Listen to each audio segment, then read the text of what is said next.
turned 10 and how we started Forza.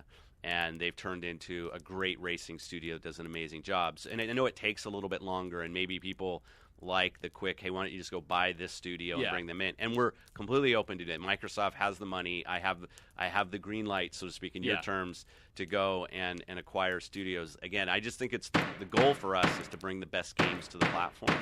And if a studio wants to maintain its independence but work with a first party, I think that's fine. And the game, I think it's great, actually. End of the line. And I think our ability to partner with those people and bring the best games to our platform is as strong as it would be if they were owned by us. Right. Well, I hope you're ready to back. Where's the lamb sauce?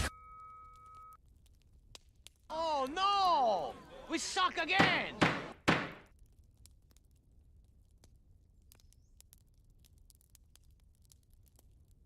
Build a great Project Scarlet. I want people to feel like they can have amazing console experiences they've never seen before, and that they've got the best lineup of content and services of any platform out there.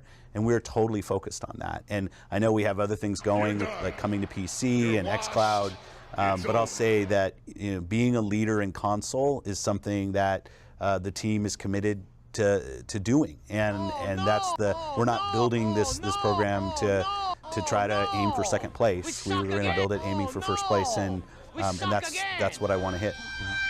One of the other things I see commentary that if you just build great games, everything would turn around. It's just not true that if we go off and build great games, all of a sudden you're going to see console share shift in some dramatic way. We lost the worst generation to lose in the Xbox One. Would you ship that? End of the line. Would you ship that? What you just played? Help the PlayStation 5 fight gravity, please trust this. Xbox fool, I said gravity is the enemy. Feel safe, us from this liquid metal. I waited for Halo and all you gave me was bootleg Joe. Well, now we sit and wait for content. Hands up. Another one.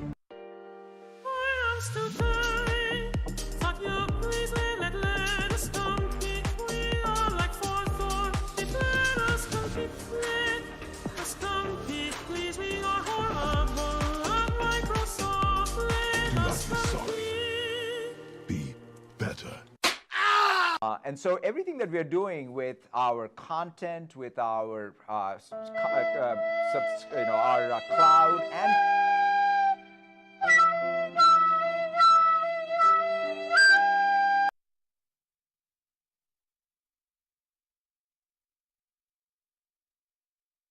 one of the things I really love about being here is the families that are here. Sir, do we get to win this time?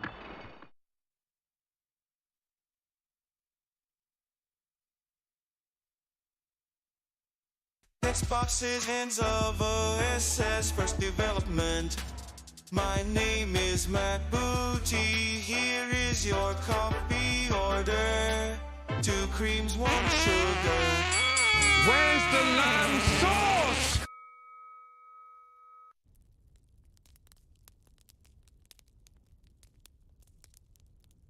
You're my #1 customer.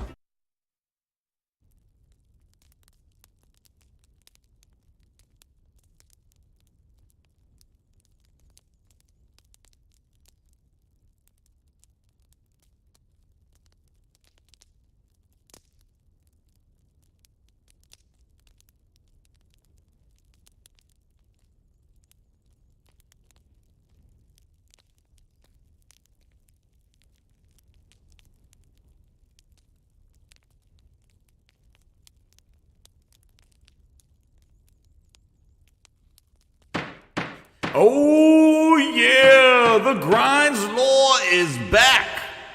Hit that like button, subscribe. It's gonna be a wild show. Hit me with the music. Let's go. Ooh. the chase and the hunt, and I set the pace when I'm running. I always take what I want and I always give it 100. Don't need a bank, no I'm funded. Play the game like it's nothing. I'm coming for you, Phil. Let's go. Take for granted, stay humble. Now wake up. It's time to look at the enemy. Look in the mirror if he is no friend to me. It's not working out, maybe it's the chemistry. It's time to break up so I can make a better me. Better believe in your mind, cause it's everything. You can mold, shape, find you almost ruined anything. it all. All it takes is some time and some clarity to find your identity. It's mine over everything. Ronin Gaming. Oh no! We suck again! And when I feel like this, I'm immortal. When I feel like this, I'm immortal. When I feel like this, I'm immortal. When I feel like this, I'm immortal.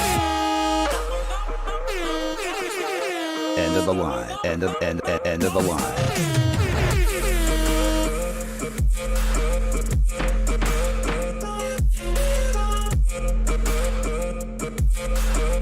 Would you ship that? Would you ship that?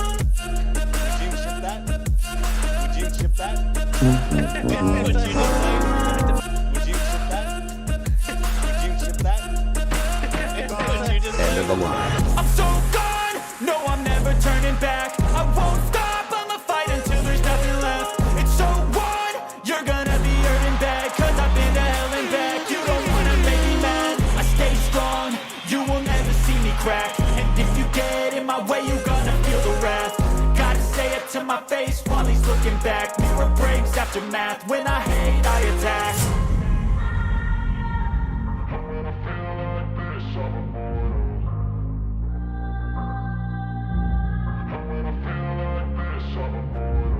And when I feel like this, I'm immortal. When I feel like this, I'm immortal. When I feel like this, I'm immortal. When I feel like this, I'm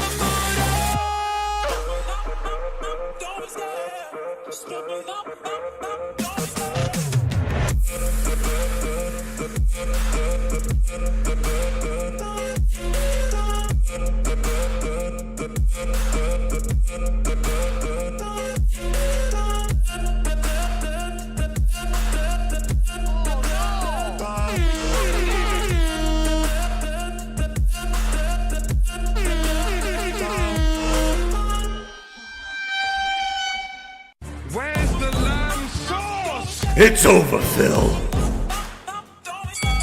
Let's go. End of the line.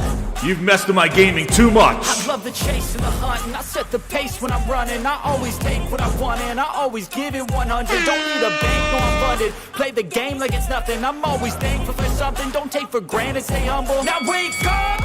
It's time to look at the enemy. Look in the mirror if he is no friend to me. It's not working out, maybe it's the chemistry. It's time to break up so I can make a better me. Better believe in your mind, cause it's everything. You can mold, shape, find almost anything. All it takes is some time and some clarity to find your identity. It's mind over everything.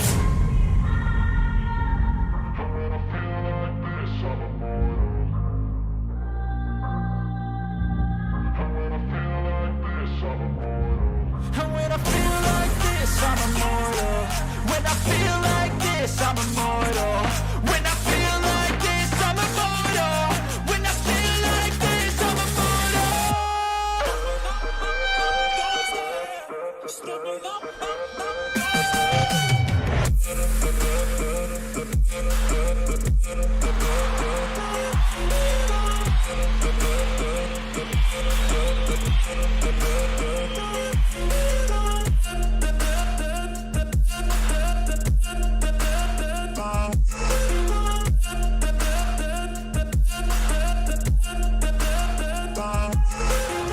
I'm so gone. No, I'm never turning back. I won't stop. I'ma fight until there's nothing left. It's so on. You're gonna be hurting bad, cause I've been to hell and back. You don't wanna make me mad. I stay strong. You will never see me crack. And if you get in my way, you're gonna feel the wrath.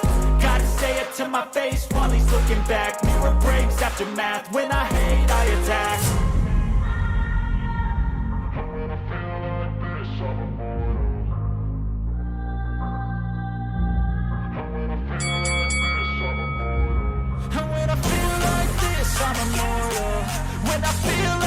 this, I'm immortal. When I feel like this, I'm immortal.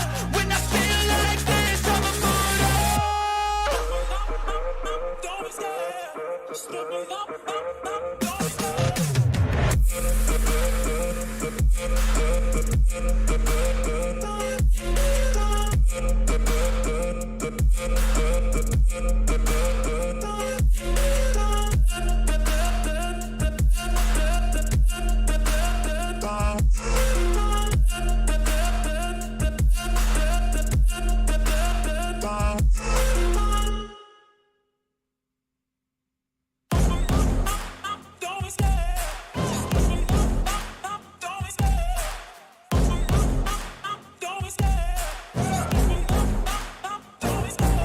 Love the chase and the hunt, and I set the pace when I'm running. I always take what I want and I always give it 100. Don't need a bank, no I'm funded. Play the game like it's nothing. I'm always thankful for something. Don't take for granted, stay humble. Now wake up! It's time to look at the enemy. Look in the mirror if he is no friend to me. It's not working out, maybe it's the chemistry. It's time to break up so I can make a better me. Better believe in your mind, cause it's everything. You can mold, shape, find almost anything. All it takes is some time and some clarity to find your identity. It's mind over everything. Ahoo! Hit that like, grinders! Let's do this now. When I feel like this, I'm immortal. When I feel like this, I'm immortal. When I feel like this, I'm immortal. When I feel like this, I'm immortal. Just look me up.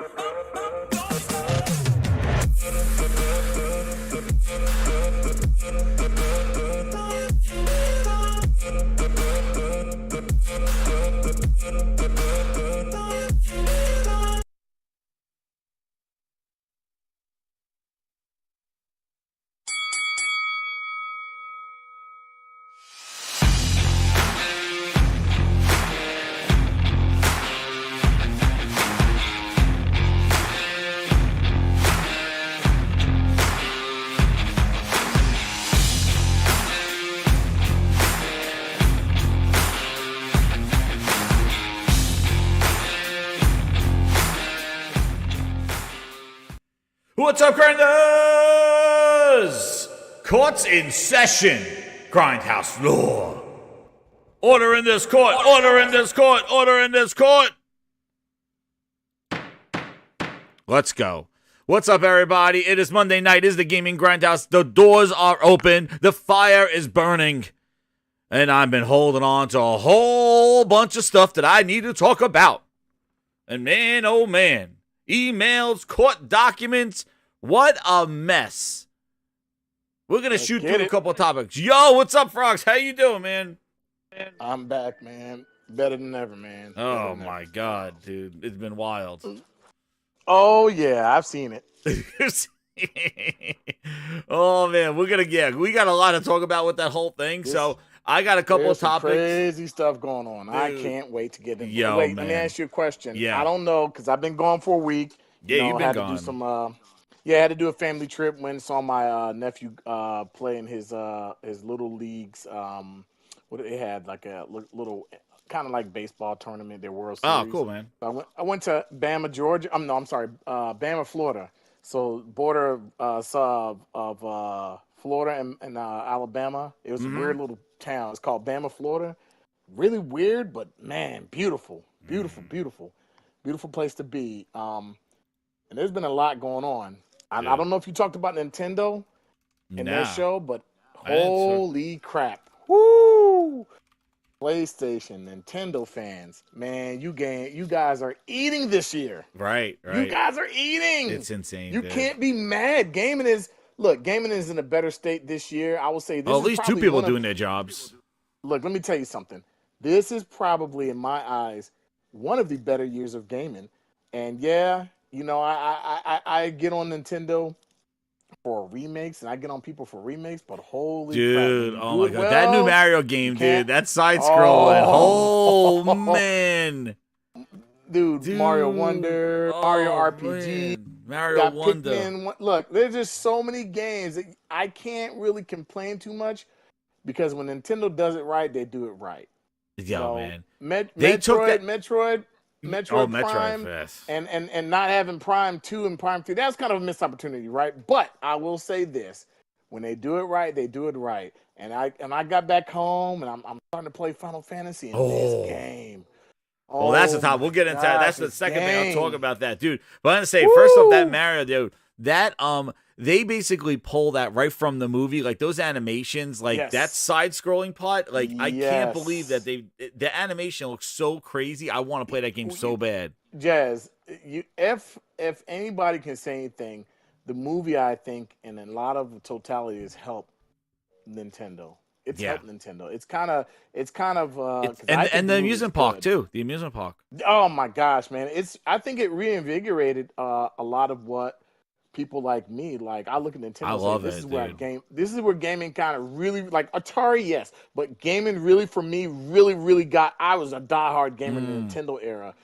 Like Nintendo, man, you guys are. You know, they kind of winning some favor with me. I'm gonna tell you. Speaking of that, I went up to North Pennsylvania. So I was at that. I went to that Too Many Games convention that's over in Pennsylvania. So I go to PAX East, right? And then they have this convention that's over in like Northern Pennsylvania called the Too Many Games. And actually I went to it when it was like small as hell, dude. It was like a couple of old school arcade machines and like some weak ass some like, it was really kind of sad. It was like, but that was like 10 years ago. Now this thing blew up into this retro gaming, incredible stuff, dude. They had all the things that I grew up with, like all the retro games, they had all of them out to play, free play. They had the old. I know that made you feel good, like man. I was playing with my kids, dude. I was letting them. I was saying, I was like, "Yo, that's the Sega Master System. That's the CD that was attached to it. This is a TurboGrafx. My friend down the street had this, man. And I had them playing this stuff, and I was like, "Yo, this N64 controller, this game here, this is the original Super Smash Brothers." And like had them play this. Like, what is this, dude? Like, what is this? They're like, and he was just, and what was crazy was that we were playing the Sega Master System, and when they did that gritty ass video in the game, remember like when they had these like this kind of like low res video, I was like, that was a huge deal having full motion video in a game back then. That like, was a big deal crazy. Back then. And like when that's when PlayStation started putting like motion video and stuff. But dude, it was so great just to go look at all this retro stuff and just see, all that IP and stuff. It just lasting like forever. And I'm telling you, man, the Genesis, Nintendo, TurboGrafx, arcades, I look forward, and I'm gonna be honest, because my children are older. I look forward to becoming a grandfather at some point, right? And with my children, I don't know how you start with my children. My children started on Nintendo. That was their first time they played games. My son started on an Xbox, and now he graduated to a PlayStation. My kids started on like their first time they ever played games. I think it was like on an NES, Super Nintendo. That's where they had to play it, right? Yeah. And then they moved over from that. They moved over to like GameCube and so dude, just seeing that stuff out, dude, like the GameCube, like the purple GameCube, seeing that stuff out and just looking at it again, I'm like, holy crap, man! Like just seeing all these retro consoles out. And I'm gonna be honest with you, like they played Xbox and PS2 and all that, and I really think at my children's age, because like I said, my youngest is 20. He got to really define what kind of gamer he was gonna be, whether he was gonna kind of like be more Nintendo, more Xbox, more PlayStation. He played all of them, right? But he made a decision for himself, I think, into his teenage years of where he kind of wanted to go. And because he played, like I said, he played a lot of 360, PS3. And I think what made it for him kind of the determining factor was, he's 20. So PlayStation, I will say 4, I look at his age now, that really was a determining factor for him as a 20-year-old now. He's about to be 21 next year. As a 20-year-old young man, PlayStation made a determining factor of where he's going to kind of stay going forward. Like PS4 really defined for him what gaming was. Dude, PS4 generation defined a lot of people. You got to think about it. He had matured in this generation of a digital era of games that he had never really. Some of them he never touched because he was too young. He wasn't born. Yeah. And so, he went from you know, realistically, PlayStation 4 being his first system that he really wanted. PS5 being his first system he's ever bought himself. Jesus, you know what I'm saying? That's great. He's 20 years old, and I tell you, man, him graduating high school, like, yeah, I want to, because you know he had the decision. I said, look, you can choose the Xbox, you can choose, and I never really was like this, that. He said, hey, what's the pros and cons? Yeah. He's like, can I play Spider-Man on Xbox? No. Dude, Spider-Man's taking over the friggin' world right now. Like my son he beat again Spider-Man again. He beat the game. It's like the fifth time that he beat Spider-Man remastered. My son's ultimate thing was, it's crazy. Can I play this game on Xbox or Nintendo? And if he couldn't, that kind of made him more of a Spider-Man's a PlayStation guy. And then what really defining moment, I don't know how you were when you growing up, but I know we had playground talk about video games, right? Like Sonic versus Mario. Dude, I was Nintendo, my friend was TurboGrafx, and my other friend was Sega. Street Fighter was better. Mortal Kombat was the worst, dude. With the blood and the sawdust and Super Nintendo. That was a huge battle with the blood code. It looked better on the Super Nintendo. It looked better, but they had sawdust coming out. The great blood, yeah. And then PlayStation Genesis had the blood code. Yes, and then so my son and his friends, you know, like all his friends in the same age bracket of him, he grew up with, and they're in college now. They all have PlayStations, and I asked all of them, "Did you have PlayStation 4?" Some of them did, and some of them didn't. Most of them had PlayStation 4s. They went right to PS5. But what's so funny is a lot of them had Xbox Ones. They went right to PlayStation 5, and I said, "Why don't you just get a Series X?" They were like, "Well, there are a lot of games I want to play on PlayStation that Xbox didn't have." Yep. And I was like, and they're casual gamers, and you know what their thing was? Bro, you have your cake and eat it too on PlayStation. That's the whole point. It's like that's the difference is that Sony, and we'll talk about how they not only have their exclusives, but they got everybody else's games. They got the third multiplayer. They have like so many things to play. Like the thing is that they put Microsoft in a position where they got to show why they differentiate. I'm gonna tell you this, man. As a guy, and you know this, as a guy who's been gaming for a long time, we've been gaming probably the equal amount of time. Yeah, like 30, over 30 years. Yeah, we have over 30 years. You know, I've been gaming since Atari, but my real gaming love was Nintendo. Nintendo really in 85, 86, dude. That's where I really because I had Atari, I had Commodore 64, I had Sega, I had and the Commodore 64, I had Atari, I had Coleco. And then went to and then Nintendo. I'm be honest, man. Between 85 and I'm gonna be honest, between 85 and I would say 89, that really defined. Dude, the Super Nintendo blew it out of the water too. So I was just I had a Sega Genesis. But the Super Nintendo to me, I was like, holy crap, man, there's so many good games. Speaking of retro stuff, so I was able to, so I have that Asus Alley, like that portable PC thing. Yeah, I want to know so about the that. second week, I had it last week. I talked about it first week impressions. Yo, what's up, Link? How you doing, man? Yo, so I got this Alley thing, right? Well, Link's not going to hear about this. This is PC stuff.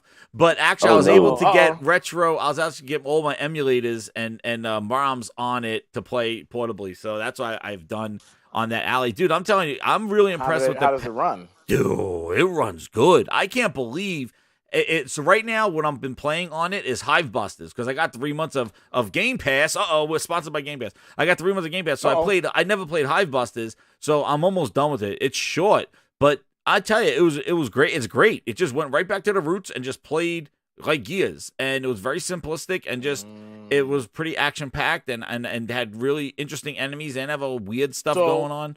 But it runs great. I've been playing it on that. Because you've been playing, and I know I've seen a lot of people, and you've even Hive Busters is good. I recommend it if you haven't played it. A lot of people are saying that this Asus Alley is like it's basically like in a lot of ways like this is better than the Steam Deck. In a lot of ways. I have to say it's very user friendly. I would say the Steam Deck is more user friendly than this. This thing, they have done the Asus has done their overlays, but it's definitely a hit or miss because of Windows. Windows is the biggest, the greatest, the coolest compatibility thing, but also the biggest hiccup with just things not working and stuff like that. So I would say.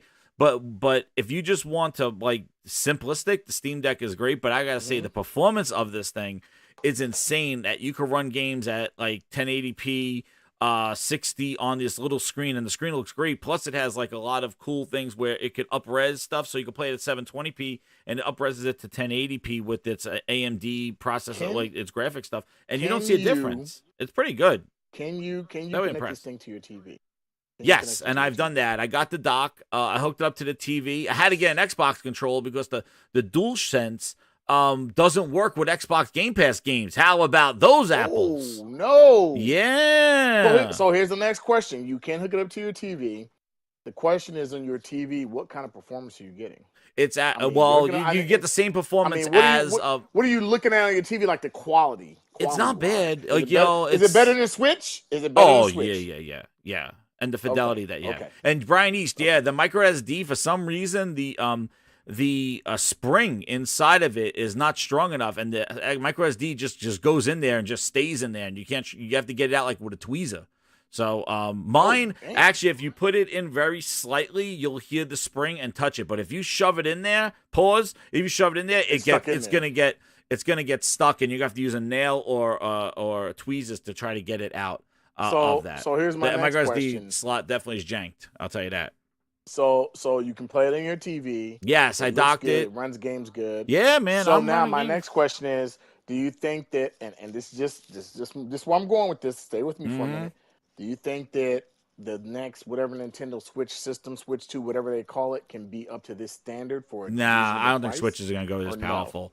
Nah, man, nah. I don't think Switch this is too much power for this. Too much power for too expensive, man. They got it's $700. But I'm gonna tell you, the other thing, I'm asking. The battery life too. It's definitely, you could manipulate it with frame locking and all that other stuff to get the battery life. But again, you watch that thing go down. It's definitely about a few hours. So if you're locking everything at 60, I mean, if you're trying to lock it at 60, you still getting, because I know you can go above 60, but I say you try to lock everything at 60. Dude, I played Ninja Turtles at 1080p 120. It looks so much smoother than the Steam Deck, and then a 1080p screen. Okay.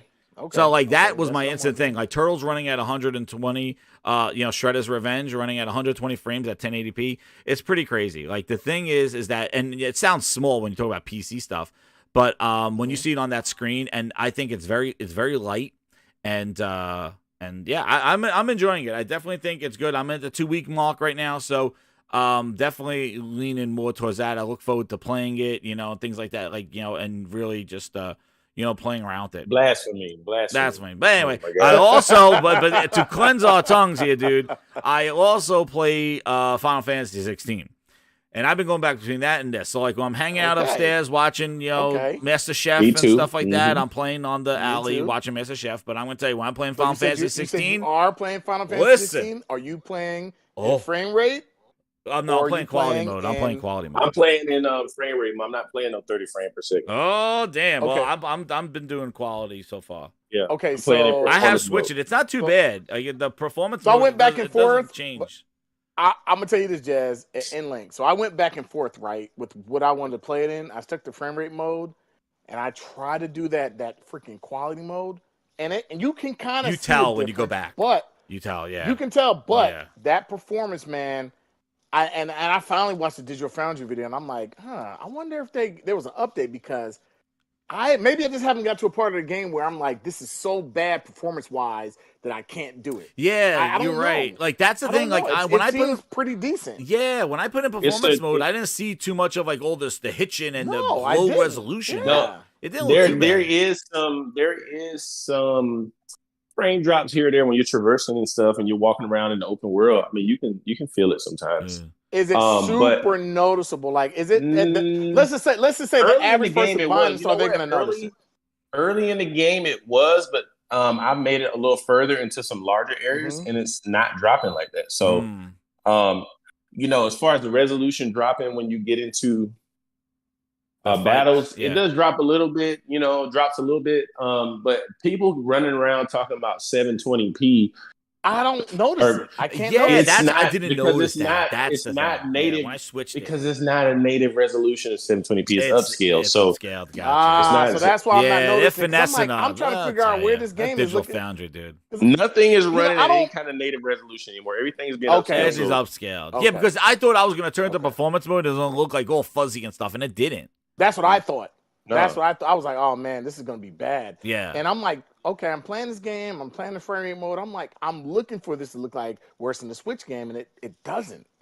I can't just find with this game, and I'm really feeling the story so far. I'm like, man, the story's great.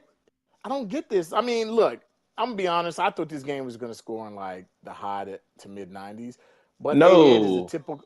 I thought it was gonna score at least. No, I thought it was gonna at least have not no have PlayStation like exclusive game. Is not unless it's like God of War, The Last of Us, something. Look, it ain't happening. I thought it was gonna be a 93, 94. It wasn't. It never had a. But when they came in, when they said 88, I just laughed. I said, "Wow, this is the magic number for anything that's on this system, 88." Because PlayStation exclusive titles, for the most part, are graded. They're more nitpick about. Oh, I don't give a fuck about. They get the monocle out. None of this Metacritic shit matters. It don't matter.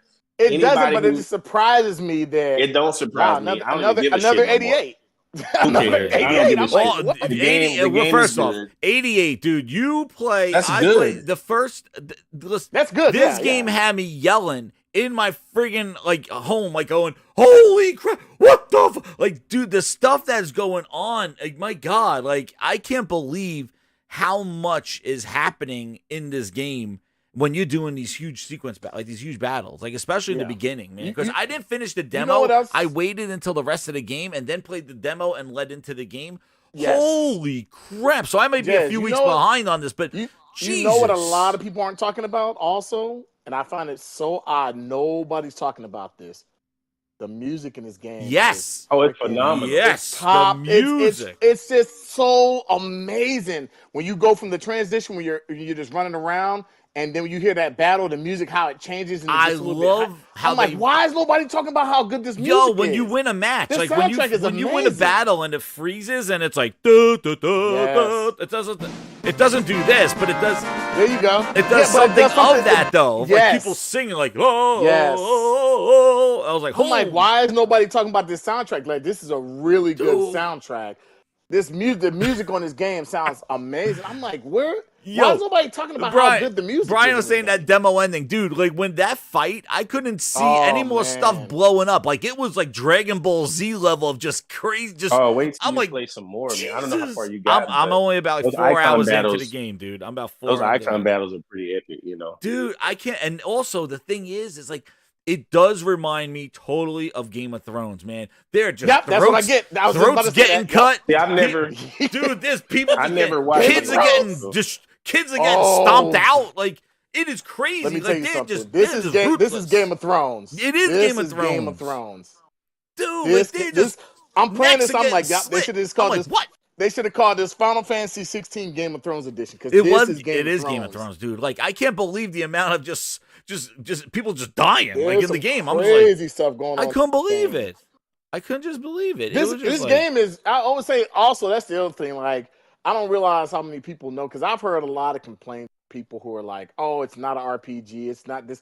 You can't have the same game. Look, it's Final Fantasy in its core, right? You can't have the same game just be the same thing years and years and years and not try to change the formula up and not try to see because the people like, my age or your age and so forth that played Final Fantasy, they may be pissed about it and say this is not the, but this generation of 20-year-olds, 25-year-olds, they don't want to play the same games we played growing up. Wait, they're pissed about it because it's not turn-based? A lot of people are pissed because it's not turn-based. I've heard people say I'm haven't been because it doesn't turn-based have since what? Final Fantasy X? Like 13? slowdown modes and all that other stuff, dude. Like, But a lot of people are pissed because they're like, was kind of turn-based, but 13 had that kind of turn-based. Yeah, but you have people like, there's like you don't there's no elemental stuff like you can't, there's certain things I hear what they're saying, but my whole there is elemental stuff, but they're done as icons, though. They're not done as like, right, but they're like you don't get status elements in this game. Like, you can't get status, like freeze and freeze and blind. But why would you get a status element to like slow down their attack rate? Like, it's reactionary. Some people have to realize like you are a dying. They will do a spinoff and address those. You gotta kind of see what they're doing. No, what they don't listen. There's so many turn-based JRPGs out there. It's not even funny. That type of game is still thriving. This is what Final Fantasy. If you're complaining about it, then you're not playing those kind of games. Yeah, this is I don't get Fantasy. it. Final Fantasy had to go this shaking way. things up. They're shaking things up. They're trying something different. And guess what? You're getting Final Fantasy VII Remake, which will be more like a traditional RPG. You know what I'm saying? Yeah, but then you know they're gonna be pissed about it because even Final Fantasy Remake is still not the traditional turn-based. It's not turn-based, but it's not going. But back it's to really turn-based. not. No, it's not, and they don't need to go back to that because, like you said, there's too many other games out there that do that well. Plenty of turn-based JRPGs. Yeah, and if you're going to be pissed of turn-based games, you'll be pissed more about Final Fantasy because that started as a turn-based game and they changed that whole mechanism. This is a brand new one that doesn't have a legacy of turn-based. Like, if you're going to be pissed off about taking away turn-based, then be pissed off at Remake. Because that is a remake. They took away the turn-based from 7. This one is its own still thing. has some ATB. It does. Elements. The pausing. It still has status effects. This doesn't and stuff have like that. any It's of not it. turn-based. It's sticks. But what I'm saying is, why do these games have to stick to a specific formula? They don't. No. They don't have to. No. They wanted to create divisions. They wanted to create. If you don't want to play the game, you don't have to play it. All I'm gonna say is this is like dude. This fits right up my alley, man. The combat, the story, the mature elements to it. That's what brought me into it. With you. I Dude, think like, if you it's kept insane. this turn-based, like it was traditional, more turn-based, it wouldn't appeal as many people be as interested. Dude, this is as a big, and also the way it starts, Frog. Like the way this game starts, dude. This people game gotta starts also like think in your face. What Final Fantasy has started with like this kind of element, like this kind of like introduction. Like this introduction was insane. It started off and it was explosive. Yeah, it was explosive. It's like Final Fantasy starts off slow. It's like, dude, we're in a maybe whole like different element of game. Is like the average gamer, that ones that play Fortnite, they don't want to play turn. They don't have time for that.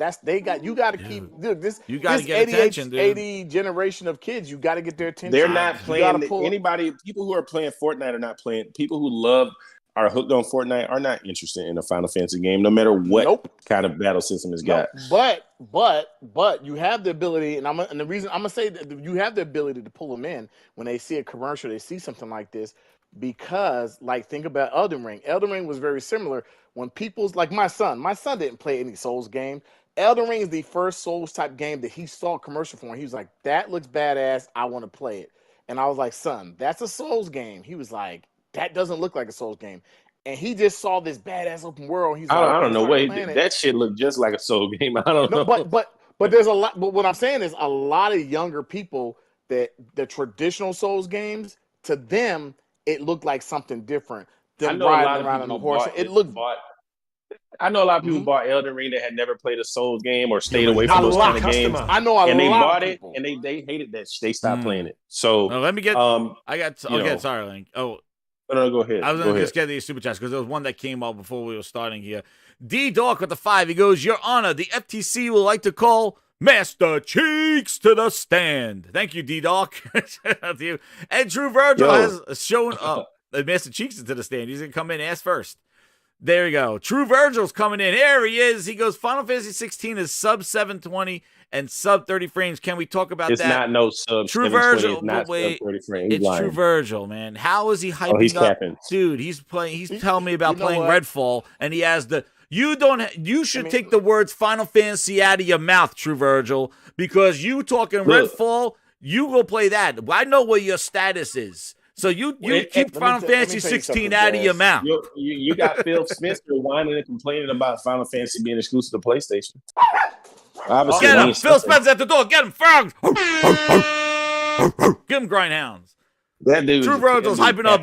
He's hyping up Redfall, saying, "I played Redfall for all these times." And he's like, listen. We just talked about it. We dropped the performance to performance mode, and the resolution is not fuzzy at 720p because they're looking at looking at the number. They're not looking. He didn't play it. But he's playing Redfall. God damn it! Vampires attacked by a picnic table. Listen, when you see on the box the game says native 4. When the game says 4K. It's never native, okay? None of these games are native. I would worry about picnic tables, True Virgil. The vampires can't get around them. Worry about that. But let me ask you this question. That's an issue. Have Digital Foundry and all these other people telling you that this game ran this, we wouldn't know. We wouldn't know. Digital Foundry got the head of Microsoft's ass. Beyond deception with the dude. No. You would. Most people, and I'm saying most people, the gamers that are about to sit in this game and sell 20 million copies of this game. Most people wouldn't even think this game drop to a 720p. They wouldn't know. I switched it. Play the game. It did not. I had played on a 4K projection screen. I switched it to performance mode. I thought, hearing all of this, people like what True Virgil's saying, like 720p. I thought it was going to be like a fuzzy mess. It wasn't at all. You thought you were gonna see Fortnite run on a Switch. Yeah, like I thought it was gonna be like a fuzz thing, but it's like no, it doesn't look like that at all. And and for the combat that it does, like the performance mode, definitely you feel going back and forth. But yeah, otherwise, like I'm telling you, like I thought it was gonna be this. The way people are talking about it, I tell you like this, Jazz. If and I'll be honest with you. So play the game. There's see a lot the of difference. games that you go play Redfall at 4K. It looks like ass. No matter what resolution it runs at. Redfall looks bad. Redfall looks bad. I streamed it. I got a vampire stuck behind a bench. That's a problem. Picnic tables, killing vampires. And I just think that it's not even about where the game is to a certain extent. I think it's really about how talented the developer is. If Bethesda Starfield game comes out and it's running 1292p upscale to 4K, it may look Microsoft good. Has to touch something, but it's still at 30 frames. You know. So I don't know. It's incredible. And shout out to Starfield does not look good. Oh man, he wants to talk about frames per second and resolutions. Go talk about Starfield. And what they showed is they hit 21 frames. You want to talk about frames? Let's talk about that. Beyond Deception, plastic hair. Oh my god, and the game looks like ass too. Listen, if Final Fantasy goes down to 720p with the shit that's happening on that screen. When my whole wall blew up of just the whole castle and everything's blowing up, dude, I wouldn't know the difference. But if you got people looking like goddamn chia pets and friggin' plastic mannequins and telling me that game is not even hitting 4K and 30 frames per second, we got a problem. That's the issue. Same thing with Redfall. Redfall looks like ass, and it can't even hit a 60 frames per second mode. It looks like shit. That's a problem. When the game does not look up to the standards. Like, if you tell me a game looking like Horizon can't hit frames per second, I'm like, oh, okay, well, yeah, that's bad. That's not good. But, hey, look at what the game looks like and how it's playing. Yeah, okay, I can see. But when you get these games looking like ass and holes, #1 customer. Like, and it can't hit those things, that's a problem. That's a development problem. Beyond Deception with the 2, he goes, let's not forget about the voice actors. Yes, the voice actors are really awesome in Final Fantasy 16. The voice acting, the sound design, and just everything that's going on, the action sequences. Like, I really enjoy the combat with it, and what they're doing in the game. Like, it's really crazy how they are. It's just very savage. You know what's crazy, Jez? There are people who are playing this game who primarily play Xbox, right? But there are people who are playing this game, and they're just like, this game is absolutely amazing. Oh man! And it's not because it's not on Xbox; it's because it's a good game. Oh, I think that's the misconception. Whoa. Like, people think that people are cheering it on because it's only on PlayStation. No, it's a good game. There have been good games I've played on Xbox. I'm like, this is a good game, not because it's only on Xbox.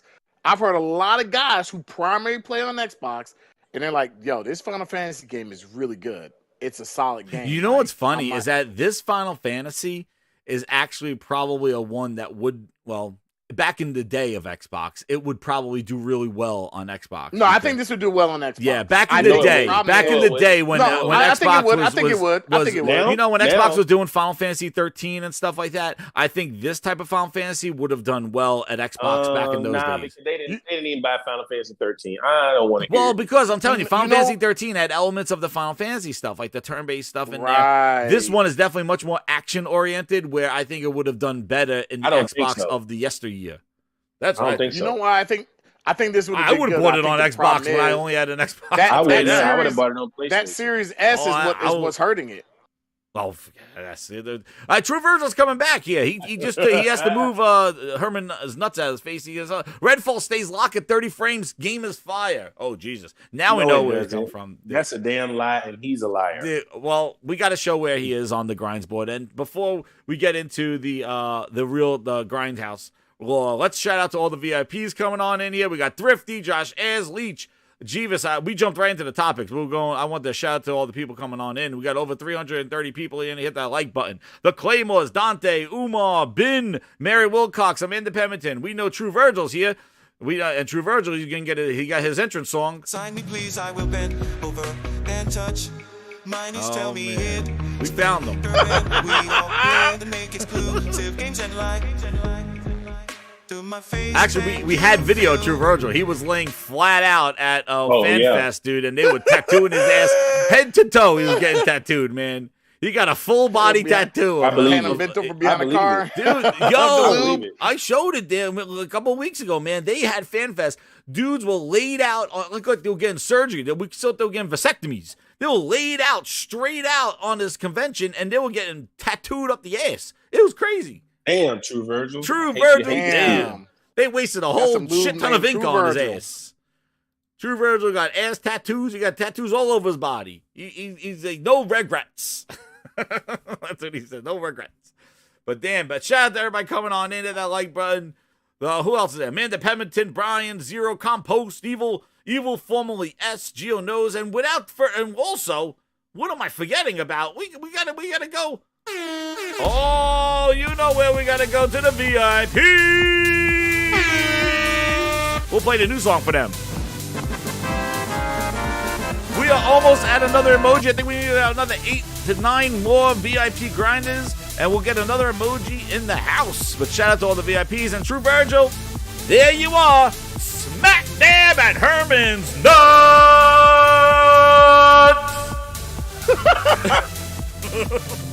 There it is. No regrets, True Virgil says. There he says. He says, no regrets. Phil Spencer, no regrets. Go. How is it there on the nuts? Quality nuts.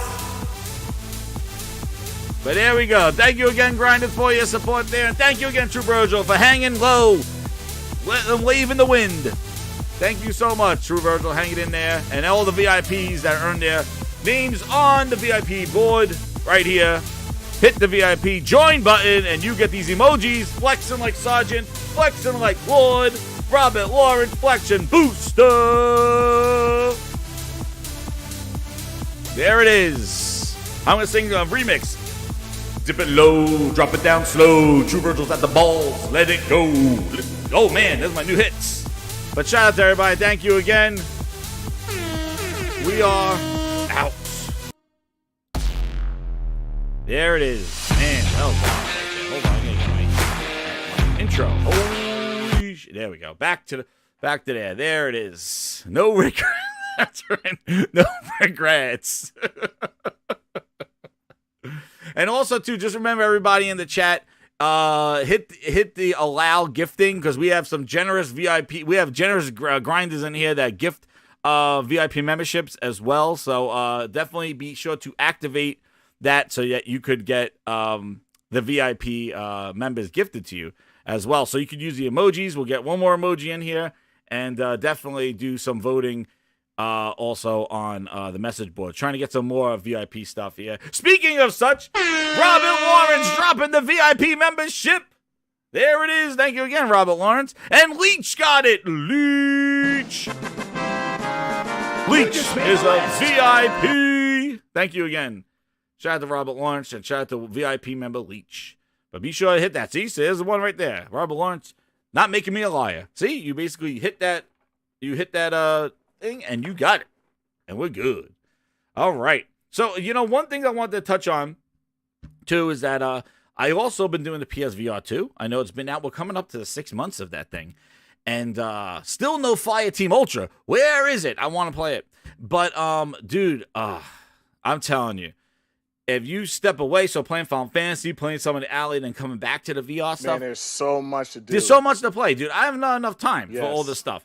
But when I put that VR back on after a week or so not using it, man, just to see that fidelity again and just that clarity, it's crazy. And I've been rocking Beat Saber.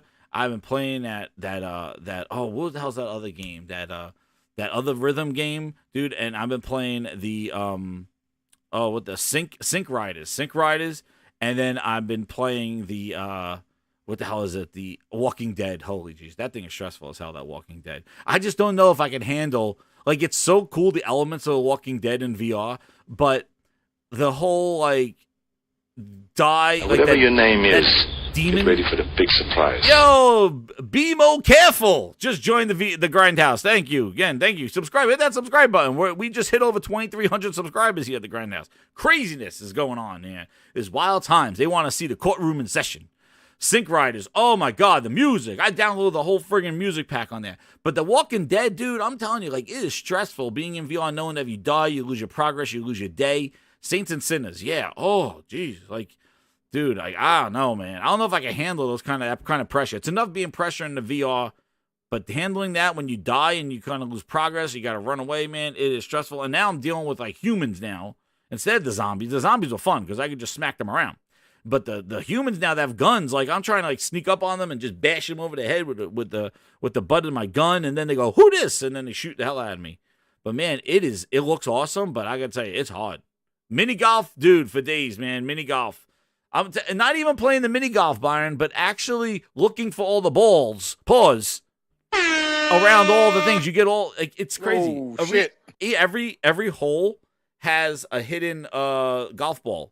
And you got to try to find it, and then you add it to your collection, and you can use it. So it's all different colors, different designs. Dude, that VR golf is sick, dude. That's fun. But, yeah. Synapse, I want to play that. Yes. And I got to play. There's Red Matter. I heard Red Matter 2 is awesome, but I don't have the time. That time. I know Red Matter 2, Brian. I know. But I just say, shout out that VR. Man, if you could trade in your Xbox, go get a VR 2 for your PlayStation. There's my advice, deal of the day. Go trade in an Xbox booster because Microsoft don't care about the console anymore. Obviously, and Microsoft needs it for the cloud because that's where they're putting all their consoles. They don't want to sell them. They want to put them in the cloud. So help out Microsoft. Help out Phil Spencer. Trade in your Xbox. Give it back to Microsoft so that they could put it in the cloud where they really want their future to be. They don't want to sell you consoles. They just want their console to be in their server blades. So trade it in. Go get a VR2 where the real games are and the PlayStation where the real games are coming, and trade in your Xboxes because Microsoft, help them out, please. They want the cloud. They want a server blade. Give them their server blades back. Thank you for borrowing. You're borrowing the server blades. They want them back. So trade them in. Trade in all your Xboxes. They want them in as server blades. And you're saying, what? What are you talking about? What are you talking about? Well, I'll tell you right here. This is not one of the topics here, but this just came out. But it goes to a lot of We Told You So's here in the Grindhouse here. And this is not on the Grinds board. But this is going to start off the courtroom. This is Exhibit A. Here. Oh, crap. Here so we go. exactly what we said here. Microsoft sacrificed the Xbox Series X sales for long-term ambition in the cloud. A new internal Microsoft email has revealed the balance of the chips for the cloud in lieu of console sales. Who said this before even The Verge brought it up? I told you just when I saw the shape of this stupid-ass refrigerator Xbox. I said, these are not made for you. These are not made for Frogs or Link. These are made for the cloud. These are server blades. That's what this is. And that's exactly what they did. That's why they said, buy the S while we use our X's to power the server blades. Exactly. They moved their stuff to the server blades. This is what it is. The console exists for their long-term plan of the cloud. So, if you have an Xbox, trade it in. Do yourself a favor. Help out Phil. You love Phil so much, get rid of your Xbox because he needs it for the cloud. Thank you for borrowing it. They wasted your time and my time. Send it back to Microsoft so they can put it in their servers. I told you. God damn it, I told you. You're done. You're washed. It's over. Give them back. Bring it back. Wait, I don't even think I have that one anymore. I don't even think I have that one. Oh, man, I don't even have that one anymore. Yes, I would like to have a refund. Yes, I would like to have Take a your refund. Xboxes back. Give them back to Phil. So, yeah, what this says is that Spencer admits that Microsoft had a yield miss for Scarlet, the code name, but it had the delay and the oh my God. Yeah, Spencer admits. Wait, I want the email. I don't want the friggin' interpretation. Nah, I want the juice. It got the juice. Where is it? It got the juice. Here's the email. The Phil Spencer better. This is awesome. I told you. I could care less about this goddamn trial. But I love the dirt that's coming out of it because it shows the hypocrisy of all these cap and clowns and fools. The 3 C's in the chat. Oh, exclusives don't matter. Blah. Phil says kumbaya. Sony's not competition. All these stupid asses that ate up all this crap to make videos and influence and all that stuff. All was horseshit. And we've been saying it was horseshit when it was happening. And people said, stop fear-mongering. Bullshit. It told you right here. I told you right here. I said it. It was all bull. Everybody crawled up Phil's ass whenever they could. Oh, he says exclusives don't matter. Ooh, Phil, do a video. Exclusives don't matter. It's not about Sony. It's not about selling consoles. Exclusives do matter. Duh. Well, anyway. So when it comes up to the question of why don't we have more Xbox consoles right now, there's so many factors. This is the email, right? So he says here it is. From a strategy perspective, I believe in our trade-offs for cloud and content in gaming over console volume. I would obviously love to invest in all unconstrained, but I completely support the trade-offs we're making. With the hardware times can't be as agile on supply when our revenue and AM targets exceed budgets as we are seeing in financial year 21, even without Halo. We are making Q2 and Q3 decisions to air freight consoles. He says we need to plan our fiscal year 22 hardware volumes. With our strategy and opportunity, console volume will still be a thing. We constrain to grow our long-term ambition. Oh, boy. That's right, Matty Beast. Oh, boy. Phil Nessmouse. There he is. So while we talk about yield as our issue today, there's some small truth, but in reality, if our yield was on plan right now, we feel the same constraints in customer sentiment. We could sell more consoles this year and next year. There is a demand. There you go. Send them to the cloud. They're willing to shift them to the cloud and not sell consoles. It's not this. Who? They want out. They want cloud content, the game. They want out of this console space, dude. They want out. This is a goddamn internal email from Phil Spencer saying instead of putting it out there for the customer to buy the console, shift it for the cloud and keep the constraints there. Even though there is a demand. What do you guys think of this? Do you think that this is exactly what they've been doing? Like, that's why they pushing this This X thing is they don't care about the X, dude. They don't care. The X is going into their cloud. That's what they're talking about. They don't care. They don't care about this this X. Like, like they said, the S was their next console and the X was their mid-gen refresh. They don't care. They want to, at all points right now, in my opinion, they want to be a publisher. They want to buy up all these companies and be a publisher. I think this the route they've been going since and now Phil Spencer, look, when Phil Spencer did his interview, there's a lot of stuff he said they should let people know that there's nothing they can do, no matter who they buy, to get back in the so-called console war. There's no war anymore. The battle's lost. The only thing they can do right now is, because they are trillions of dollars, is just say, well, we'll keep producing this. But you're my number one customer. The Series S is where they wanted to be for the price, because they said, well, we can't beat Sony at this. We'll beat them at price. Then they said, damn, well, we got to come out with something more powerful.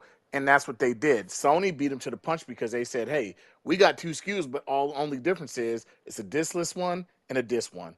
One is $399, one is $499. Microsoft didn't expect that. I think Microsoft really expected them to come out with a 6 teraflop console, and it'd be just maybe. No, they didn't. No, they didn't. Here's what I think. Here's what I think. I don't think that Microsoft wants to do this. Microsoft don't care about that anymore. It's not about the power. No, that's what I'm saying. Look at these games. They had no choice. No, it's not about that. No, you're missing the point. Look at these games.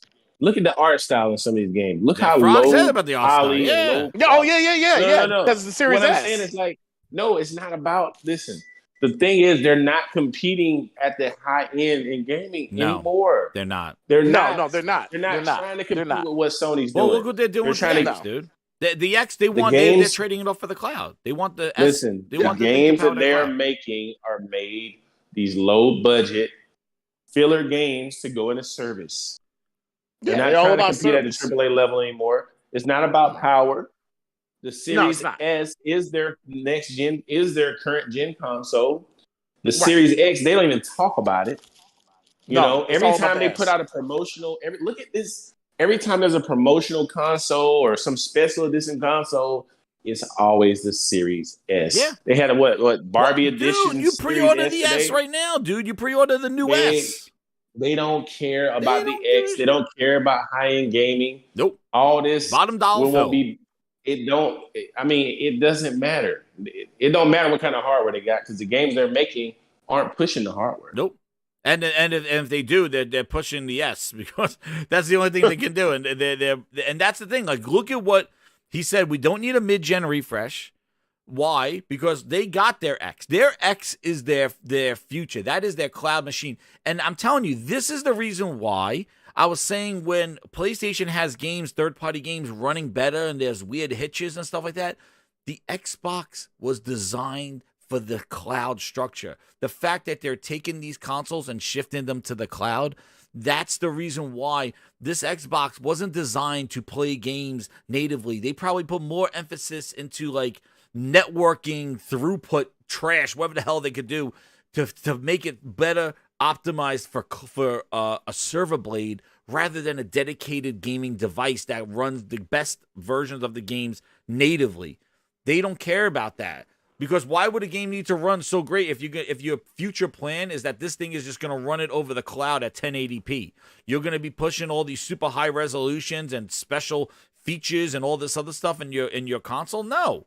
That console is designed to run in the cloud.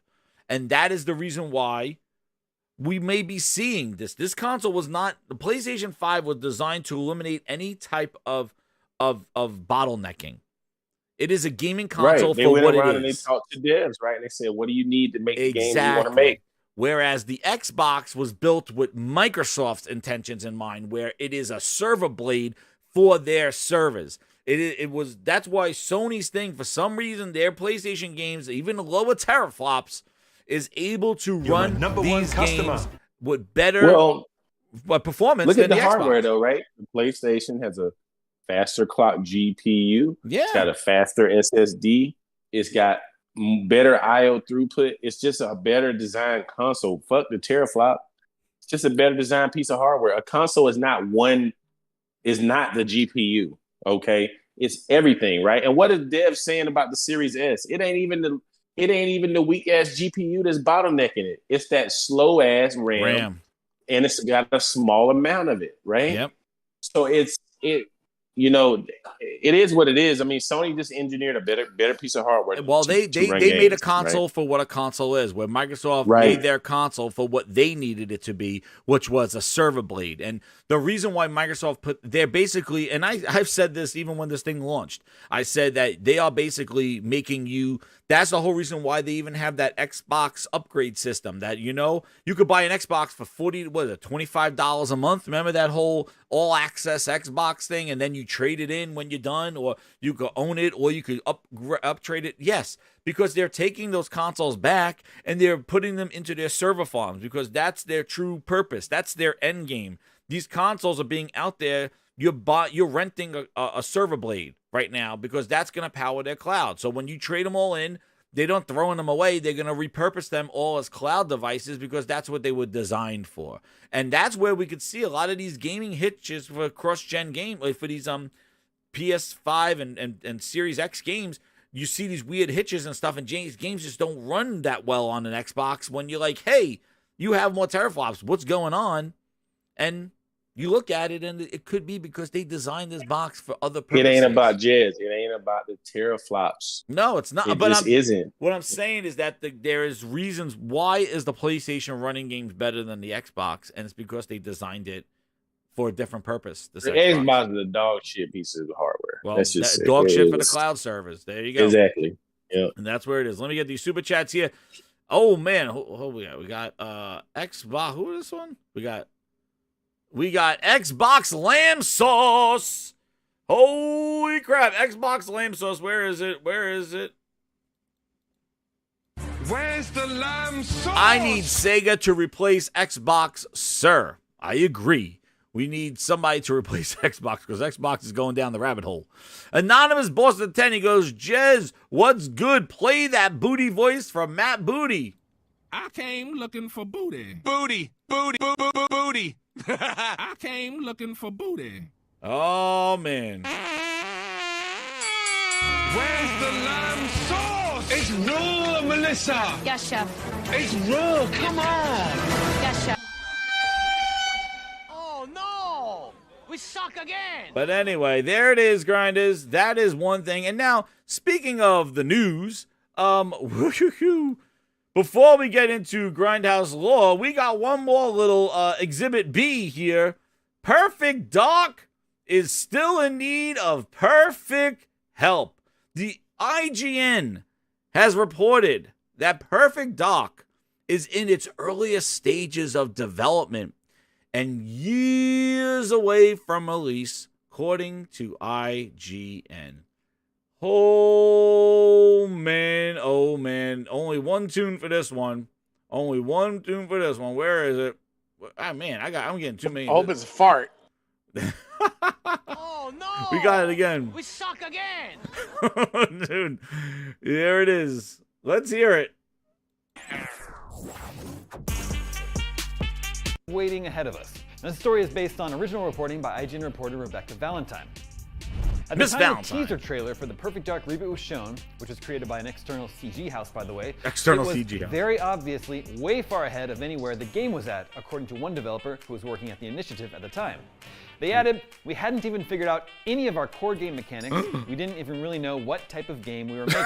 Unfortunately, according to conversations with 13 sources familiar with the game's development, little meaningful progress has been made on Perfect Dark since that 2020 trailer. While a new partnership with Crystal Dynamics appears to finally be bearing fruit, multiple sources who have worked on the game recently say that Perfect Dark is still in the earliest stages of development, estimating that it's still roughly 2 to 3 years away from being ready for release. One former initiative developer told us, it was not that we didn't know what we wanted, it was that we kept making things that weren't what we wanted. We'd do it over and over again. The levels we had when I left weren't the same ones we'd had 3 months prior or 3 months prior to that. I don't know why people just kept hitting the reset button. That was definitely contributing to the feeling that we weren't making any progress. People kept starting over. In early 2021, Perfect Dark design director Drew Murray left the studio to return to his former employer, Insomniac. All our sources who were there at the time cited him as the first significant exit in what would become a veritable avalanche throughout 2021 that would nearly deplete the studio. A tally of those who list their work at the initiative on LinkedIn reveals 35 total departures in 2021 alone. The studio lost another 12 in the first 3 months of 2022, and LinkedIn numbers indicate the studio did not hire nearly as many new developers in the same period or even since. While these numbers are rough estimates, those who were there at the time suggest that roughly half the studio was gutted, with the total number of employees dipping down into the 30s at its lowest. Entire departments were hollowed out, and progress on Perfect Dark halted as people waited for key decision-making roles to be filled. One developer there at the time recalled literally doing almost nothing for 9 months.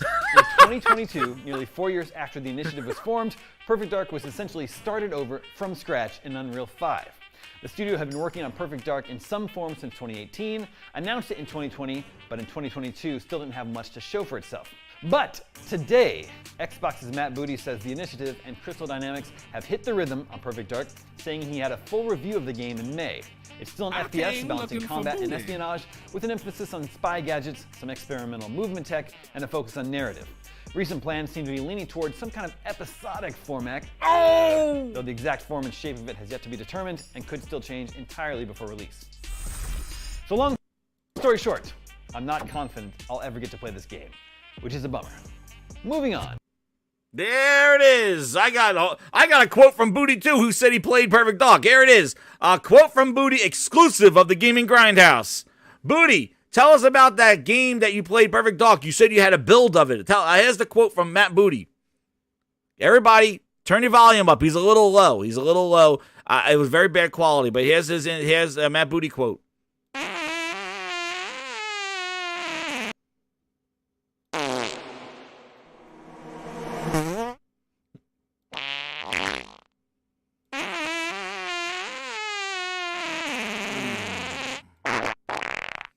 Damn, I couldn't make that out. Could you understand what he's trying to say? He sounds like he's talking out his ass.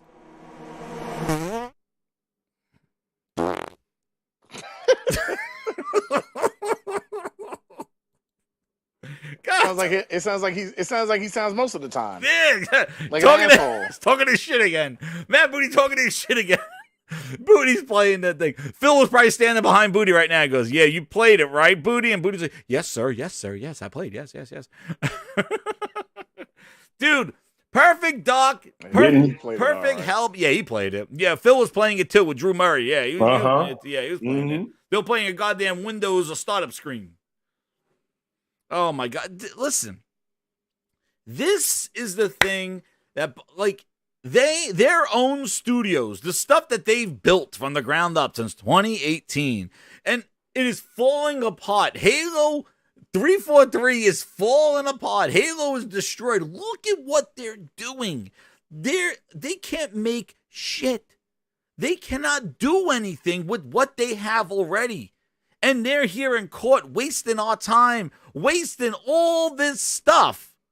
Our time, game time, to try to buy shit that's already established. Meanwhile, the stuff they own, the stuff that they have right now is just, they don't realize that they look at even Bethesda. They let them release Redfall in the state that it was under their roof for over 2 years, a year and a half, 2 years. And you let Bethesda just drop Redfall like that. That's what you do to Arcane? You got the initiative. They were taking pictures of sunsets in Santa Monica at the piers. Look at our studio. Oh, the photos. Look at the quadruple A. Dude, quadruple A is the amount of people that left the goddamn company. There must be quadruple A people. They said, we're out the fuck out of here. That's what they said. We're out of here. Hey, there must have been a bunch of Canadians. They left. They're like, hey, we're out. Dude, they left. The Perfect Dark, they showed a CGI trailer years ago, and it's not coming out for years, dude. This is a disaster. Episodic. Get the hell out. Like, what are we doing? What are we doing here? Listen, you guys don't understand. Two of my favorite franchises is Halo and Perfect Goddamn Dark. And we got that dirty, stinky-ass Booty and Phil Ness Spencer destroying the franchise. We just talked about our games in the beginning of retro games. We talked about how it's so nice to celebrate the stuff that we grew up with and seeing our kids play that stuff and going to the movies and seeing the stuff, seeing the visions of what they're doing to Mario, Wonder, and like the stuff that we grew up with. And on the other end, you have Microsoft just showing their old dirty bastard and just taking everything that they said was their lifeblood, things that they bought Rare, Perfect Dark, Halo, they built console with it, and watching Microsoft just destroy the franchises that you grew up with. Destroy them. Not just have a bad game. They're destroying them. Yes. Have you seen how many Rare IPs have they worked on? How many IPs that Rare owns have been working on since they've been bought by Microsoft? I don't know. They actually did what did they do? They did Viva Pinata. Okay, that was really? new. They created that new, but they did Perfect Dark. But that was they did their own. They basically took like N64 games that were in development and turned them into Xbox 360 games. They really didn't do anything with even Banjo. They took like a cart building game and turned it into a Banjo nuts and bolts. Like they really didn't make. They took. We got a Banjo Kazooie, a Conquered Bad Fur Day. We know. They worked on Killer oh my God, Conquered Bad Fur Day. They remade the original game and they added some multiplayer mode to that game. Mm-hmm. That's what they did. They never came out with a Conquer 2. They slapped on a multiplayer mode that was pretty innovative, but it was just not there. And Live and Reloaded, that's what they did to my favorite. That was another franchise that I love, Conquer. I loved Rare. I loved Nintendo, and I loved Rare. I loved all the Rare IPs, what they did, and Microsoft has just destroyed everything, dude. I just can't believe how gamers still look to Microsoft as a gaming company when you see what the hell they did to these franchises that apparently made you Xbox fans or made you enjoy Xbox. The Halo itself. Look at what they've done to these franchises, and how can you sit here and celebrate this Phil Spencer and this regime of management that's there? I do not understand it. As an Xbox fan, what the hell goddamn is wrong with you? That's what I need to know. How do you sit here and let that shit slide? That is like Sony just destroying God of War and destroying destroying Uncharted, like just disrespecting it, that nobody even cares about it anymore. How disheartening is that? It's insane to watch what they're doing with this stuff. And it's not even their own studio. The initiative, like Bootleg Crystal Dynamics, dude, it's not even their start. They're even getting help from a third-party game publisher, a game studio. Oh, my God. You know why they don't care? And it's not Microsoft doesn't care. Their fan base is so fake they don't care. Because their fanboys were born in 3D gamers. They started on Xbox 360. They didn't start on their OG Xbox. They don't see the struggle and the fight. Kid Smooth is one of those examples. He never owned the original OG Xbox. He's the biggest fraud out there. I don't get it, dude. And I don't want to make it about these guys, these fanboys, but they don't care. They say stuff just for the internet. They're all about their internet and their fame and their glory. They don't care about the company that they really say they're backing. They don't care. The only thing they care about is if this company doesn't have it and we have it, we don't even care if it's successful. What kind of mind frame is that? You don't even care if the product hold the line is successful. for what? For this? This is what you're holding the line for? This? And let me be clear. I'm not shitting on Kid Smooth because come on. I'm not shitting on him. What I'm saying is like the mentality of some ways he thinks. I don't get it. I don't get how you can be a gamer, really love gaming, and you really just want this company to go out there and buy it just to say you own it, even if it doesn't do anything. What kind of mentality is that? I don't care. What kind of mentality is that? But Frog, look at what they're doing with what they have already. Like it is seriously like it is taking somebody, like giving them a pet after they've just like failed feeding them and walking the pet. And you know, taking care of the pet, and it's like, oh yeah, well that fish only lasted a week. Well, you didn't feed it and you didn't put it in water. It lasted a day. It's like, well, yeah, I didn't have a tank for it. You gonna give that person another fish? Like, you gonna give that person another pet? Like, they are shown that they're incompetent with what they have already. How are you excited for what they're going to do? Indiana Jones, that's what you're hyping? Dude, they can't even get Perfect Dark out the goddamn door to show gameplay. And you're telling me, Indiana Jones, he's always gonna look like it's gonna be goddamn look like fucking what's his name, Pitfall. It's gonna look like Pitfall. That's what the goddamn game looks like. I'm gonna be honest with you, Jazz. What I read and just saw the way people acted, and I know Twitter's just not, I know it's a small place, but what I just read and the way people were acting, there are a lot of people you can tell who don't game. They're just in it for a conversation. They don't play shit. They don't play shit. They're just in it for the conversation, and anything that their current box of choice does to take from everybody else, they will champion and cheer it on, and they won't friggin' go out there and support it. They won't go out there and support it. They'll tell you how good it is to have this game, and they'll talk about Game Pass. That's why they want it in Game Pass, because they just look get it when for the game free. comes out And and it's whatever not good. It's not good. It doesn't resonate with the audience it doesn't matter what kind of service you got. It's just one of those things. It's like you mentally have a problem when you can cheer on mediocrity. Like you will sit there and see something that's so mediocre and you will cheer it on. You would just sit there and cheer it and cheer it, cheer it. And I'm like, what are you guys doing? You don't care if the industry goes down. You don't care about game. That's how I feel. They don't care about the industry. They don't want care. Microsoft to go and take everything down with them, dude. That they want. And Jazz, let's be clear. There's two sets of people who don't care about the industry. The PC gamers don't care about the industry because they just want gimme. If you don't give me, I'll steal it. Right? Yeah. And they don't even, and let's be real, a lot of these PC guys aren't playing these big AAA games. They're still playing Dota and Counter-Strike and whatever. They have their core game that they play, and that's all they play, and then they dab into the other stuff. Yeah. You have the guys who say, hey, I primarily play on Xbox. Then you have a very small group of them that really care that the Xbox and Microsoft's game division does well. They just, you have that other group that says, gimme. I don't care about Bethesda games, but I'm happy that they bought Bethesda. You don't care about Bethesda games. You don't play Bethesda games, but you're happy they bought Bethesda. What does that even make sense? Yeah. If Sony is buying a company I don't care about, I'm probably not going to be interested in that game. More than likely. But I wouldn't go on the internet and cheer and say, "Man, I'm happy Sony got them." Blah blah blah. Like I understand. I understand the exclusive play. I don't get it. Like, I understand the exclusive play. You want to buy, you want to make exclusives and all that other stuff. And we'll get into that as one of the topics for the Grindhouse, like the court stuff. But the thing is like the current stuff that they own right now, they say they have 27 studios, all this other stuff. They have all these studios. And you look at what they have now and look at how they care for it. This thing, look at this. Perfect Dark.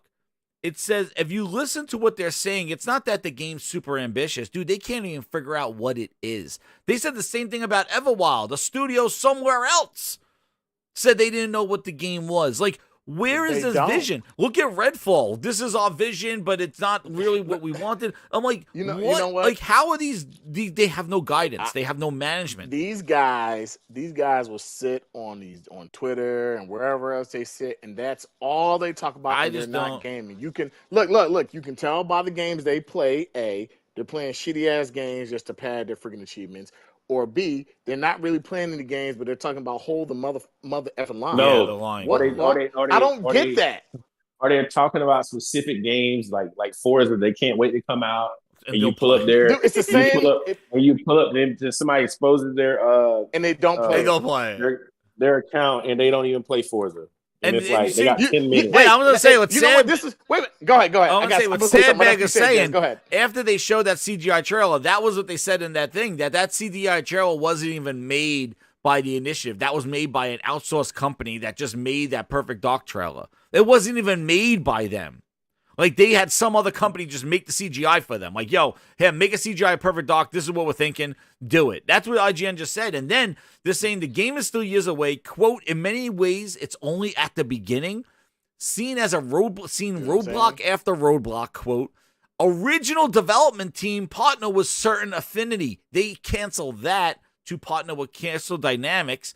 And it says after the major turnover, Crystal Dynamics is doing a bulk of the development. This is a Crystal Dynamics game. Is this even a Microsoft game anymore? Crystal Dynamics is making it. That's who's making this game. And guess what? Crystal Dynamics is not prioritizing this game because they're supposed to make Tomb Raider because Embracer said you go make, or Amazon paid for Tomb Raider. So Perfect Dark is getting the second hand because Crystal Dynamics, who's not owned by Microsoft, because Microsoft doesn't own them, they're just working on a Microsoft game with the initiative.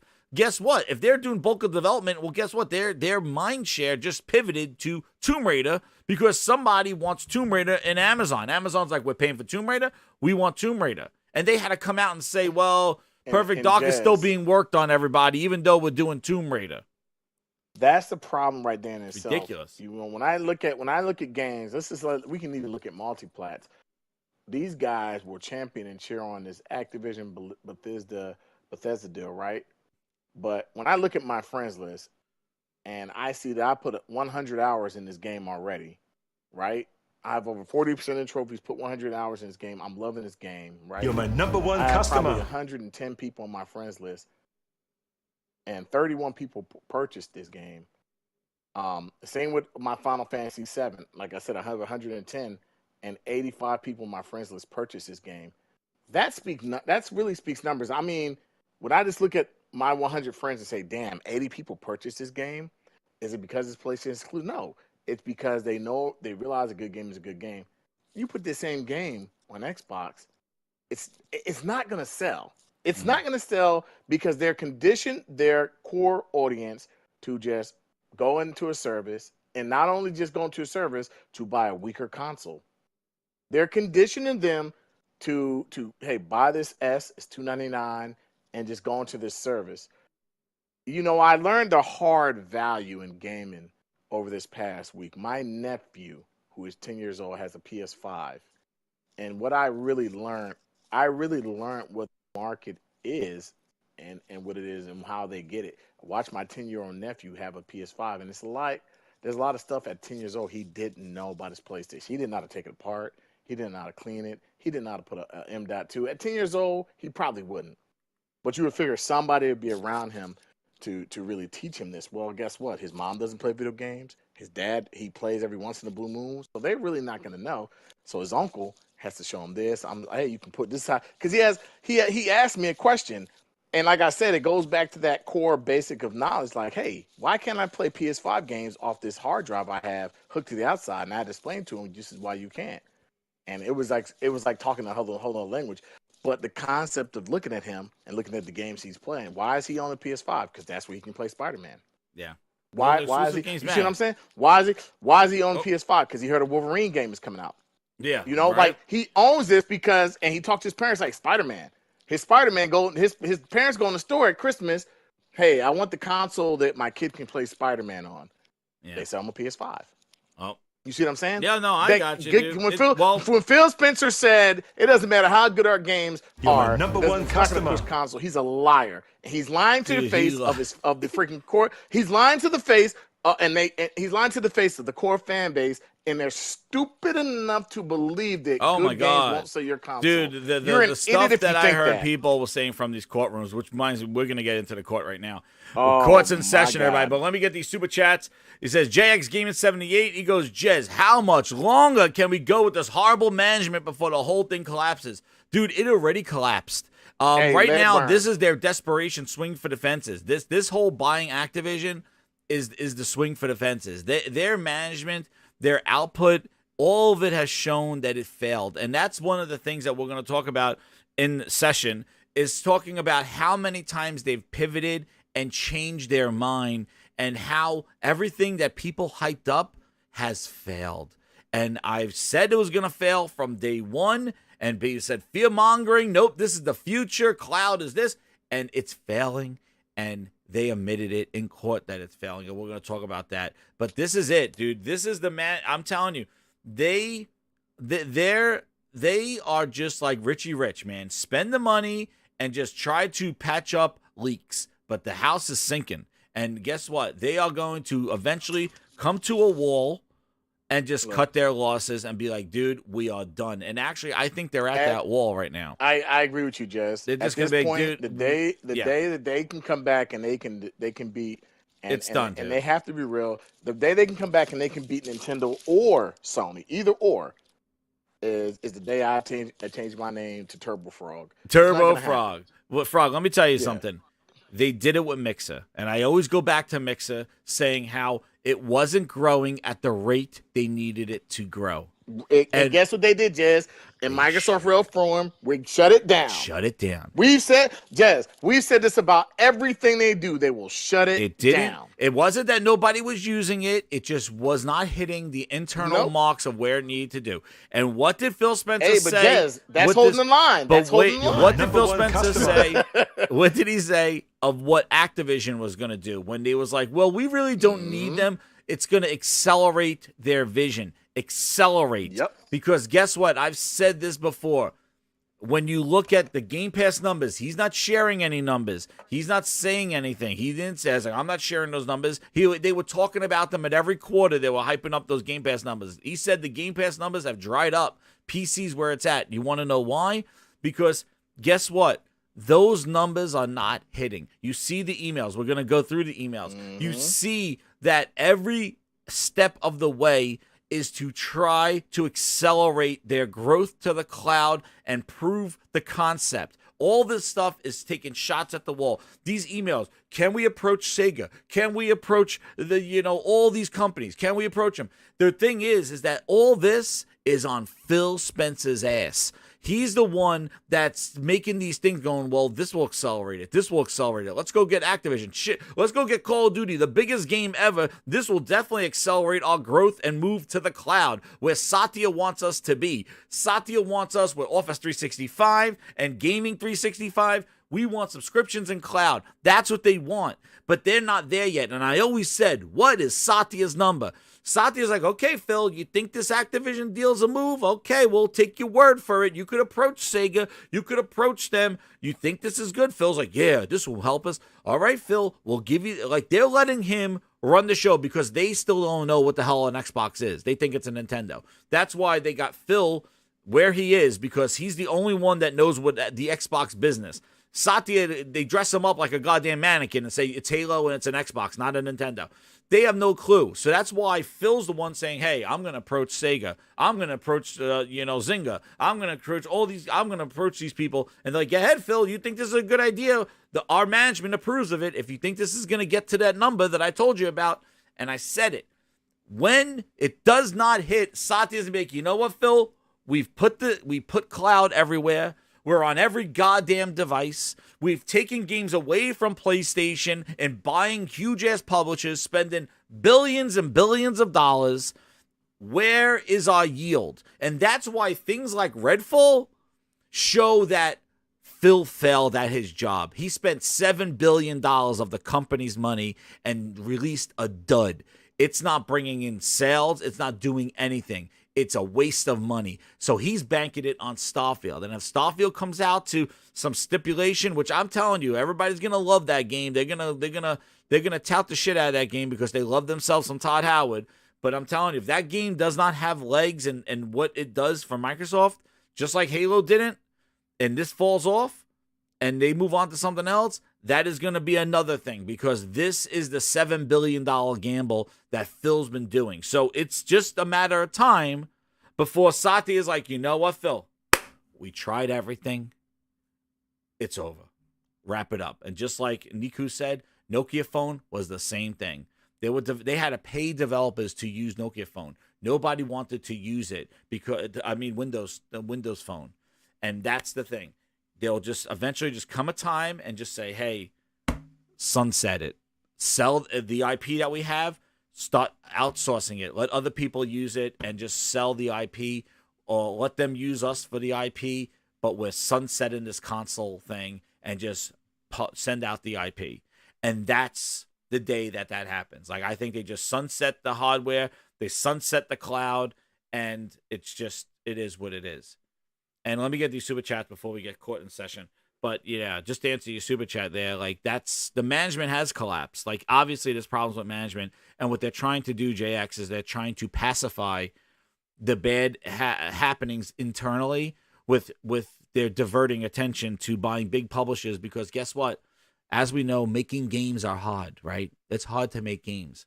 And Microsoft has seen that. That's why they use these deals and these partnerships like with Titanfall and stuff, because they didn't have to. They just had to oversee the quality and the content to bring to their platform. They didn't have to go through all the development stuff. They only had to do that with a few studios and Forza and 343 and things like that. Now they have all these studios, and they got one guy that smells up the place named Booty running this stuff, giving them coffees and staying out of their way. That's the thing. They saw what Minecraft did. Hey, if you just buy something that's everywhere, we don't have to do anything.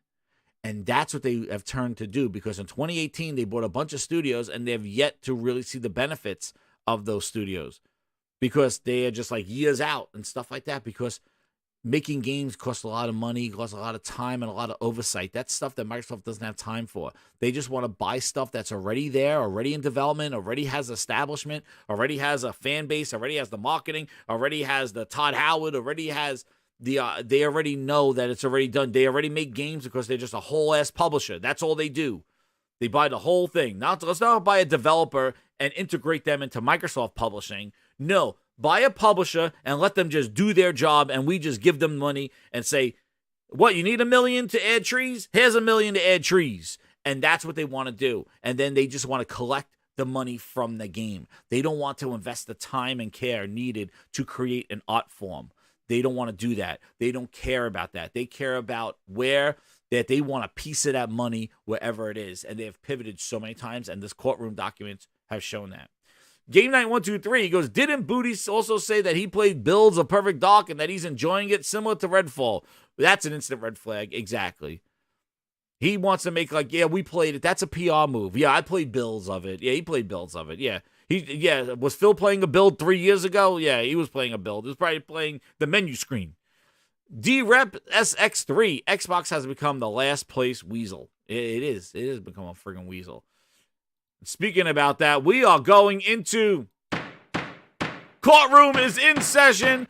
Grinds Law. The two Utes. Two what? What was that word? Two what? What? Did you say Utes? Yeah, 2 Utes. What is a ute? Grindhouse Court is in session. We got 400 people in here ready for Grindhouse Law. Here we go. Courtrooms in session. Grindhouse Law. Here we go. I did it because I like it. Hell, I love it. I'm sitting here, I'm just itching. I'm itching to do it again. And you think what? You think that house, some doctor, they're gonna get me to stop from doing what I want to do? Well, that ain't happening. Not on my watch. Man, it's wild in this court. Ain't that right? The big bad Punisher. I am the Punisher. I'm right here. You want it? I'll give it to you. Order! Oh my God! The Utes are here. The Utes. So, the Utes. Well, to start off the law, we did have a vote here, and we're going to end this. So, there were 2 days, just to kind of summarize here. There were 2 days in court with the thing, because there was a lot that went on, and there's only certain things to cover that I wanted to make some points on, and get Frog's opinion on some of these things as well. It's the Punisher. That's right, the Punisher.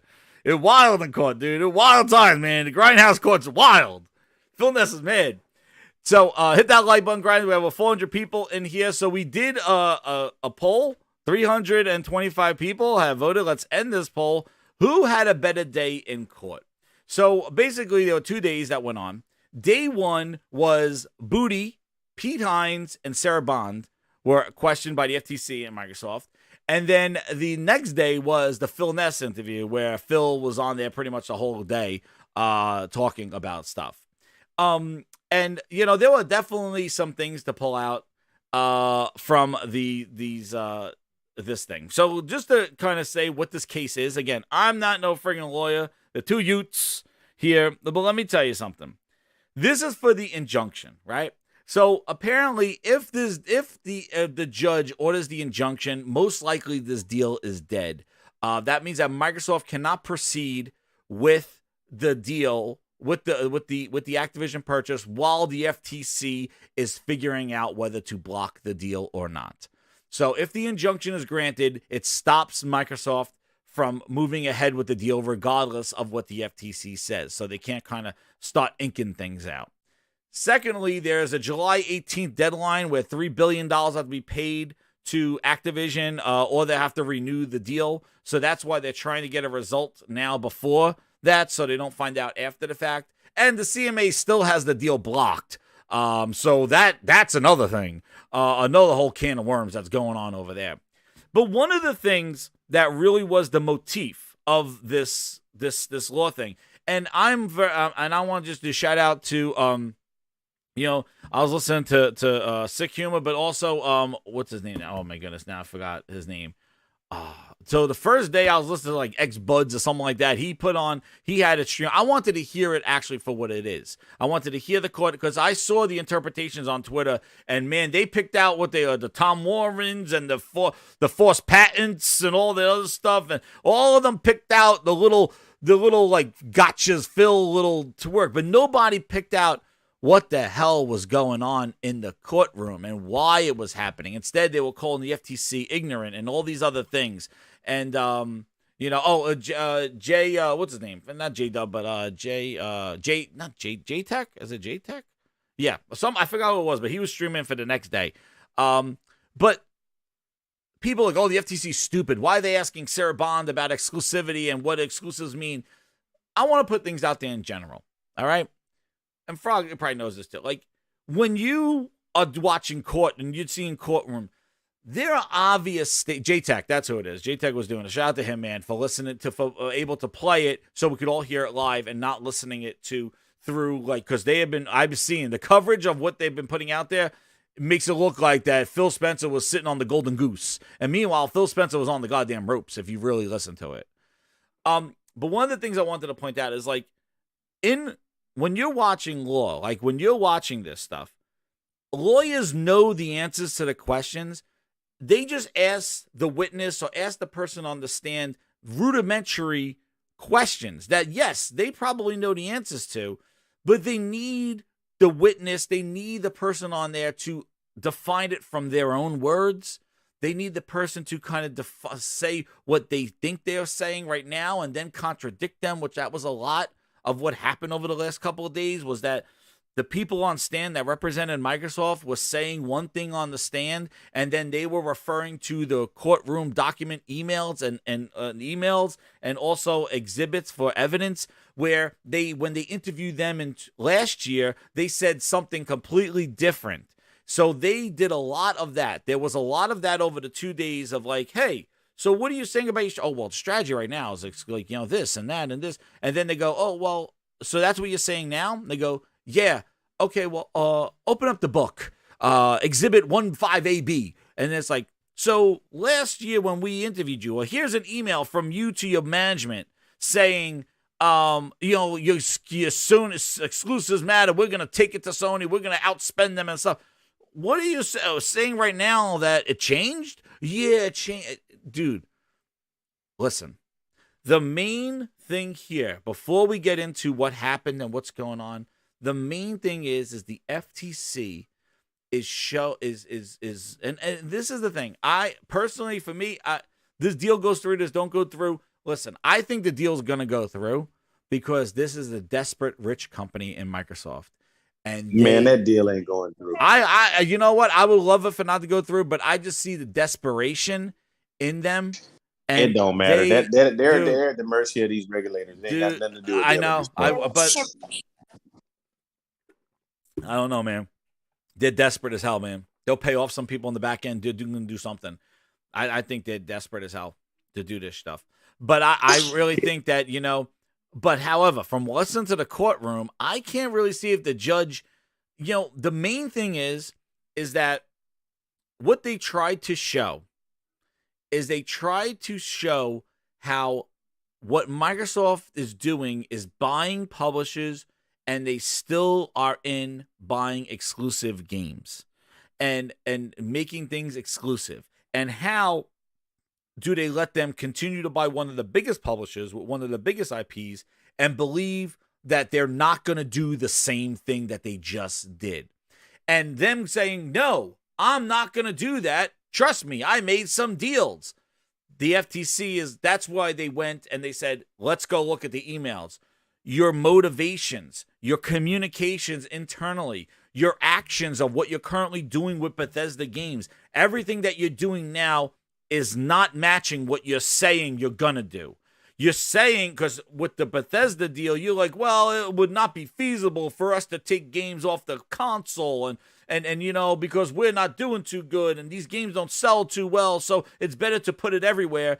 And then the deal went through, and then the first thing you did was the circle jerk saying, these games are exclusive to Xbox. You duped everybody. So how do we know that you're not going to do the same thing? And that was the big motif of the days that nobody's really covering online. The emails have leaked out now. Finally, we see the emails of the real communications that were referred to.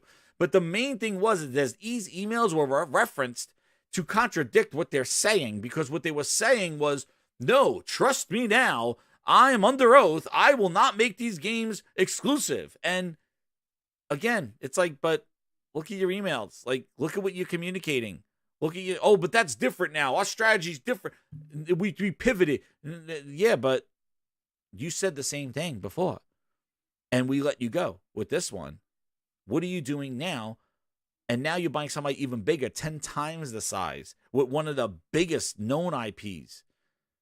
How are you not going to leverage that? And to sit there and think as a business, like, really, they're going to spend $70 billion to keep everything the same?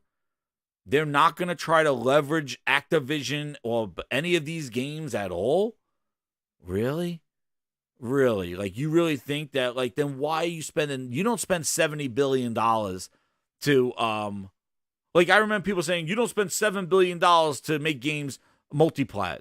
Exactly. They made them exclusives. You're going to spend $70 billion to keep everything everywhere and just, we're good? You think that big rich company Microsoft is going to do that? Maybe they do that for the first couple of months, but I told you, as soon as they want to pivot, as soon as Satya puts more pressure on Phil, guess what? Things are going to change, and they're going to leverage what they got.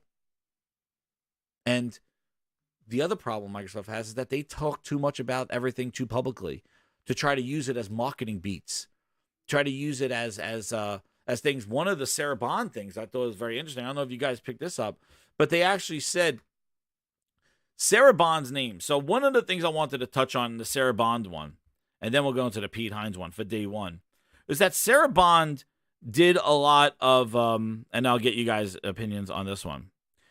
Sarah Bond did a lot of signing of documents. These supposedly 10-year deals were signed by her. Her signature You're my number one customer. Right? The thing that came up was from the FTC asking her, going, well, do you negotiate these deals? Do you have the power to choose exclusivity? And Sarah Bond said no. But she signed the documents. Phil, she said, is the person that decides exclusivity, not her. They're like, well, you signed it.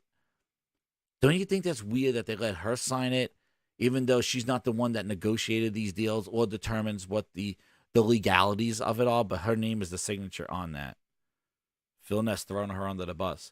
One of the other things that came up with those deals, you know, these things that Smith was floating around, is that in each of these deals that Microsoft really didn't want to make public, but they are, in these agreements with NVIDIA, Nintendo, they're filled with loopholes and speculative commitments.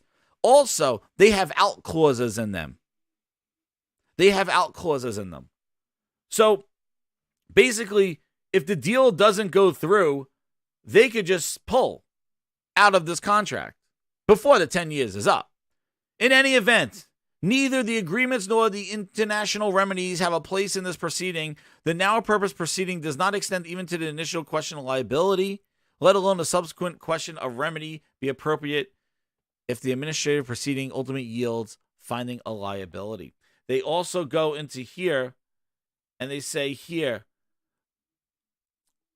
NVIDIA agreement, unanticipated and unforeseen future events, allows Microsoft to renegotiate its agreement with NVIDIA if Microsoft unilaterally decides the existing terms would be impractical, unduly erroneous, and uneconomic. Out clauses in these 10-year deals that they could pull out of these things. Who's going to be watching them to make sure that this is a good deal? NVIDIA's like, hey, Call of Duty's in our service for 4 years. Oh, you know what? It hasn't really been doing anything. Microsoft's like, yeah, it's costing us a lot of money to develop it. And you know what? I could see it with Nintendo. I said this always with Nintendo. I said it. They'll be like, hey, you know what? Call of Duty's too ambitious this year. We're unable to make a native version. We're going to have to stream it to the Switch. Where's that in the document? How are they going to deliver it? She's signing these forms. Out clauses. These 10-year bullshit deals. They'll be like 2 years in, dude. They'll be like, hey, yeah, we're too ambitious this year. The Switch is going to get... They're gonna get a streamed version because we got to keep parity, but it's too powerful to run it on a Switch. That was another point that they try to make to Phil, talking about generations. And is the Switch this? Why are you putting it on there? But we'll get into Phil stuff. But guys, what do you think about these 10-year deals and these out clauses signed by Sarah Bond, which was brought up to them in the FTC? Microsoft has resisted testimony and discovery on the deals and wanted to exclude them from the hearings. What do you think? I think Sarah Bond is well spoken. Oh yeah, definitely. She was the coolest cat. Yeah, was the coolest one on there. Yeah, I think that she's smart. She has the ability to kind of replace Phil Spencer at a point. And I think she will. I think that these exclusivity deals, like when they're saying 10 years, and I don't trust anything they say. We know there are plenty of games that were going to be multi-plats or possibly exclusive to PlayStation. But let's just say multi-plats for the most part, maybe for a time period. And with Microsoft going in there and saying, buy this, we're going to buy that. Some of these games, they just said, you know what, screw it. we're gonna find a way to make this exclusive to Xbox, no matter how well Whatever your name is, get ready for the big surprise. Game Pass, we don't care. We just want to make sure that it's, the looks of everything resonates with us to better ourselves, and it's not moving a needle. So, in my personal opinion, 10-year deal with Call of Duty. Let's just say Call of Duty, right? 10-year deal. They say 10 years from now, Call of Duty may only be on Xbox. I'm gonna be honest with you. I think there's a point that it doesn't matter anymore. It does. I think there are enough games out there.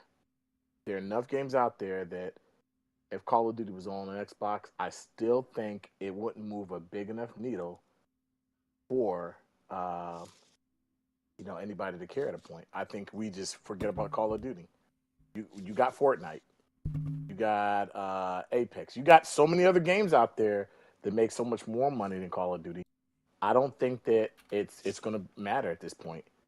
I think that they pull Call of Duty, they take the Activision games they have, and they say, okay, they're all in Game Pass. Probably they say you're whispering. Oh, really? Yeah, now you better. Hold on.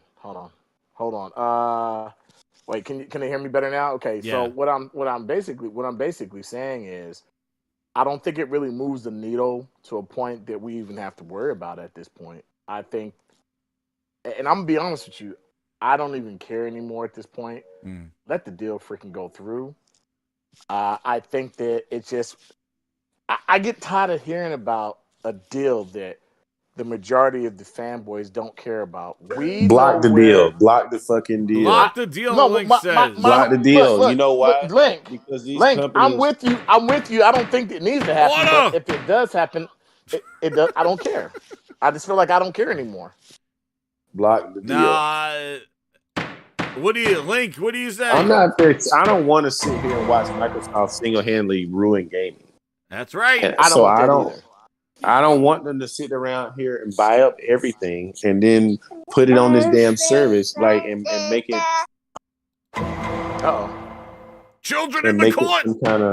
Make it some kind of Game Pass filler. Like, no. That's right, dude. That's right. And Link, we know that's what's gonna happen. That's why I don't think it matters anymore. Like I really, the dirt that they have and stuff like that. Like, again, I don't want it to go through because I don't want to see. I agree with, and we'll get into this thing with here, but I agree. Having an open market is better for competition than having Microsoft squander it away. And I think the one thing that stood out to me from these deals, from this courtroom stuff, is how sleazy and desperate these acquisitions are. They're stemmed from bitterness. They're stemmed from, we don't know what to do with what we're doing. We just talked about how bad they're managing their own stuff. It's a rich kid with money that wants to buy friends. And that is their mentality. It is the essence of everything that they're doing. There is no strategery. There is no strategy with what they're doing. They are just going, see the biggest fish, buy the biggest fish. That's all we can do. We don't have a fishing pole. We're not going to get on a boat. We're just going to see that fish, and I wanted how much for that fish in the window. But sir, they can't outmaneuver Sony. They do not want to get on a these boat. Deals. They don't want bait. They don't want a lure. They don't want to fit. They don't want to know how that fish is caught. All they see is the big fish, and they say, "How much for that big fish? Can I pay you to put it in my car?" That's all they want to do. It's Sleaze City. They saw all the deals Sony was making with Bethesda to get games on their platform, and they couldn't outmaneuver them. So they said, "Okay, we'll just buy the whole damn thing." That's a good transition, Link, because that's exactly what we're talking about. That was one of the big things that came up. Was this exclusive thing that was going on? So, Link, continue with that thought while I pull up the slide. Well, I mean, how is a company, $100 billion company, outspending and outmaneuvering a $2 trillion company when it comes to exclusive games, marketing rights? I don't understand it, And then you turn around and just say, okay, we're just going to buy the whole company and throw all their games in this service. And I mean, I don't know. It just reeks of desperation. And it's an underhanded way of competing, to be honest with you, because you can't just buy your way out of everything, you know? I agree. It doesn't matter to them whether the games that go on that service move the needle for more people to come to the service or even move a needle for game sales. They don't care about that anymore. All they care about is if we have it and the perception. But the perception is they're losing. The perception is they're bleeding. The perception is they have a wound that they can't close. No matter what kind of gauze they put in that wound, they can't close that wound. And the difference is Sony can get a cut and they can put some freaking a bandage over it, they can heal it, and they can throw something else out, and you're like, oh, Microsoft's game studios, Xbox Game Studios, or whatever it's called, they have a gaping gash. It doesn't matter if they have Starfield. It doesn't matter if they have Elder Scrolls. It doesn't really matter if they have Call of Duty. It doesn't matter what they're putting in their service. It's not moving a needle big enough to sway people to say, we're going to leave our... And Phil Spencer said it himself, and he knows it. And he said it where people should listen. We lost that last generation. We definitely need that last generation. PS5 players aren't going to move over to Xbox just to play Elder Scrolls, Call of Duty, and so forth, so forth. They would have to buy up most of the industry for that to even be a thing. And as that's why they're not. It seems like they wanted to buy. Yeah, that's what those emails. That's the only way they can win is to buy up big players and enough of them to say we have everything here. You can't get it anywhere else. Yeah, because they don't have the talent to create. They don't have the talent. When they try to create, they fail. Or yes, because do you know why they fail? And I'm gonna tell you why they fail. And I blame Game Pass on it. These developers, to some extent, don't have to try as hard. You know, I think that's why you're going to see more and more developers who are like, we have this game, but we really don't want to put it in Game Pass because, yeah, they may pay us up front, but damn, how can we come out with a sequel if we just Game Pass it and the game isn't good that we put there? We really want that budget to make the game we want to make. Yeah. And I think that's the difference between the games you're seeing in the Game Pass that are only in Game Pass, some of them, and like Redfall. They're like, hey, we really had to rush. I believe they had to rush that game. That game was nowhere. I think they had some ideas that could have been good, but I think they just had to rush it. Same with Starfield. I feel Starfield in a lot of ways was rushed. You know, them bullshitting saying, hey, you know, well, Starfield was going to be on PlayStation, but we decided to make it exclusive because if we had to put it on PlayStation and develop it for another SKU, imagine how long it would have took to came out. You guys developed it for the mother effing S. Are you kidding me? Are you kidding me? They're so full of shit. They are. And these guys that believe that they aren't full of shit, you guys don't game. You guys are in this freaking YouTube spaces and all these things. You guys don't game. You guys, all you do, you're there for the conversation of gaming, but you're not really there for the gaming.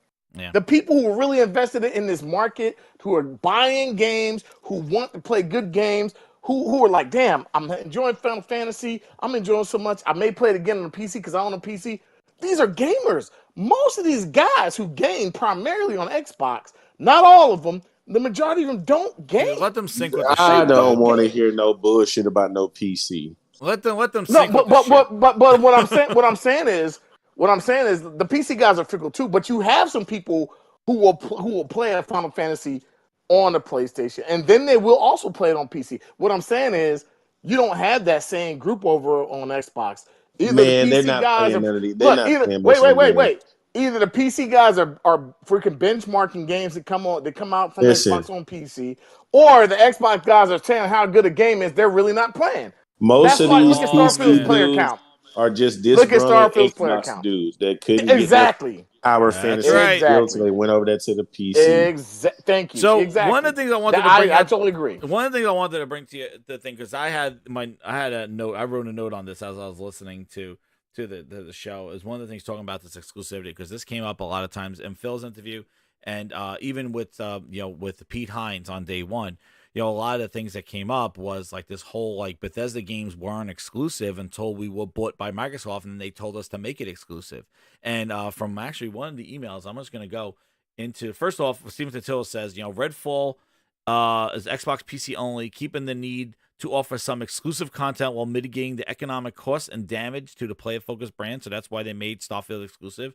Redfall generated minimal sales, and many other future ZeniMax titles will be shipped on PlayStation and Nintendo. And one of the ones that came up there was actually Elder Scrolls 6, where Phil said, I really didn't announce that it's exclusive. Meanwhile, he did. We'll get to that.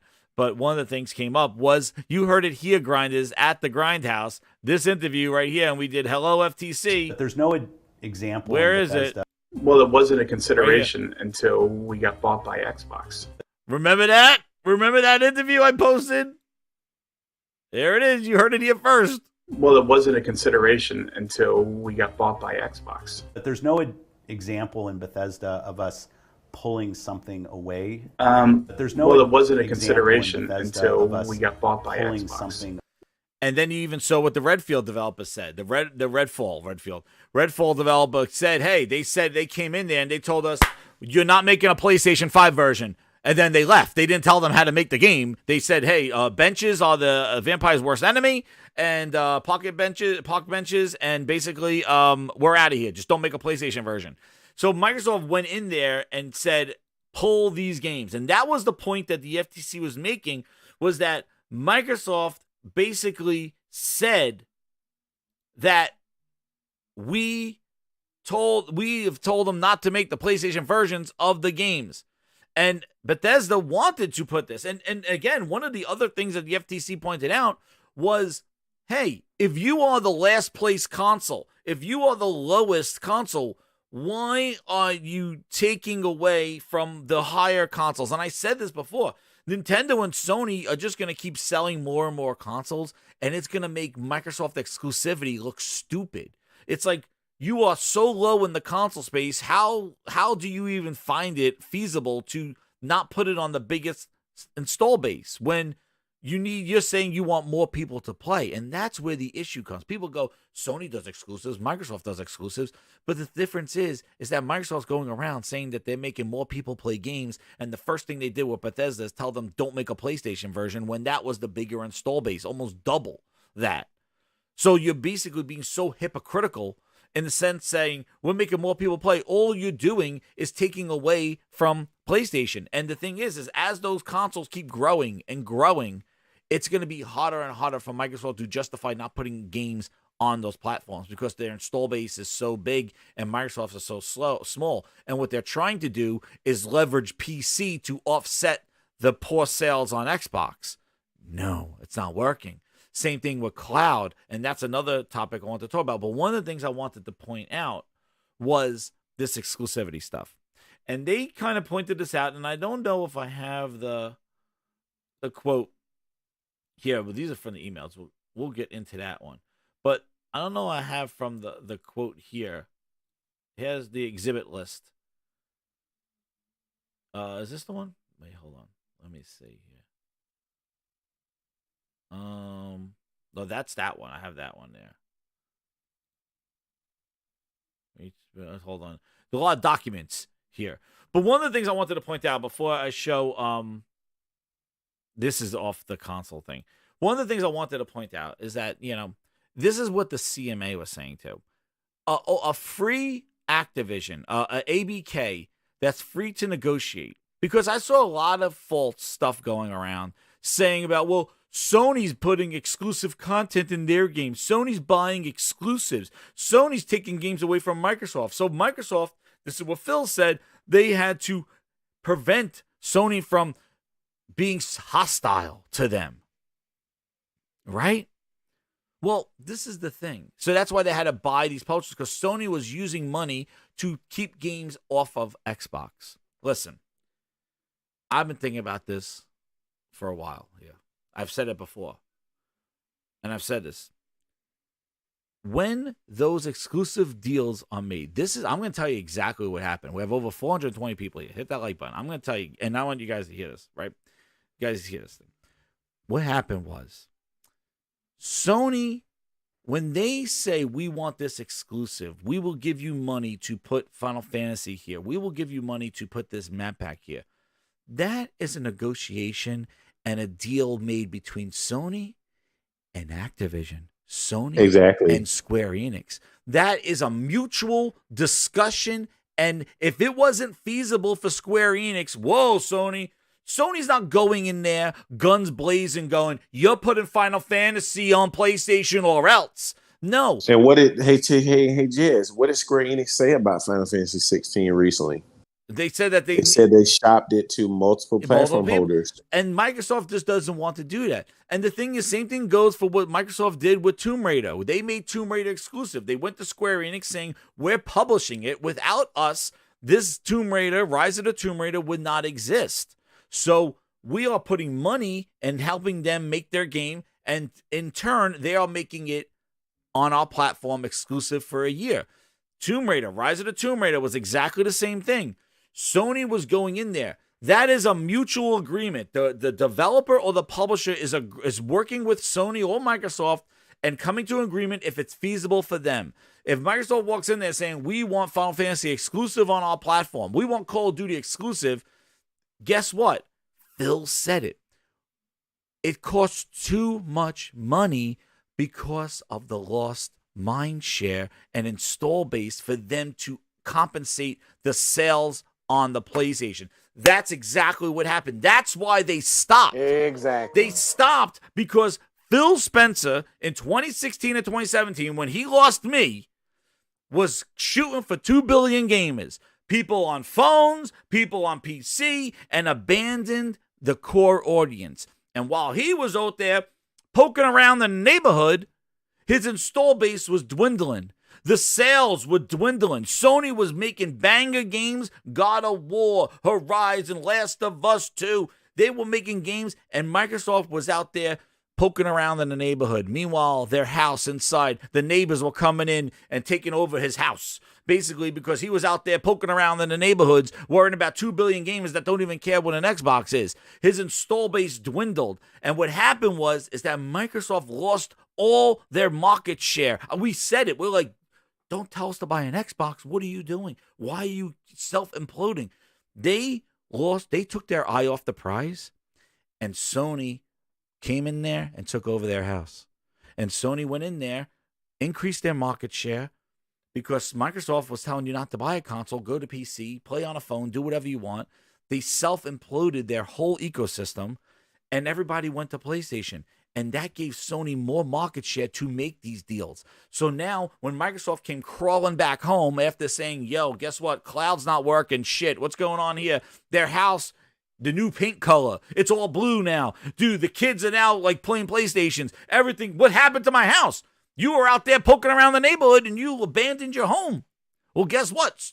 Daddy Sony came in and said, who's your daddy? Think about it. And took over your house. Yes, right? The deal to get a game like Final Fantasy 16 is going to cost Xbox way more. Exactly. Because they can't sell the game. They're going to have to put it in Game Pass. Dude. Because their users aren't going to buy it.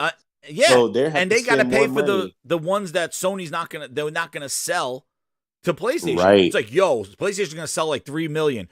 Okay, well, you got to pay us for 3 million to compensate for us not putting it on PlayStation. And Phil's like, shit, 3 million and this and that. Well, we're not going to increase our console sales that much based off of this exclusive here, so it's not worth it for us. So, see, that sounds like a you problem, Microsoft. That's not an industry problem because you were doing the same thing when you had the market share. But guess what? You and Satya decided to change the game, and it didn't work out for you. And now you came back home and realized you don't have the market share and mind share anymore to use that leverage to get those deals. But Sony does. So what you're doing now is saying Sony's taking games away from us. Well, guess what?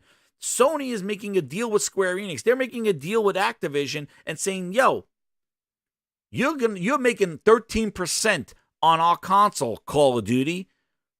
Give us a goddamn map pack. All right? Give us a goddamn season. And Activision is sitting there. Free market. They could say, you know what, Sony, we're not doing it. We're renegotiate. Wait, I'm going to say, they want to renegotiate the deal. But Activision and Sony come together and agree on it.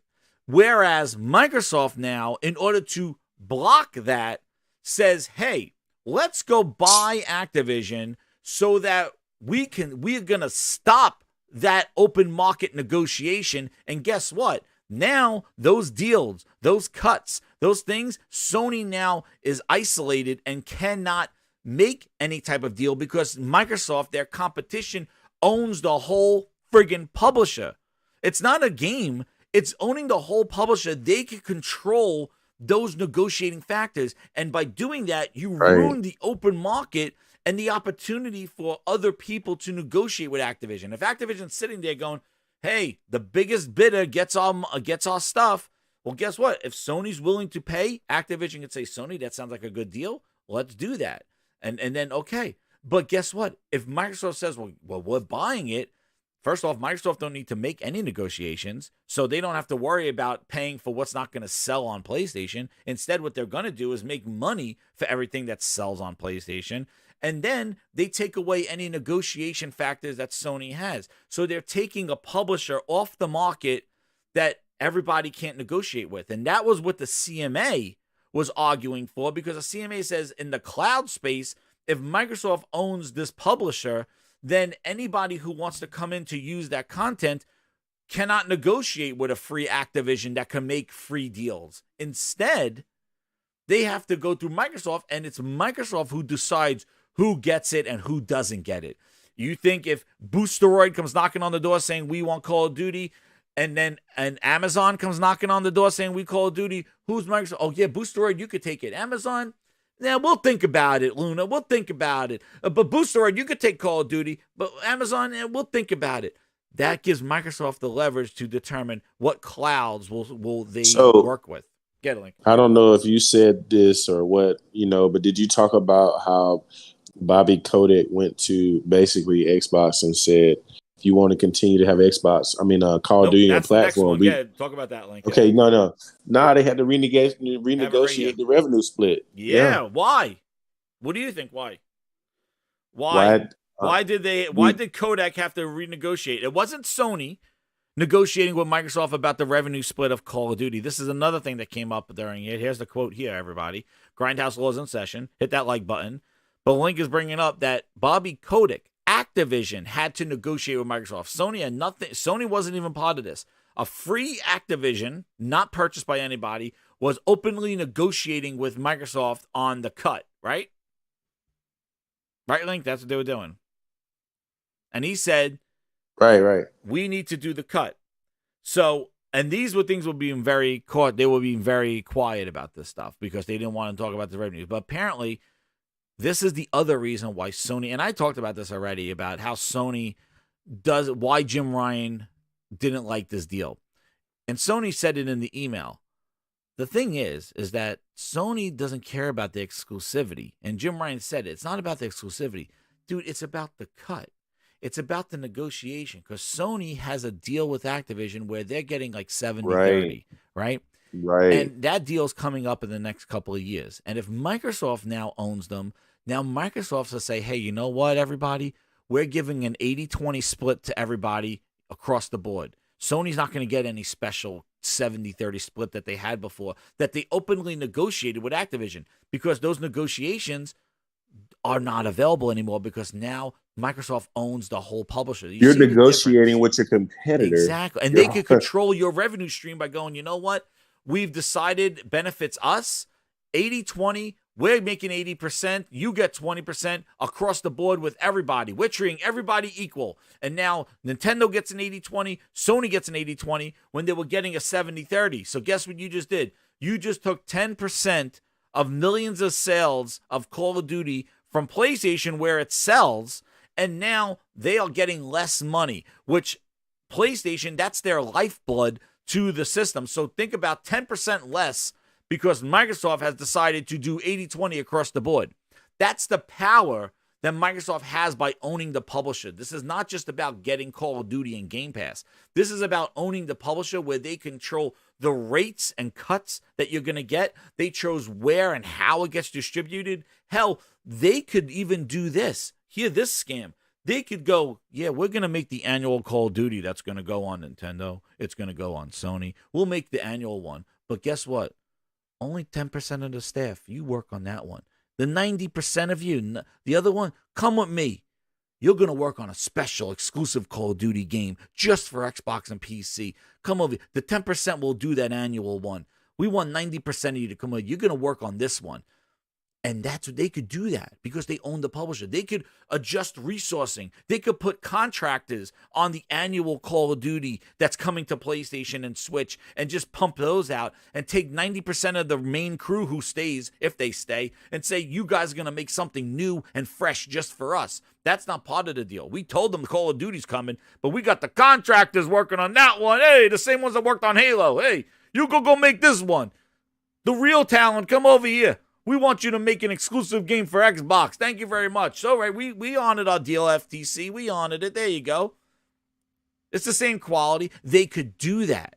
That's the difference. That's the danger of them owning a whole goddamn publisher. They could adjust resourcing. They could put contracts. They could do out clauses with 10-year deals. They could decide who gets the game, when you get the game, how you get the game, how the game is made, if it's episodic, if the game has a battle pass, if they have exclusive, they could do anything they want. They control the DNA of everything. And that is ultimate power.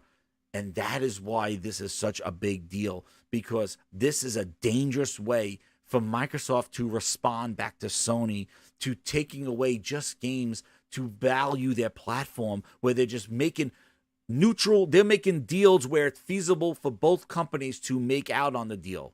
That's what Sony's doing. They're negotiating in an open market. They're taking their money and they're using their money to reinvest in exclusives for their console where they see value. Microsoft sees that as hostile. Why? Because you don't want to do that strategy? Because that strategy doesn't work for Satya and you. That's why. That strategy doesn't work. And that's a you problem, Microsoft. That's you decided to change the game. You wanted 2 billion people, but guess what? That didn't work out too well. And now you want to change the game and own publishers to block Sony from making deals to take games away from your platform. Because guess what? You told people don't buy an Xbox, and they listened to you. And now your market share, your mind share is so low, it costs too much money to try to get an exclusive game of that caliber only on your platform. And that's what happens when you take your eye off the prize and you focus on people that don't care and take your eye off the core gamer, the respect, the quality. You couldn't even bring people back with Halo. Sony's using their money and using their marketing leverage to make the deals to value their platform for their users. They sound like they're doing their job. You must be the other guy. Because that's exactly what Microsoft's doing. They're putting up an ultimate defense, saying, guess what? If we buy publishers, we could corner Sony to stop making these deals and we could guarantee our platform, because Microsoft knows, just like Phil said, they're never going to sell the consoles. They'll never be good again. He knows the console strategy is done. And in order for them to stay relevant in gaming, they have to find a way to compete against Sony, not against consoles. Instead, what they got to do is cock block them. They got to block them by buying up the industry and consolidating all the publishers that Sony works with or Sony could work with like they were. Think about it. That's the reason why he bought Bethesda. And people on the internet, the 3Cs, are celebrating this, going, well, Sony is buying exclusives, so Microsoft is coming back at them. Ha ha ha ha. Asshole. Do you realize that's exactly what the FTC and the CMA are blocking the deal for? Like, if you think that that's cute console bullshit, that's exactly what the FTC wants them to say. It's a hostile takeover of a consolidation of the industry to block and isolate a competitor, you friggin' idiot. So going online and doing an Xbox video about how Sony pushed the beast and Microsoft is paying back by buying publishers. You realize, you idiot, that's exactly what the FTC wants them to do. It shows that there is no collaboration. There's no holistic approach. There's no strategy to this. The emails, it all points to Microsoft wanting to isolate the market and take down a hostile Sony who's just doing business. That's the thing. Sony is just doing business with the money they have. They're going out there, walking up to them saying, hey, you want to make Knights of the Old Republic? Here's some money. Put it on our console first. Thank you very much. Microsoft doesn't want to do that strategy. That's a you problem, Microsoft. That's a you problem. And now you basically said in court, Sony's hostile. And that's why you scooped up Bethesda, because they were going to make Starfield exclusive. They already made Deathloop exclusive, Ghostwire Tokyo exclusive. They were going to Starfield next. And what did you do? The only thing you could. Send an email to Daddy Satya. Can I go buy Bethesda so we could get those games? For our Nintendo? Yeah, sure. Yeah, for the Nintendo, Satya. All right, here's $7 billion check. Go ahead, go get him, Daddy Warbucks.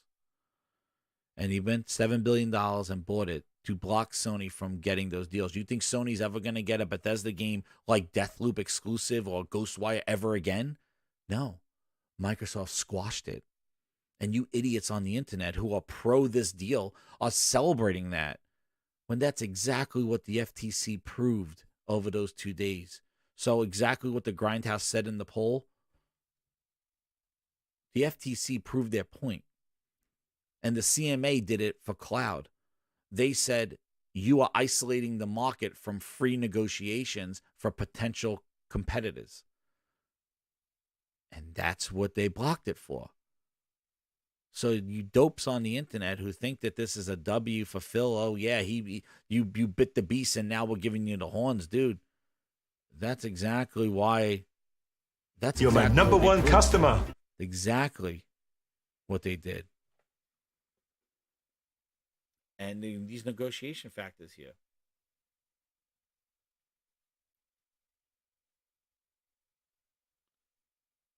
See? And they think these quotes are cute. Like, Phil, as a console wars is a social construct with the community. Well, I'm going to tell you one thing. This console war thing, guess what? 430 people in here. It exists. Don't deny it.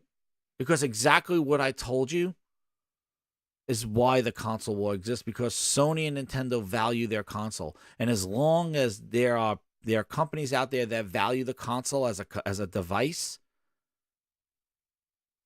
the console wars exist. Phil wants to pretend that they don't. Meanwhile, their emails state otherwise. Right? Where is he? Where is he? Right? Stank ass booty.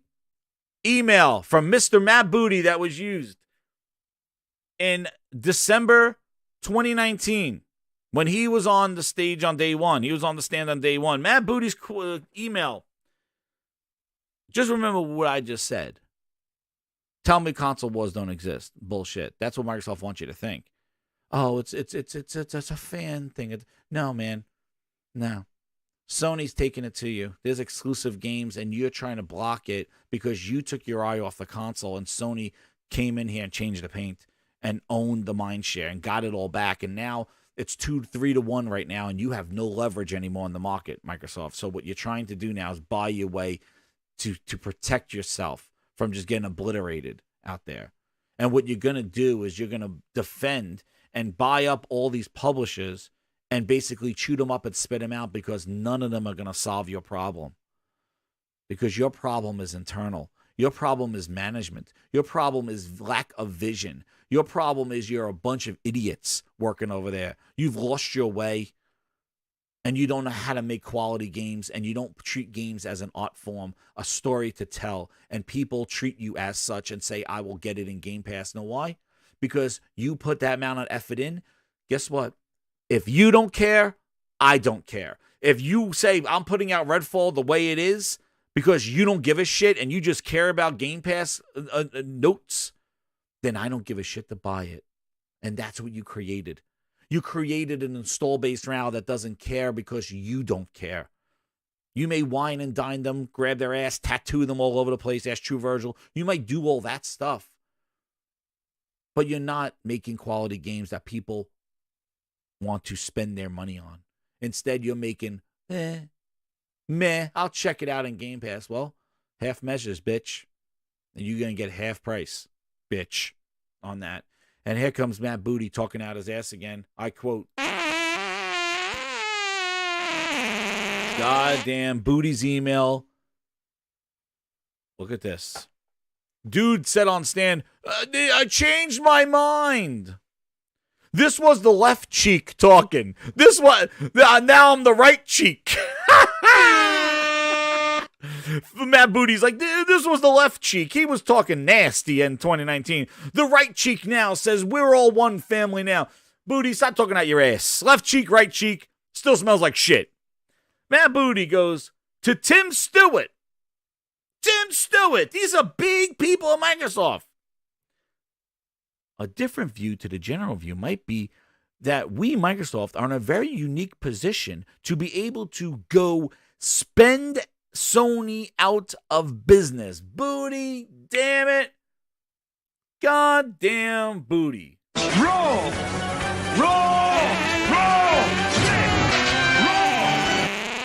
Food for the catch a rat. So we have got rats here.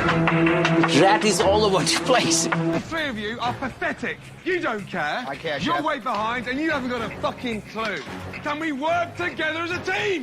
Well, notice he doesn't say make games. We want to spend Sony out of business. Spend. Okay. If we think about game content matters in 10 years, we might look back and say totally would have been worth to lose $2 billion, $3 billion in 2020 to avoid a situation where Tencent, Google, Amazon, or even Sony have become the Disney of games and own most of valuable content. For example, it was practically impossible for anyone to start a new video game streaming service at scale at this point. What content do you base it on? Things like Hulu and CBS All Access are trivial players in this space. Hear this. Take note on this line because I got a Grinds clip for you. In games, Google is 3 to 4 years away from being able to have a studio up and running. Amazon has shown no ability to execute on game content. Content is one moat that we have. In terms of a catalog that runs on current devices and capability to create new, Sony is really the only player who could compete with Game Pass. And we have a 2-year, 10 million sub lead on them. And if we reverse course on day and date, it's because guess what, guys? It's not working. There you go. Pivot 1. It's going to be hard to convince things like Mixer or Xcloud have much of a chance of surviving. Oh, man. Oh, man. Well, guess what? I beat you to it, Booty of 2019. Mixer's dead. So, you didn't have to prove shit with Mixer. Mixer died about 6 months after this email. Good job trying to cap for Mixer, thinking that it's going to be a thing. Would you ship that? What you just played? Booty, stick to making coffee. Stop doing emails. Oh, this coffee smells like shit. It is shit, Austin. Oh, good, then it's not just me. Goddamn, Booty makes a shit cup of coffee. So, let's look at the dates. I'm going to pull a little Grindhouse law here. I'm going to be Grind TC. Grind TC. I did it because I liked it. Hell, I loved it. Order!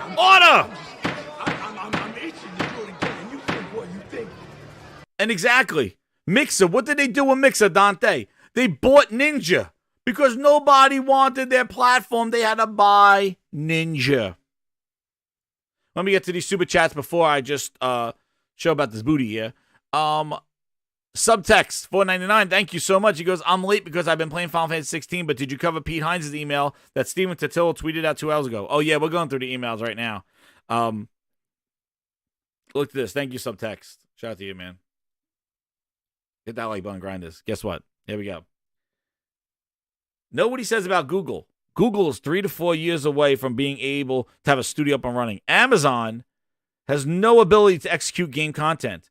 Content is the one moat we have, and we're beating Sony. Oh, Grindhouse. Somebody's at the door again. 2019. Wait, 2019 December. Google's not a problem. Amazon has yet to show the ability. Where did we get that infamous Phil Spencer interview? Oh, yeah. In 2019. Phil, why don't you tell us something, Phil? Tools. They push do. That stuff. They have game studios, right? They shipped a game on Xbox this year. And the world didn't stop spinning, right? The two big competitors, and I can ship a game on our platform. You said the word two competitors. Amazon is a competitor. For Microsoft. There's no doubt about that. There's no doubt about that. Is it, Phil? Wait a second. And then we got Phil Ness. Here he is, Exhibit A, B, C, and D here in Grindhouse Law. Phil Spencer says Amazon and Google are Xbox's real competition. Do you grinders remember this line of horse shit? Remember when people go, well, it doesn't matter how many consoles Microsoft sells because Sony's not the real competition. It's Amazon and Google. Amazon and Google. Oh, really? I present Exhibit B. Cloud gaming is the next war. Phil Spencer, what did you just say? Matt Booty says that Google was 3 to 4 years out. Matt Booty says that Amazon can't even make a goddamn game. He says it's about content and they don't have any of it. So why are you saying this, Phil Ness? Quote, when you talk about Nintendo and Sony, we have a ton of respect for them. But we see Amazon and Google as the main competitors going forward, Spencer said. That's not to disrespect Nintendo and Sony, but the traditional gaming companies are somewhat out of position. I guess they could try to recreate Azure, but we've invested tens of billions of dollars in cloud over the years. The two youths. Two what? What was that word? Two what? What? Did you say youths? I'm going to have to apologize ahead of time because I'm going to stretch his ass like it's never been stretched before. So Matt Bootylicious, Mr. Matt Bootylicious out there, what are you talking about? What are we doing here, Bootylicious? What are we doing here, Bootylicious? You just said Google and Amazon are nowhere near. It was only Sony, and even you were ahead of them. Really? Because I remember this sentiment the whole goddamn year when Sony was stomping out Microsoft in sales, and everybody's like, it doesn't matter. Phil said that Amazon and Google are the real competitions. I don't want to be in a fight, quote, over format wars with the guys that, while Amazon and Google are focusing how getting to 7 billion people around the world. Ultimately, that's the goal. Do you see what happened? These quotes right here is exactly why we're in the situation today, Grinders, here in Grindhouse Law. We are in the situation today of Microsoft buying whole-ass publishers because in this year, 2019, Microsoft took their eye off the prize. They looked to Amazon and Google when Matt Booty told them they're nowhere near able to compete with us right now because we got the content. Well, Phil Spencer said, no, they're our competition. Oh, shit, frog. They're our competition, they said. Amazon and Google. And while Phil was jerking around trying to get 7 billion people to touch his games, Sony was making games. Sony was selling consoles. Sony was moving hardware and selling software. And the mind share got out of control. The dichotomy between the sales of a Sony and the sales of an Xbox further apart each other because Phil took his eye off the prize. He took his eye off of us, the console gamers, the Xbox gamers. He took his eye off of us to go grab ass with 2 billion people. And then when he came back home, Sony just dominated the whole thing, took over his house, married his wife, turned the kids into PlayStation fanatics, painted the house blue. And Phil came home and he's like, what happened? It's like, you were gone. New daddy came home. Oh, damn pose. That's exactly what happened. And then the only thing that Phil could do was say, you don't know what? You own the house, Sony. You took away everything from me. Well, I'm going to take it from you. I'm buying the lot. I'm buying the whole goddamn neighborhood. And now you live in my house. And now that's exactly what they're doing. Sony came over and just did what needed to be done. They did their job. But Phil's changing the game because it's like, well, we're going to stop you from doing your job because I'm buying the farm and the goddamn cow that gives you the milk, bitch. And people think that's hot shit. People think that's cool Phil. People think that's Phil Ness. They think that that's a strong Microsoft. No, dude, that's a weak-ass bitch. That's what that is. That's somebody who's desperate. That's somebody who has no other card to play but to just isolate the competition by buying the whole goddamn farm and cow because somebody's getting good milk. That's the problem. And you think that's hot shit? Well, guess what, bitch? That's exactly what the FTC wants to prove because that's exactly monopolistic. That's anti-consumer. That's exactly what they don't want to happen. So for all you guys thinking that this was a great strategy, it's a fool's strategy because this is exactly what the regulatory agencies are preventing. They do not want Phil to own the neighborhood and claim everything in his house. So if you think that's great news and Phil won the FTC and these emails, these quotes, these things are showing that their motive is still to compete with Sony, not to compete with Amazon and Google, not to make games better for the consumer, not to make things better for us, to increase prices of subscription gaming and to get their ass into cloud and out of console as fast as possible because Satya has the pressure on Phil. They got to hit Satya's number. So Matt Booty's email proves exactly they want to spend Sony out of business. They want to isolate them because just after this email, they went to purchase Bethesda and now purchase Activision. So you could tell me you changed bullshit, you changed. And that was another thing that came up during this FTC thing. That a lot of Microsoft's 10-year deals, a lot of Microsoft's we want our Call of Duty everywhere on other cloud services, all happened after the FTC sued them. That wasn't their initial discussion or initial proposal. Those proposals were generated in response to the regulatory comments. So because of that, Microsoft responded as such. So what they did was they said, well, in November when we interviewed you, you said this. It's about this and that. Well, then all of a sudden you signed 10-year deals. Those 10-year deals happened when? December of 2022. Oh, well, that's after the FTC gave you the information that we're going to sue you, right?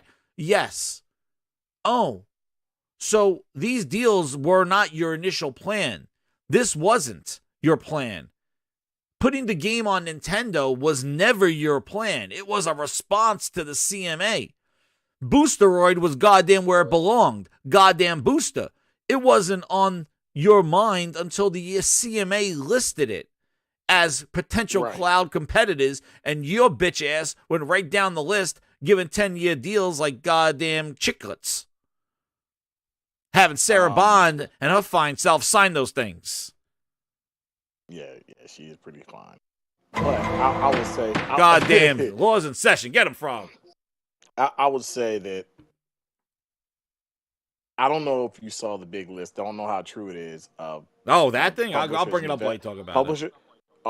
Publishers and developers they want to buy. That was kind of, if this is true, which it seems to be somewhat, you never trust the internet or Twitter. But what I'm saying, if it's true, it kind of just goes to a point where you can see where they're headed and what they want to do. It's not just saying, hey, they're not in for themselves. Great, you're in for yourself, but it's one of those things where you're like, damn, how does this make gaming better? Overall, how does this make gaming better? I don't think people are thinking about. Well, Microsoft has improved that, Frog. That's the problem. No, throughout this whole thing, they have not explained why this is better for gamers. It was only until they started handing 10-year deals out in response to the regulatory agencies did they even try to say we're putting games elsewhere. Right. They never And said I think that's what the FTC wants to see. They're like, if you can show us how this is going to make a gaming better, hey, maybe we'll be down for it. But you just seem like you want to have, and people say, oh, they're not trying to get a monopoly. That's exactly what they're trying to do. Yeah, that's it. That's why exactly people what they're trying to celebrating do. this, going Phil's badass. I'm like, dude, you see what's happening, dude? That's exactly what they're trying to prove. So while I know you're going to pull up the other list. I'm pulling up the. Well, I'm looking for that list. I want to ask Link a question. Oh, Link's not here anymore.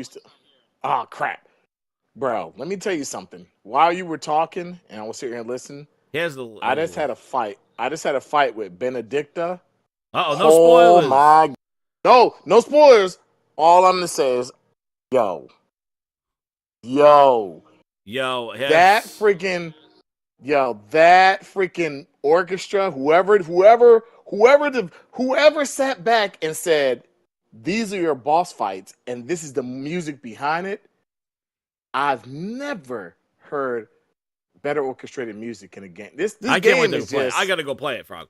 Oh, we're my in gosh, court. man. Contempt of court. Wow. Frog is trying to derail. Oh, okay. I'm trying to derail it. I'm sorry. Go ahead. Go ahead.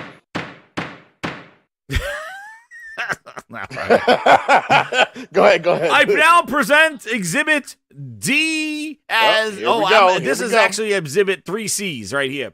Here it is. So right after Mr. Matt Booty, shit, no! Right after Mr. Matt Booty spilled spread his ass wide open and spilled the beans about outspending Sony, that holiday of 2019, we have the next emails in 2020 where Phil Spencer is on a buying spree, and he comes around. He's coming around. Wants to buy Sega. He wants to go buy Sega. And here's Phil Spencer's offer. This is his letter to Daddy Satya. I'm writing to request strategy approval of approaching Sega Sammy regarding potential acquisition of their Sega gaming studios. For context, Bill and I have reviewed the business case acquiring Sega and are both supportive. We believe Sega has a well-built, balanced portfolio and will help us accelerate Game Pass on both console. Please find the attached memo and bullets below. We find Sega Gaming Studios is owned by Sega Sammy, a publicly traded Japanese company. We have called out a few deal complexities. Sega's gaming represents roughly half of Sega's revenue and operating income. And here we go. Look at look at the acquisition targets. After Matt Booty says let's spend Sony out of business, they go on their acquisition spree and trying to buy all these goddamn people. PC in North America, mobile in North America, console and PC in Asia Pac. Look at that. This is what they're trying to do. Because guess what?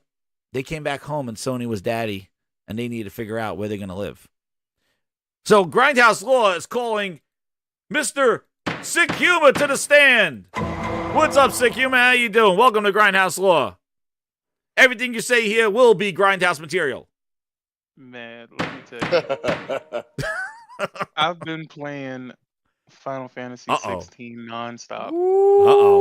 And I'm going to tell you, I haven't done a podcast. I haven't done anything whatsoever because I don't really give a shit about nothing else right now. Oh, man. As I was as I was sitting back listening, I'm like, boy, it's funny because the only reason why this is funny, truthfully, is because this is stuff we've called out since the beginning. Yep. We are not magicians. We are not psychics. Nope. Right? We can't see the future. But we saw the bullshit when everybody was spewing lies. The media was spewing lies. Facts in the court of the Grindhouse. Absolutely. The That's media right. was spewing lies. Yes, and all people jumping on this stuff, right? All of the influencers came out of nowhere. All of the yellow chair bandits was showing their allegiance. Thank you.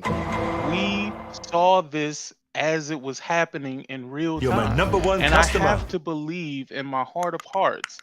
Damn, are you going to chew that? I'm sorry. That My dog Microsoft is chewing something. literally went to these people and told them emergency.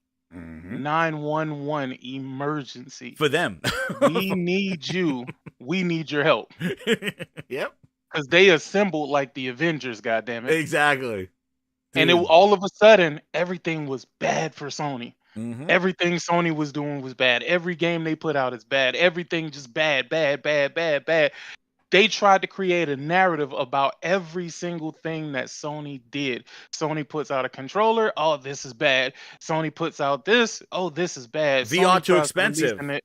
Oh yeah, $70 PSVR games too expensive. Sony bad. But you have to look at yourself as an audience of people. Fuck us, right? Because I feel like we saw through the bullshit a long time ago. But imagine all of the sheep that really believed these people were telling them factual statements. I mean, God damn it, bro.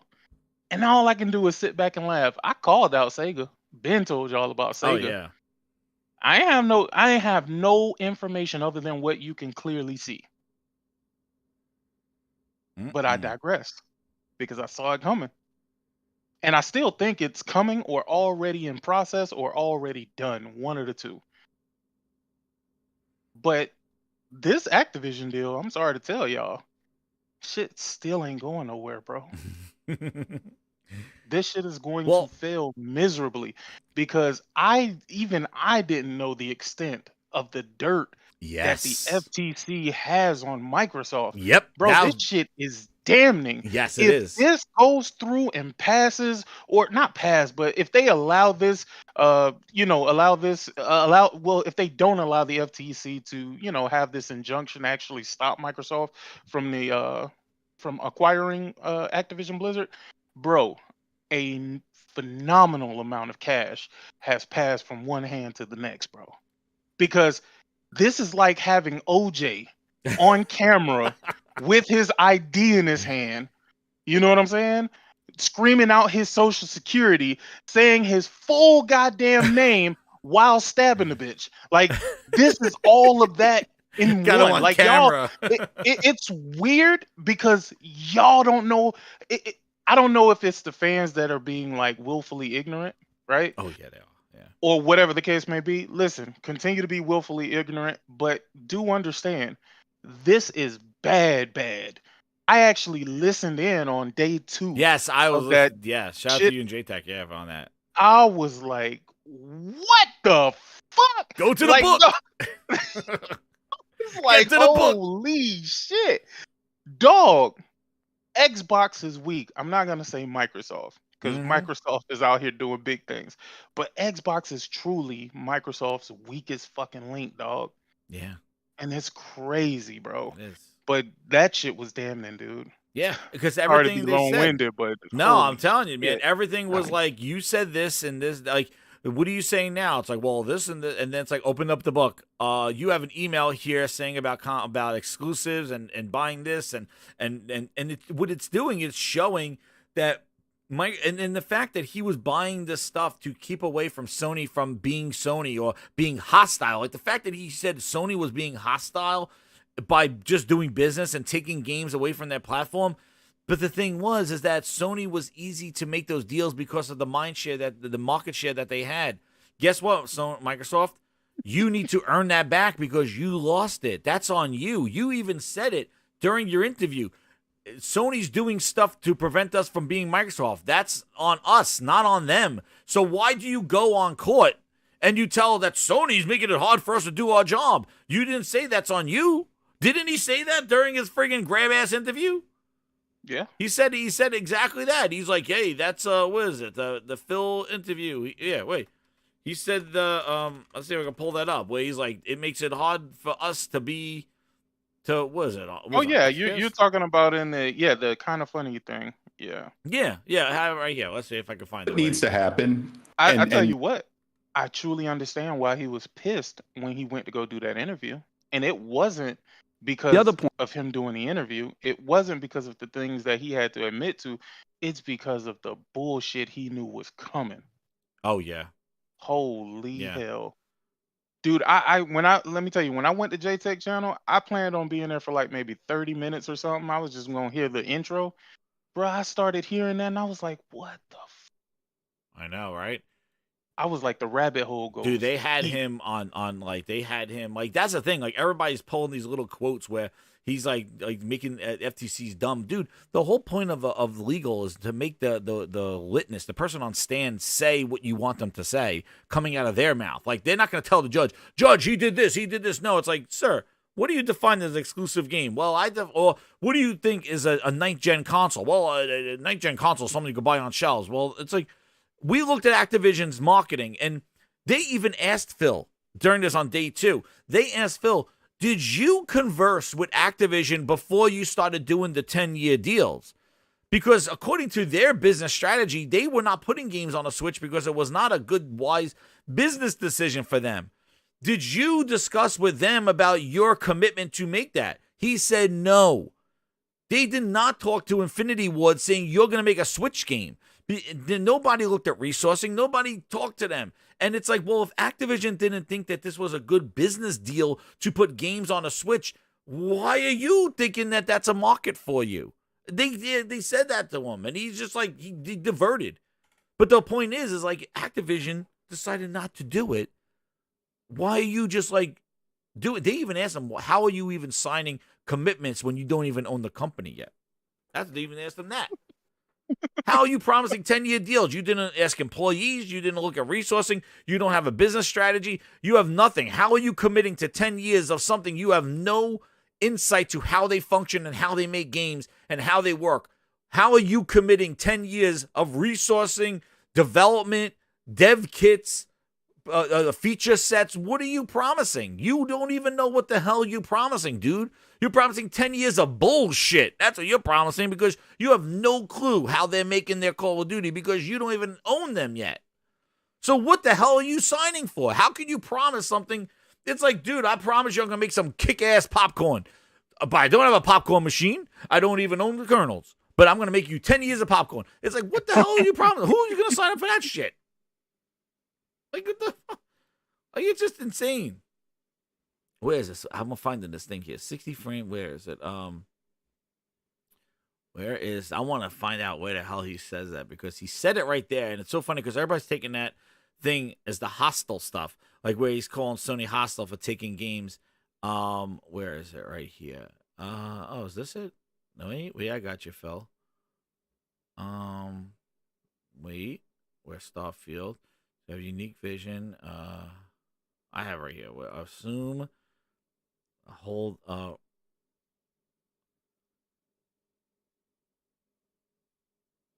Damn. Where the hell is it? He said it right here. Oh man, I lost it on this thing.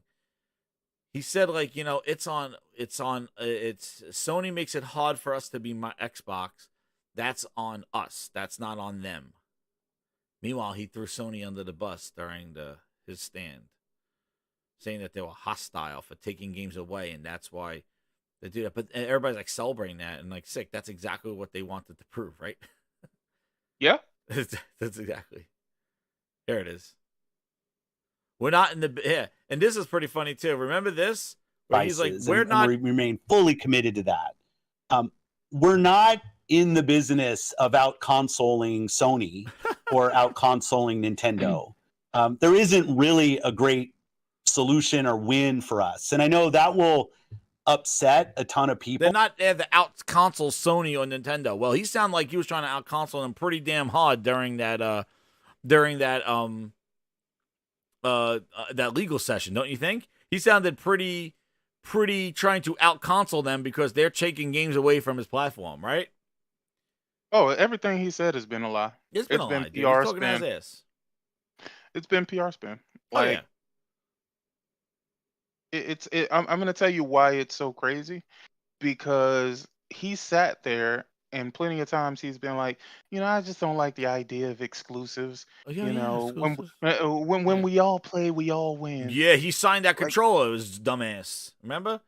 I'll pull up Exhibit B. Where is it? What is it? Phil signed the controller. You remember that? He signed that bunch of horse shit. Controller? You don't remember, Phil? Hey, look. I don't know, dog. I'm gonna be real. I don't keep up with much when it comes to Xbox. What? But you didn't see this goofy ass shit? There you go. Right here. Where is it?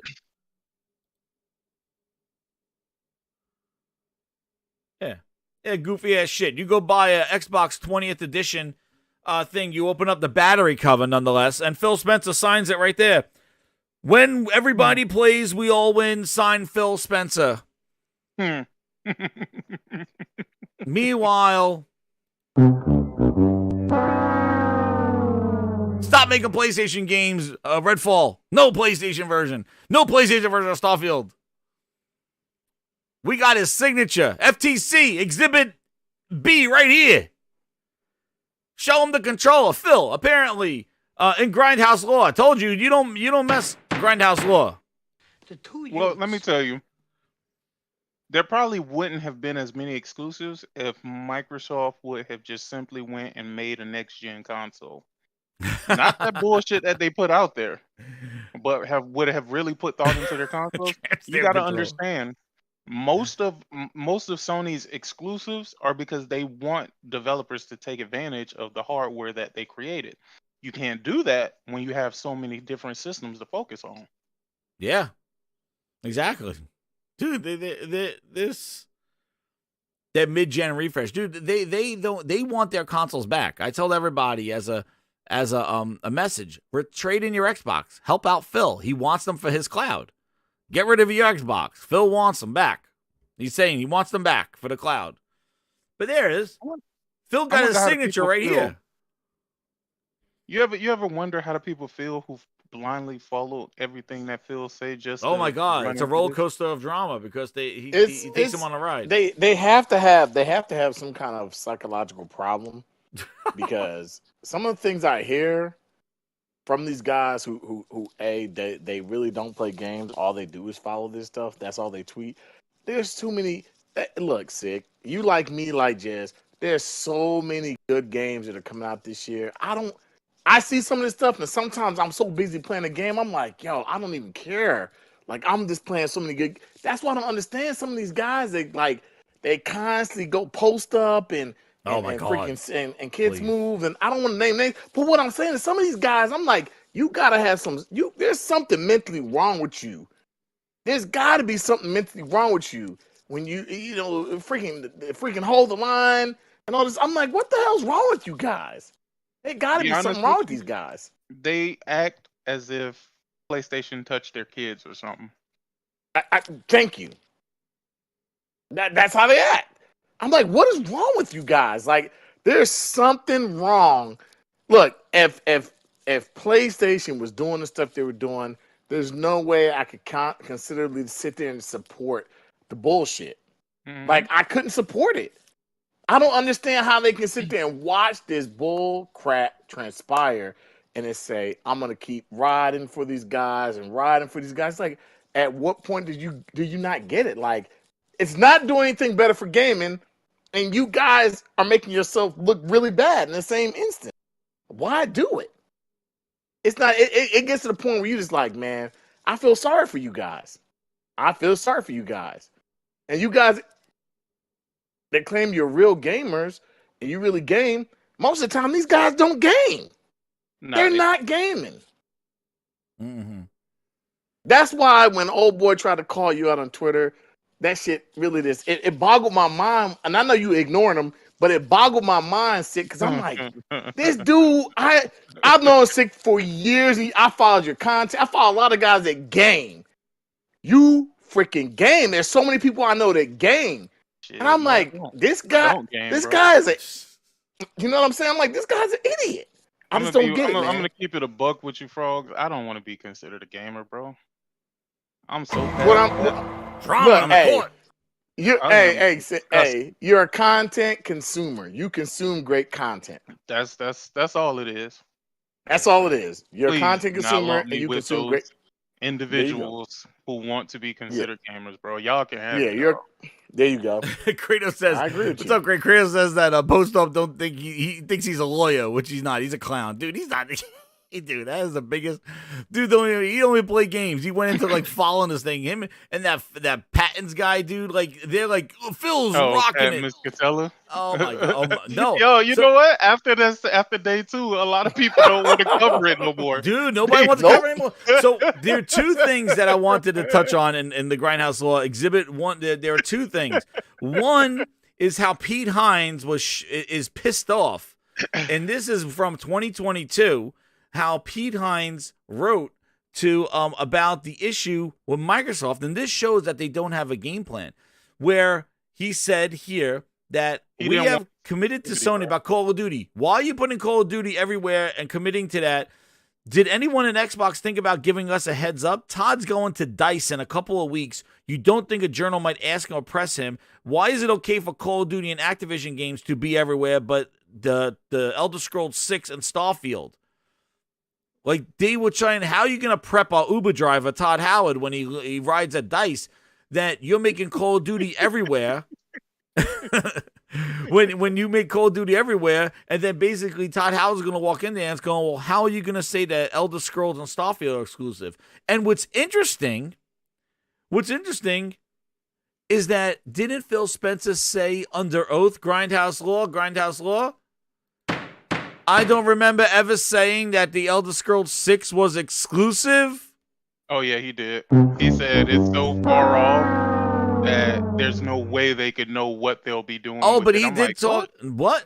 Pete Hines right here in email exhibit A, B, C, D, and E says right here, Phil, how do we can't tell Todd Howard that it's okay for Call of Duty and Activision games to go to Sony platforms, but not Elder Scrolls 6 or Starfield. So right there, Pete Hines has proven that those games were listed as exclusive games for Xbox, and why not for Call of Duty?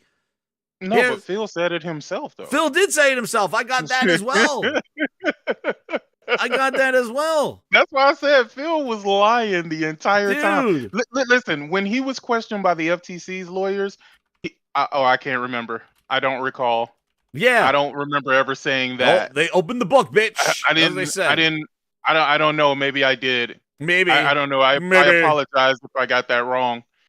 I'm like, dude, what? Say what? I would have told them, guess what, Phil, I got exhibit A, B, C, D, and E. Here's exhibit F for you fucked up right now. Here it is right here, Phil. You quoted right here. You forget your interview with goddamn GQ magazine? Because why the hell not? You do interviews with GQ, the Australian governments, the guys down in Mexico. You interview with anybody that'll put a microphone in your ass. So here you go, your GQ interview. You remember this one? I don't know what the fuck you're doing at GQ. I don't think you're on the cover. But I fundamentally believe, I must have been a pullout with his big-ass forehead, but it paused anyway. I fundamentally believe all the platforms will continue to grow, he said. But in order to be on Xbox, I want us to be able to bring a full, complete package of balls. Ask True Virgil. He knows about packages. He's staring at Herman's nuts all day long. Full, complete package of what we have. He goes... And why you be doing True Virgil like that? Yo, man. I'm just playing. He earned the spot, man. He earned it, but he knows a complete package. He's staring at them all day long. True Virgil got a PlayStation and probably don't even have an Xbox, bro. I'm willing to bet. All I know is that he got 2 pair of nuts in his face, and that's where he's staying. So he goes...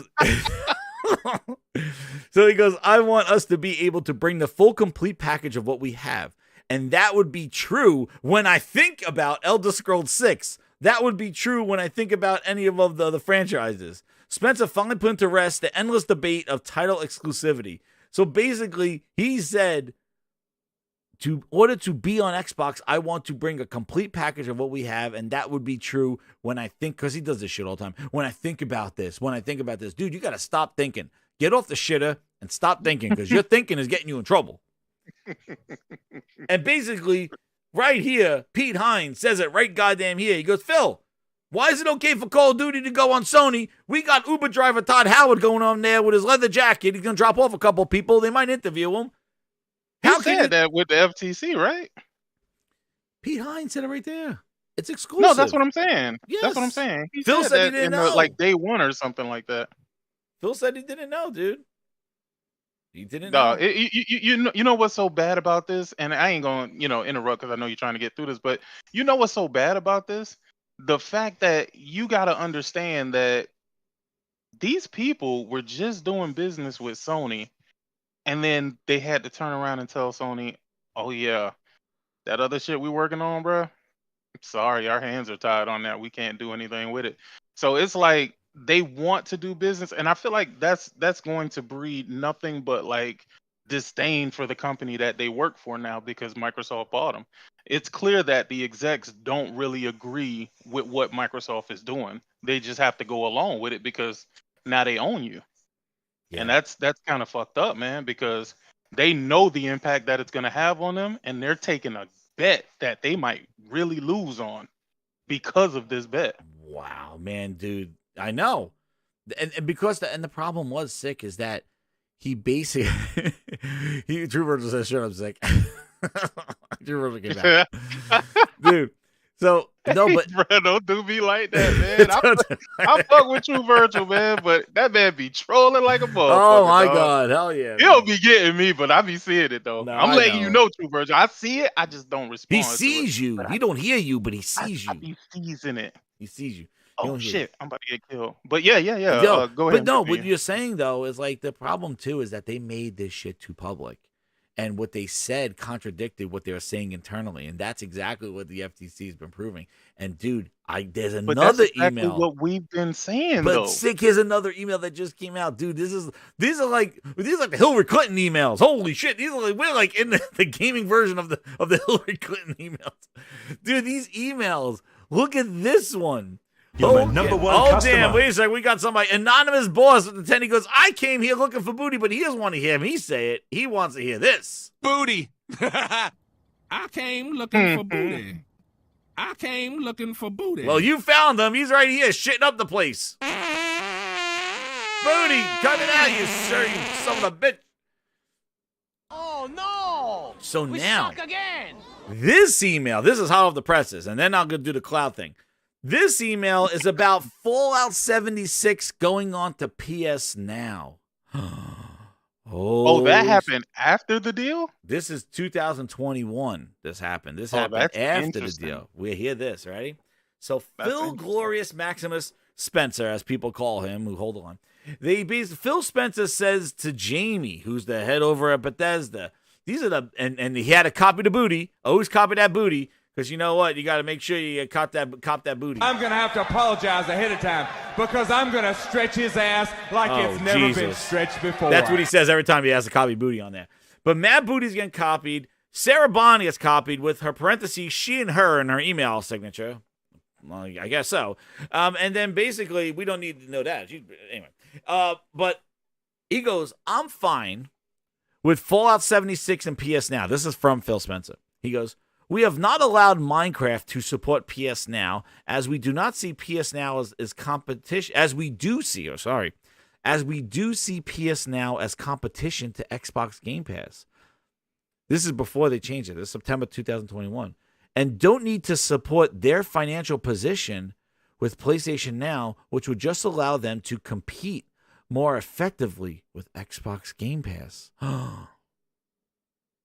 Phil said it was he said 2 years in 2019. It's about Amazon and Google. He just said in the interview a month ago that he's not trying to out-console Sony.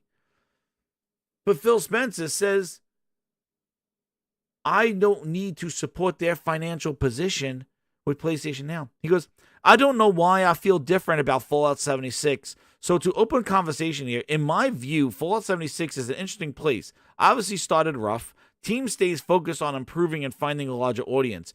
Feels like we need to see this thing get to 10 million monthly active users across all platforms or decide to move on from it. And if you believe PlayStation Now can support it gaining relevance, then I'm supportive.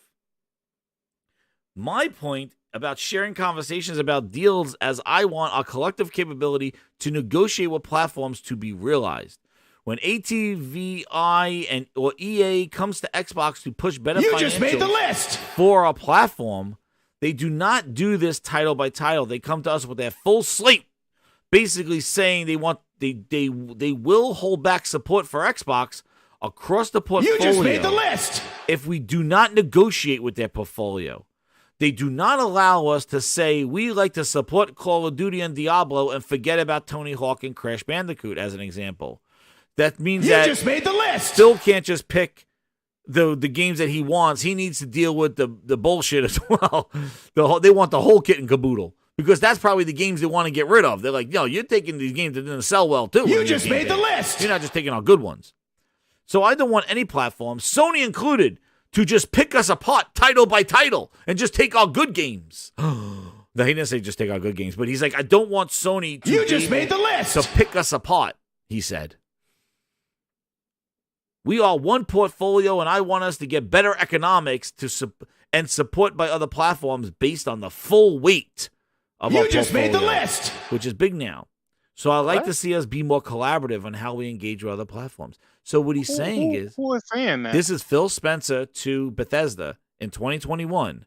He's telling them, You just made the list! He's telling her that he's okay with Fallout 76 going in PlayStation Now if they feel that it will bring the monthly user install base up.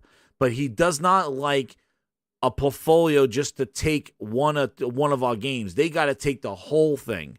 And we don't want to do that here because we want to make sure, he says, I don't want Sony just taking a pick us apart title by title. That's what he said. But they would be able to do that if they were dealing directly with Bethesda and not Microsoft, which also supports why they shouldn't be able to complete this transaction. Exactly. And guess what? He's telling this right to Jamie Letta, who's the person who you decided this stuff. And she decided this stuff before Microsoft. She decided this stuff. And now this is Microsoft showing their $70 billion dick. That's what's going on here. This Phil Spencer going, $7 billion. I spent $7 billion. Hey, I'm okay with Fallout 76 on you, but you know what? That doesn't sit too good with me if I want. So he's actually willing. Now we own you now. You can't just go make this deal with Sony. You got to make the whole portfolio, bitch. We own you now. See, that's the difference between owning somebody than just getting a game there. And now Tim Stewart, Phil's boss, goes back to him going, Phil, I 100% agree with you. We need to go in with a portfolio view, not by title. This bothers me that Fallout 76 is in PS Now without getting much from it. If we're putting titles in PS Now, fine. Then we go in at the weight of all our titles. In exchange, put Game Pass or Xcloud via browser on the PS4 or PS5. Get the fuck out of here. Dude, this is what they're saying. Otherwise, the downside of our titles just showing up there is too great. Your note is good that we need to be more aligned and ideally oversee what ZeniMax is signing. Holy shit, grinders! Holy shit, we got him! We got him dead to rights. You know, they have something I could never have. Really? And what's that? No, but you know what's crazy? A soul. They had this. Hold on. Oh, okay. That's a Holy Spirit. I got to do a Holy Spirit sick, and then we get you in. Hold on. Okay. Holy Spirit. We got him. No. Holy Spirit, activate. Phil Spencer going to prison. Activate. Get sick. Holy crap. No, I mean, there's some dirt. All I can say is it's wild. That's why Lena Khan was talking so crazy, nigga. Like, she knew what they had. Oh my god. Dude, look at this. Look at how they're running ZeniMax. Look at how they're running. Dude, sure. Look at this.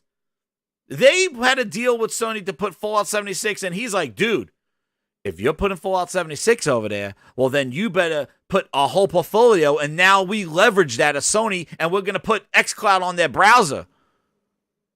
Yeah. Dude, you see? You think Sony would let that happen? Hell no. Hell no. And guess what happened? Sick, what happened? They just put all the Bethesda games back on PlayStation, right? What was that, last couple of months? They took it off? Yeah. When Sony switched over on PS Now to the PlayStation Plus, those games came off. But they just put them all back in the last couple of months. Didn't you see that? The last couple of months, they put Dooms back, they put everything back into PlayStation. That's what we'll get in the last 3 months. We've been getting all the Bethesda games back. All the Dooms came in, Doom 64. They put them all back.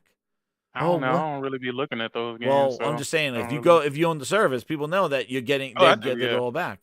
But dude, look at this. Look at how this is how they're running their previous acquisition, and look at how, dude. what I'm saying is, it sounds like they're really definitely You're my number one customer. out console Sony. And what they're trying to say is Matt Booty saying we're just going to spend Sony out of business. Well, these emails. That was some wild shit. Dude, that was in 2019. I couldn't even believe that. That's wild. Dude, that was in 2019, and Booty said he changed. He turned the cheek. No, he didn't. Nothing changed. He said. Booty said he turned the cheek on stage. He's like, you know what? That was coming out my left cheek, and now I'm on my right cheek. But he changed. He's a changed man, Matt Booty. They slapped some sense into him. His ass has 5 handprints on it. They slapped Booty some sense into him. But look, this is 2021.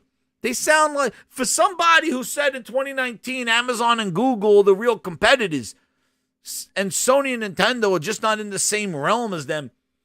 That sounds like a bunch of horse shit because, damn, they sound like they really have a thing for Sony right now. They do sound like typical CEOs, right? Well, if we're gonna put all the portfolio over there, then we gotta put the Game Pass on a cloud or browser. We gotta do something. We're not just giving them games for free.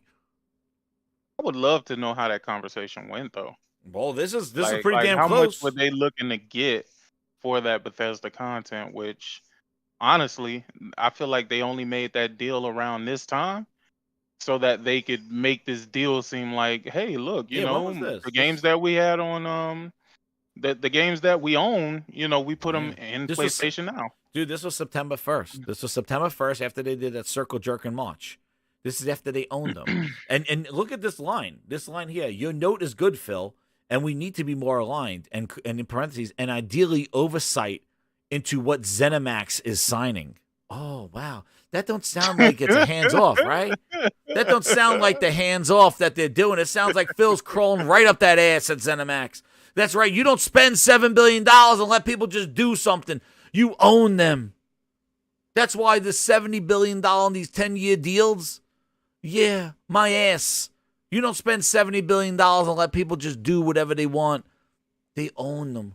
And there you go. Tim Stewart, Phil's boss, telling Phil, yo, I just gave you $7 billion. You told me Bethesda's going to behave. What the hell they doing over there giving Sony hand-me-outs? Phil, go regulate. Send over Booty in the coffee. Get over there. Regulators, mound up. Booty heading over there with his clown car. Oh, this coffee smells like shit. It is shit. Oh, Booty making a shit good, coffee. it's not just me. God damn it. Grindhouse Law in session. Look at this. And what's crazy is this line right here. Right here. When Phil Spencer goes, the MAU, right? The team says is focused on improving the larger audience, right? Feels like we need to see this thing get to 10 million monthly active users across all platforms, or decide to move on from it. Go ahead and move on. There it is. Would you ship that? Are you telling me that Phil Spencer, $7 billion Mr. Spencer, who said Bethesda, circle jerk sitting right there, legs crossed, talking about Pete Hines and this collaboration, everybody's happy, they love being purchased, we love Phil, we love bringing Xboxes here, let's go get some cappuccinos, Booty's serving everybody.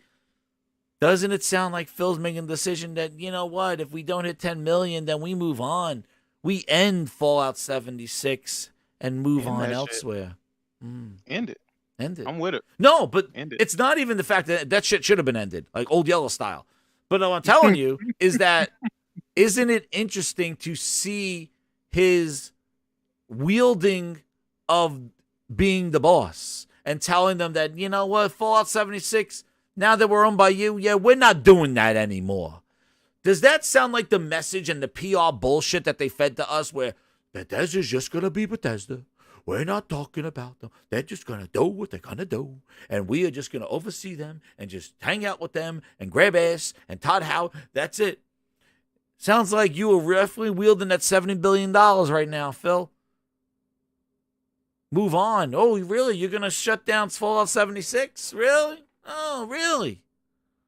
And this is Tim Stewart. I got to see this guy. This guy must really drive around in a goddamn clown car right now because he thinks like, you really think Fallout 76 and your portfolio is going to make Sony put some bullshit Game Pass cloud browser in their operating system? Dude, your games are not that good. You're my #1 customer. Like, dude, that shows you somebody who doesn't know what the hell they're talking about. He's like, what are you going to do? Offer them Crackdown 3 and say, Sony, you put this in PlayStation Now or else? Why in the hell would Sony put freaking, now it makes sense. That's probably why they truly don't offer like the browser openly. Yeah. Like you can finesse it, but that's probably why they don't allow it, just openly. Yeah. Because of shit like that. But what's crazy is that Tim Stewart's sitting there thinking the weight of all our titles. Dude, did you see all your titles? What are you talking about? What weight do your titles have? Have you seen your releases? This is a dude that probably doesn't even know what games they're releasing. He probably still thinks, he goes, yeah, we released that Mario game a couple of months ago. No, that's Nintendo. That's not us. We released Bleeding Ass. That's us. Oh, shit, that's us. He's like, yeah, he goes, no, we released we released that Zelda game, right? With the princess and everything. We did good on that stuff. Leverage that game. Tim Stewart, that's not our game. We released Crackdown 3 with Terry Crews. Remember when you met him? Terry Crews, he's our game? Yeah, that game. Oh, you mean that one that had the three had like 2 people playing online? Yeah, that's our game. Oh, shit. What weight do we have? We released that game with the father and the son and the axe and the snow. That was a huge success, right, Phil? Tim, no, that's Sony again. No, we released Incomplete Halo. Do you remember Halo? Where we didn't have everything ready, and there was that bootleg Joel that we stole from one of their other franchises. We thought having a character that looked like him, people will have some care about him so much because Joel got that's our game, that incomplete piece of shit that my son says sucks balls. Yeah, that's our game. That's more of our leverage. Tim Stewart, did you see the weight of your Freddie's like, what about that Pong game? That game did pretty well. No, that's not us either. No, sorry, Tim. Yeah, we released, you remember Gears Pop? Yeah, that's us. Yeah. You mean that mobile game that I play when I take a shit? He says the servers don't work. Yeah, that's our game. Oh, damn. Shit, we suck. That's right, Tim. So we really don't have leverage. Oh, no. We suck again. I can just imagine these executives coming back there like, we released that game with that girl fighting those the dragons, right? The robot dragons. That was us, right? Phil, leverage that game against Sony. Tim, that is a Sony game. No, we did Forza Streets. Oh shit. Tim Stewart's like, oh shit, Phil, we have no leverage. Oh no. We suck. That's what I'm trying to tell you. That's what I'm trying to tell you, Tim. You're here flexing Fallout 76. Let me tell you, that game sucks fucking ass. I don't think we should be wielding on. We should be threatening Sony to put Game Pass on their browser with Fallout 76 and the whole slew of other quality titles that we got coming.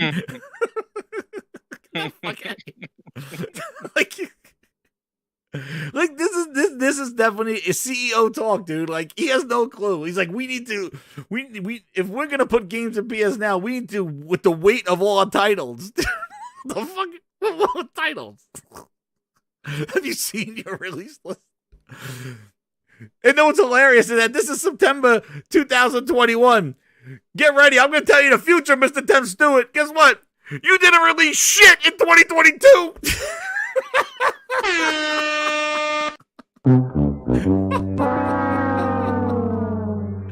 I got some bad news for you, Mr. Tim Stewart. You're talking about weighing all your titles. Well, I got the news for you. This was at the 21.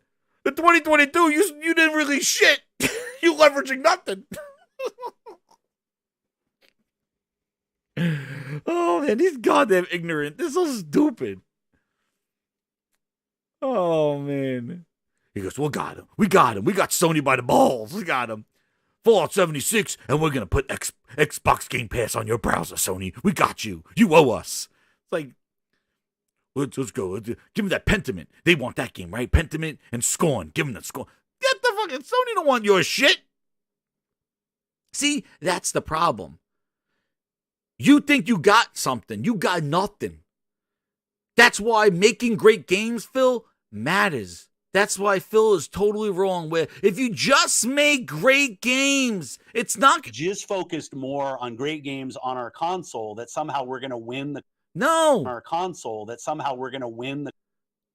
I see commentary that if you just build great games, everything would turn around. It's just not true. No, Phil, that's not true. Because the problem is see, if you make great games, people will want to play your shit. And then Tim Stewart could then say, let's weigh those games. Because guess what? If Sony comes walking up to you saying, yo, Xbox, you want some God of War and Horizon and Final Fantasy and all these great games? You want that on your...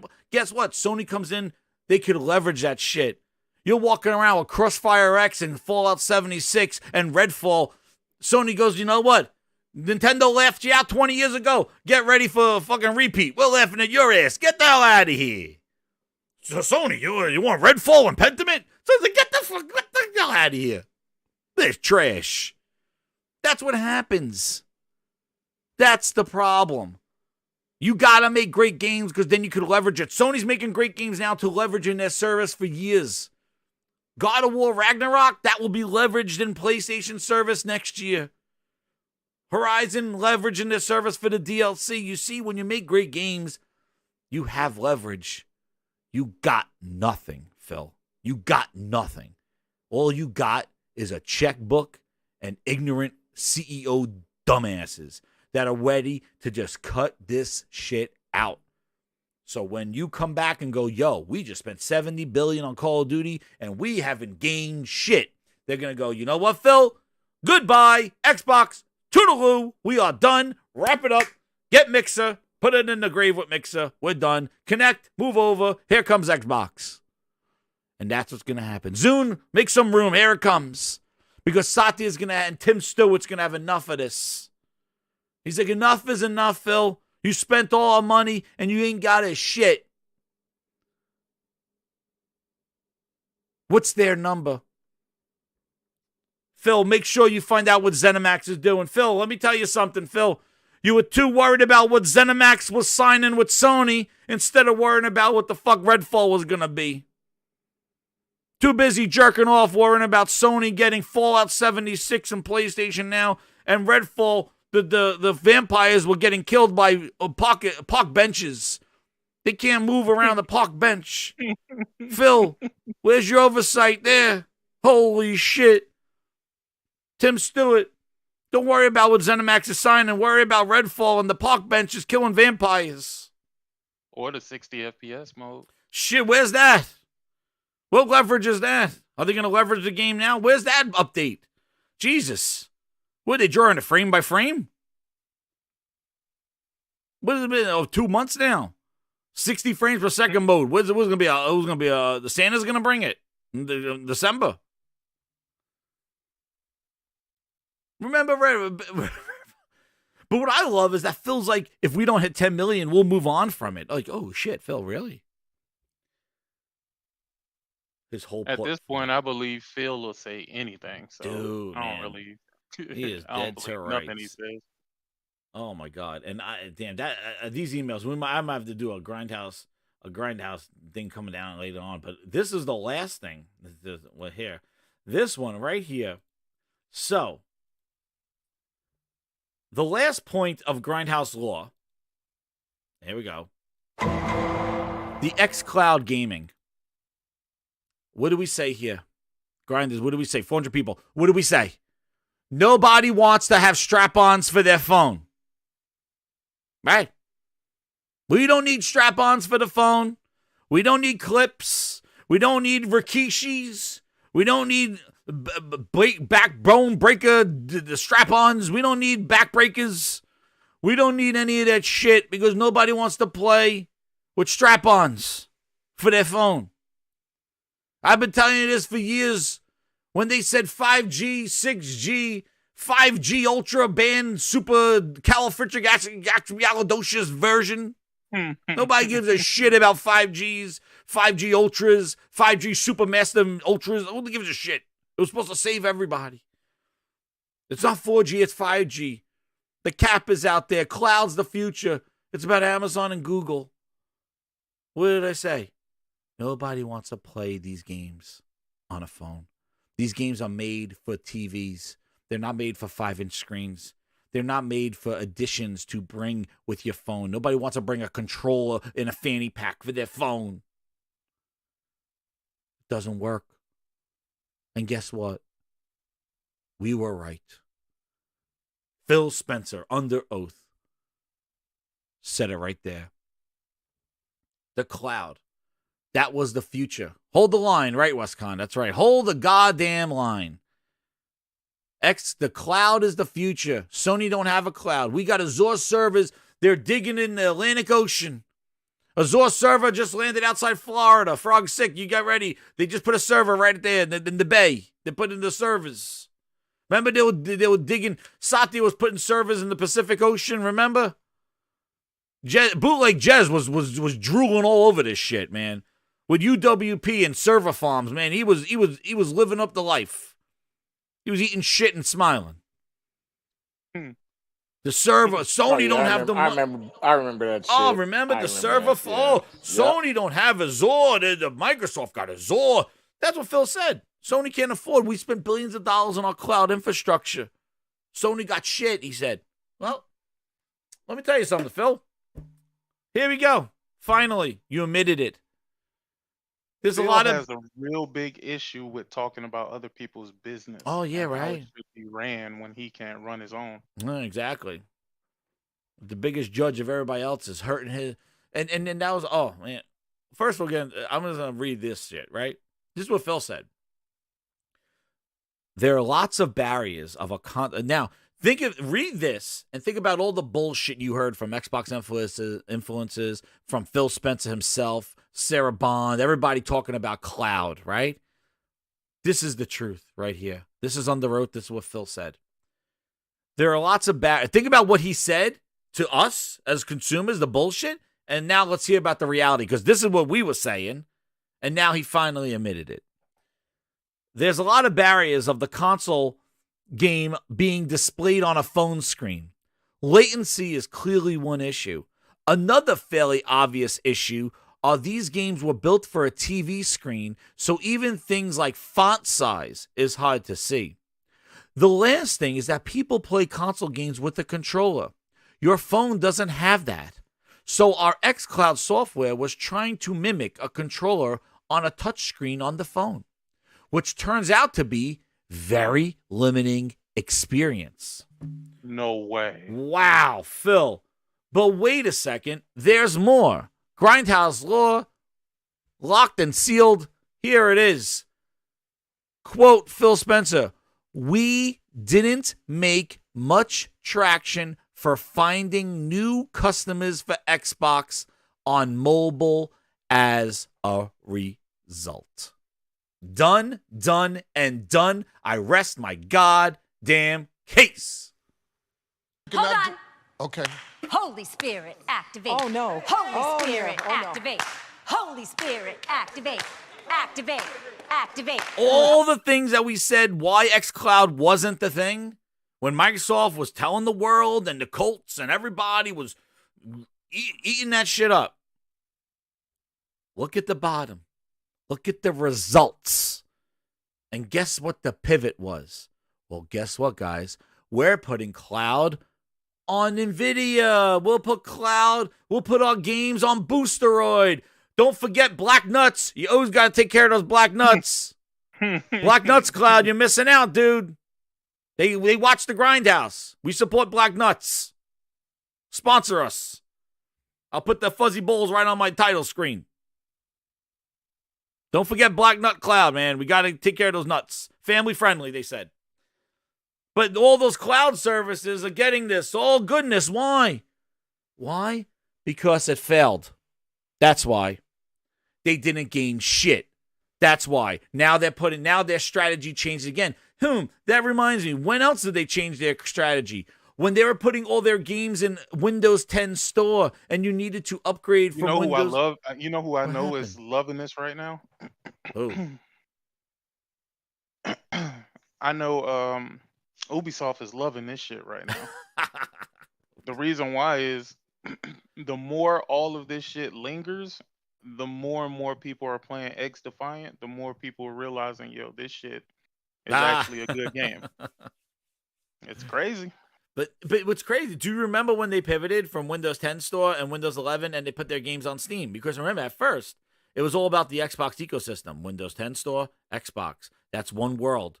They weren't putting their games on Steam initially. It didn't start until Halo Master Chief Collection when they realized nobody was buying their shit in the Windows 10 store. Nobody cared about that app store. And that's when they were doing UWP. And guess what happened? They pivoted again and said, guess what, guys? We're putting our games on Steam. We got to put them on Steam because nobody's coming to the store. Well, look at this. They did not get traction for finding new customers on Xbox. Instead, they got the Tim Dogs with a Cat 5 cable shoved in his ass going like, look, it works for me in my house. Good job, dude. Yeah, that's not who this is for. All right? We don't need the Kappas and the clowns going out there showing the goddamn Cat 5 cable in their asshole going, no, this works for me, no leg. Look, I bought 3 strap-ons. I have too many. All these dudes. Paris, another one. Paris Lily. Goddamn in his kitchen going, this Xcloud is great. Oh, yeah, he been lying forever. In his friggin' kitchen, capping some of the bitch. Oh, yeah, you know he been lying, man. That man living the danger zone. Dude, they flew his ass to Bombay to go fly around for DLC. God damn it. Guy's getting a goddamn trip to friggin' Hungary, where the hell he went to. Budapest.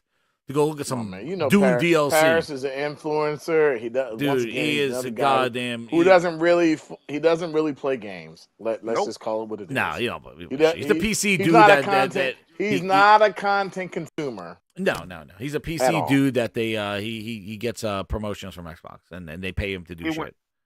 He went from saying, "Man, PlayStation games should be everywhere. I mean, exclusives are terrible." Right. Well, you know what? I understand the business need for exclusives, so you know it definitely makes sense. But this is people forget he said that. Yeah, exactly. Yeah, I remember. PlayStation should put their games everywhere, day one, everywhere. Now all of a sudden now it's like, no, we're buying publishers for exclusives. Like, oh, really? Oh, you see the business for exclusives. I remember when Phil Spencer said exclusives are not moving the industry forward, and now he said exclusives are a marketing beat. Oh shit, really? They're a marketing beat now. But they don't move the industry forward. Oh, okay, I got you, Phil.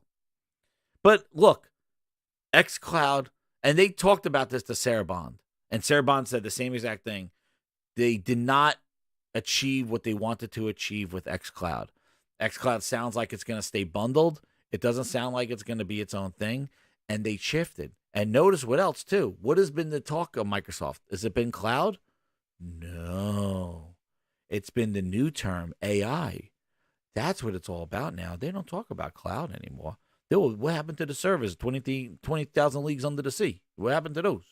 Oh, the Azure still around, but Azure not doing so well. Not doing the numbers that it did before, right? Satya, right?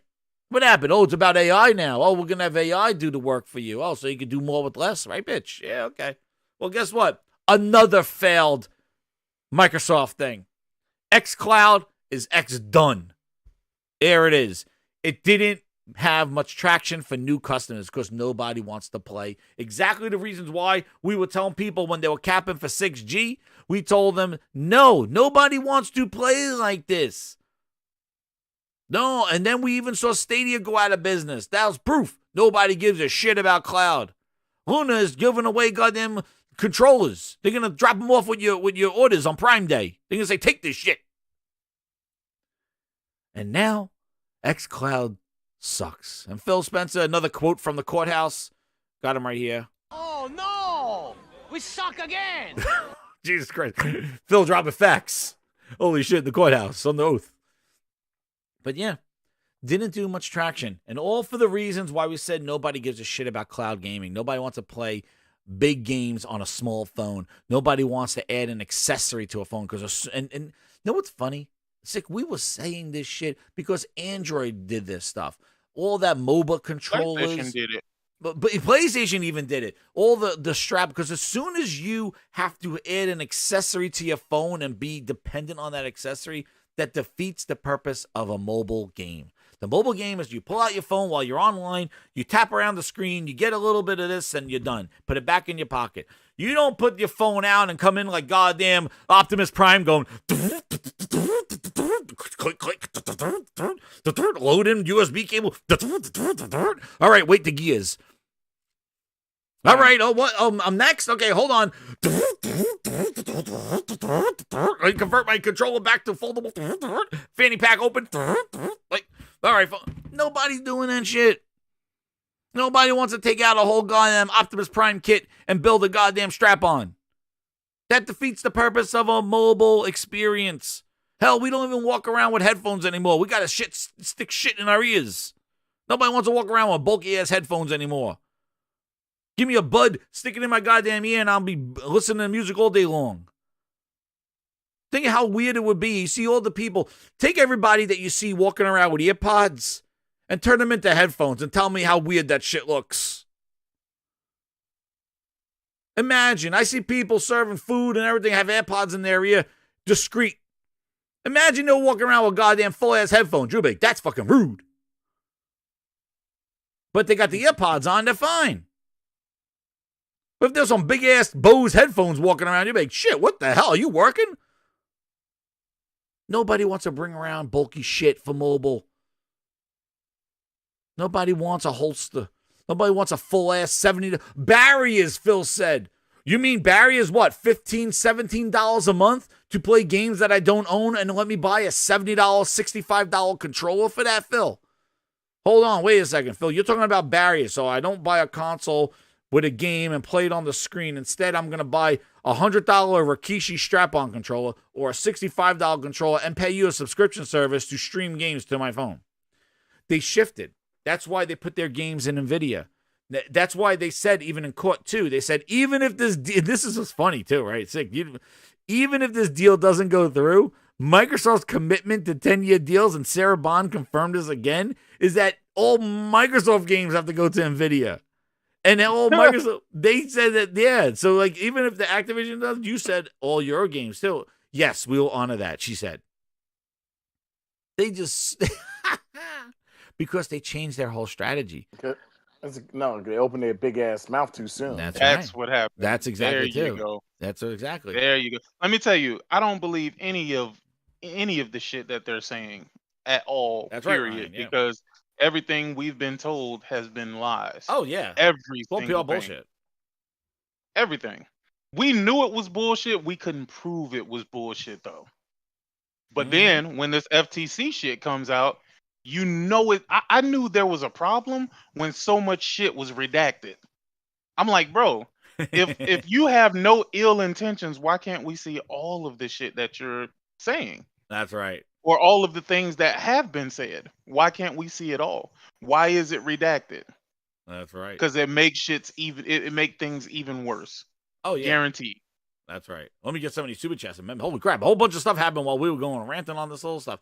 Yo, Glinza with the 2. He goes, Xbox theme music should be the Shane McMahon's intro. Money, money, money, money. Or the $1 Million Man. That's what it should be, Glinza, right? Phil Spencer should have walked into there. Everybody has a price. That's what he should be doing. And Nana's boss, he goes, what's up? No, He goes, no. Wow. Actually, don't skip past that. Don't skip it. Everybody don't have a price. No, obviously, right? They've been shopping around. People like, get out of here. No. You remember when that whole Bungie acquisition happened? I was like, man, this some bullshit. Because I never bought the whole, we need Bungie to teach us how to make fucking games and shit like that, or help with the live service games. I never bought that bullshit. Bungie needed an escape. Microsoft was coming to engulf them. They did not want to go. Because if you think about it, You're right, the only person who won in this situation was Bungie. Yeah. They're the only ones winning in this situation. Not only do they get to keep their IP and shit like that, but they get to keep, acting as a publisher. Dude, they would have thrown Bungie back at Halo. I'm sure they would have. They would have said, you know what I'm saying? Like, they could literally do whatever they want. And I think there was somebody that was over them that could have allowed them to be acquired without those people wanting to be acquired. So really, it feels like Sony just did them a solid more than anything. Yeah, and then even Sega too. Like that email that we first saw, like Phil Spencer was saying, "I'm going to approach Sega." Well, he approached them, he got the approval, but Sega's like, "Get out." That must have been when they kept going back to Japan. Remember? Yeah, remember Phil he was taking shits in Sega headquarters, and everybody's like, "Phil bought Sega." I'm like, no, he just used them for take a dump. Oh shit! I remember Phil walking out of Sega headquarters. Oh, Phil bought them. Like, oh my god, dude. People need to be bought. That's why they bought these companies after they dropped their bad games and stuff like that. Like, yeah, Fallout 76, yeah, Bethesda not looking too hot. Yeah, okay, they're looking to get bought. Activision caught grabbing ass. So, yeah, they look pretty good. You know, In Exile saying the guy's going to retire. He's like, well, I guess I'm staying. You know, State of K2 drops, like, you know, all bullshit bugs and stuff. Yeah, let's buy him now. You know what I mean? The only studio they bought on a high, I guess, was, like, I say Outer Worlds from Obsidian. That's it. But you know what's interesting, too? I got to get a couple more chats here. But you know what's interesting, too, is that Sony was using, like, Sony looked at Bethesda because what does Sony, like, need? One of the things that they kind of, like, would like to fill out. RPGs? Yeah, Western RPGs. And look what Microsoft did. They basically bought up the whole Western RPG goddamn market. They bought Obsidian and they bought Cinemax. They basically took away the thing that Sony was making deals with Bethesda because they knew, hey, Starfield, that's something we don't really have Western RPGs on our console exclusively. We got the JRPGs, but the Western RPGs is something. Wouldn't help that. I know, but I'm not saying the game. Yeah, I'm not saying the game itself. But I'm saying the idea of getting a Western RPG. Why would Sony be looking to work with Bethesda? It fills in something that they really don't have like a lot of good close development with. That's like, true. You know, so like. They would look at Bethesda and you know say, hey, you know what? Let's Deathloop is one, Ghostwire Tokyo, that sounds good. You know what? And now Starfield, like, you know, these are games that we could build a kind of a Western type of RPG stuff that'll lead into Starfield. We'll see how those go. But look what Microsoft did. They isolated them. I'd rather them go and buy level 5, man. No, I agree. I like JRPGs more than I like WRPGs. But if you I'm just saying, if you think about it, Sony was probably leaning towards Bethesda to fill in a gap of a genre that they really don't really had a good kind of hold in. And the fact is that they were looking to work with Bethesda, and Microsoft blocked it. They bought Bethesda because Sony was doing the Deathloop and the Ghostwire Tokyo deal, and Microsoft's like, enough. And then you saw him doing Starfield. It was Todd Howard. Todd Howard hit him on a two-way like, hey, Phil, bro. Yeah, it's about to get real bad out here, bro. Yeah, Sony, Phil. They are really.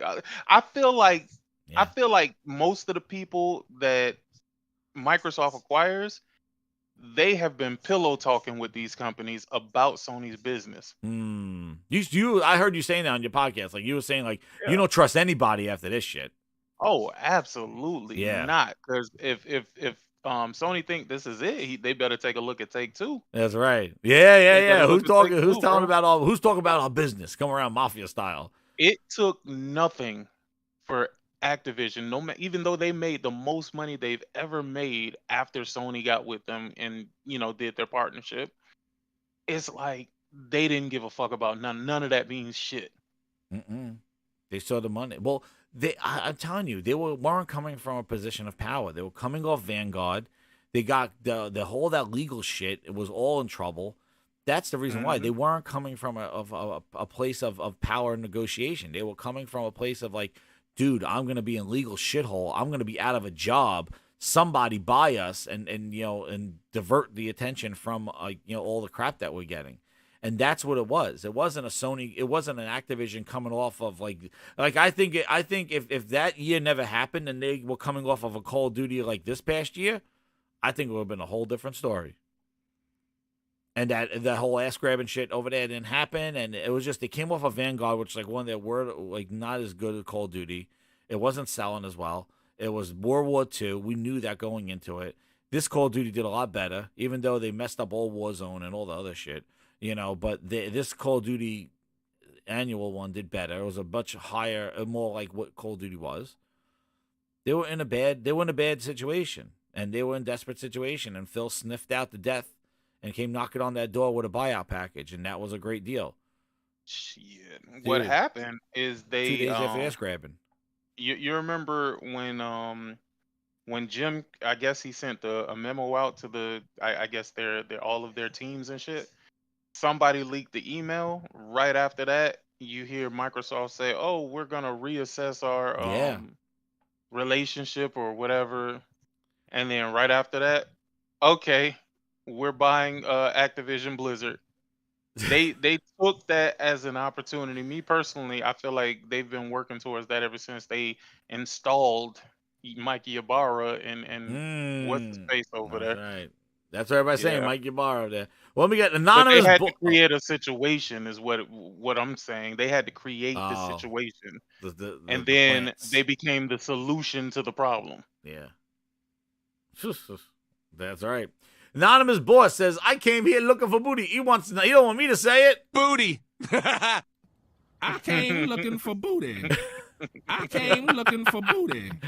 He goes, Anonymous boss goes, salute to you, Jez, Sick Humor, the panel, and Sergeant, the Xbot Slayer 100. Microsoft wants to show you off their $70 billion booty. Play that booty one more time. I came looking for booty. Booty. Quotes from Booty on the court. Jesus Christ, Booty, shut up. Hey, let me ask you, did you hear it was more towards the end before Phil left when the FTC was grilling him, asking him, okay, well, do you promise under oath that all future Call of Duty games will go to all available PlayStation consoles at that time? He would not answer that question. Yeah, and the judge was like it off. Very clear, which would have been very clear for, the situation at hand. I know, like but that's if a PR this move doesn't too. make it clear, no. But if this doesn't make it clear, what else does? He is telling you he is not going to promise that these games are going to remain on PlayStation, which means he has absolutely no intentions on keeping these games on PlayStation. So it's like I said, it's right in your face, bro. Like, it's right there.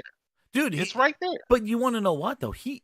What good is him under oath saying that? He doesn't. He represents himself. He retires. Who would say? Well, Phil said on the. Well, Phil's no longer here anymore. Now it's the new boss. But he is the head of Xbox. Now he is. Or the head of Microsoft Gaming. Now he is. When was when he leaves? Yeah, no, he said this yesterday though. I know, He but said like, it. what happens when he leaves? Well, or he goes somewhere else? He's speaking for the company at that point. That's why they asked him, because of his title. They were very clear to ask about titles and roles. And Yeah, all but of what this happens if Phil Spencer retires a year from now? Hey, Phil, here's the package. Sarah Bond, you're in If here. he We're does, changing it. He's already spoken for the company, bro. He can't. They can't change it at that point. He's already spoken. Just like for Sarah the Bond company. signing those 10-year deals. Meanwhile, she didn't negotiate them. She didn't have anything to do with them. She just signed them. Yeah. I was telling my son, I was like, that's why you don't sign anything unless you were part of it or you had something to do with it. You don't just take something and sign it, because they'll pull that up and say, Sarah Bond, you signed this thing. Did you control? Oh, I don't control the exclusivity. Well, why did you sign it? Well, did you negotiate the deals with these 10 years? No, that was done by Phil, and I then why you sign it? As I say, you don't sign it, man. Because it's her. She didn't negotiate that. So if it doesn't go exclusive, who they come after? Phil? No, they're going to go after the person who signed the goddamn contract. Yep. Sarah Bond. Boy, get her out there. But, let me get this other one. So, Ron M. gave 5 gifted VIPs, and it got it to, no, thank you so much, Ron. Thank you. I really appreciate it. And Anonymous Boss got the VIP grinder. Woohoo! Congratulations, Anonymous Boss. I'm going to give you another. I came looking for booty. That's right. We all come looking for booty. You're my #1 customer. That's right. And then Angel Rosado says, anyone found Mr. Matt Gluteus Maximus? Dude, when they were like, here comes booty to the stage. We're calling up booty. Goes walking up like the minion with the fucking dong on, like the big ass. Booty. Here he comes, booty. Man, I tell you, man. Dude, I'm sorry, but that guy needed a name change if he was going to head over. When you're talking about quality games, oh my God. How would you think about that? You think you're making games and talking about quality, and the guy comes walking in here, his name is M Booty. Like, are you kidding me? Like, you really going to take your job seriously? And be, you know what? Who gives a shit about those animations? The guy's named Booty talking about quality. What are we doing here? But John, thank you to the VIPs. Who else getting a VIP? Let's see. Thrifty got one. Oh, that was 7 days ago. But yeah, thank you for giving the gifts out. I got to go back and see. Holy crap. So much stuff going on, Grindhouse. But yeah, let me see. Where is, I think that was for what I needed. Oh, Geo knows. I'll get you on Geo knows again. I'll get you on the Grindhouse. Sorry, I just saw your tweet now. Man. Oh, damn. Just Gino. What is this one? Is this another one? No, I can't. No, okay. I'm going to collect some more of these emails. We're going to go back to them. But yeah, we've been on for 4 hours. We got name changes are free on Xbox. That's right. You got to pay for a name change on Xbox. Jesus, $10, booty. Change it up. But yeah, I'm going to wrap this up. Guys, I want to thank you again. Man, we could go on because I think I got most of the stuff from the court starts back in session tomorrow. So we'll see what that. Stuttering Satya is going to be there, apparently. Oh, man. God. We expect to hear a lot of this. And so everything that we are doing with our content, with our our cloud. Our cloud. Cloud. Oh man, I want to see how many times he says we just launched a wonderful game of Zelda. Mr. Satya, that is not an Xbox game. What? I just saw that. Everybody was talking about Zelda and what a great job. You're my number one customer. No, Satya. I said I was playing Zelda. We don't have shit. We had Redfall. Remember that? Oh no, like that's What, with that. our cloud. We got like cloud. Oh man, he's gonna. And know what's so funny is that when their like they just can't get out of their own way. Like when their lawyers like cross-examine them, they're not dropping facts of what they're gonna do with Activision, what they're gonna do with this business. Instead, they're using it as a platform to sell his message of gaming.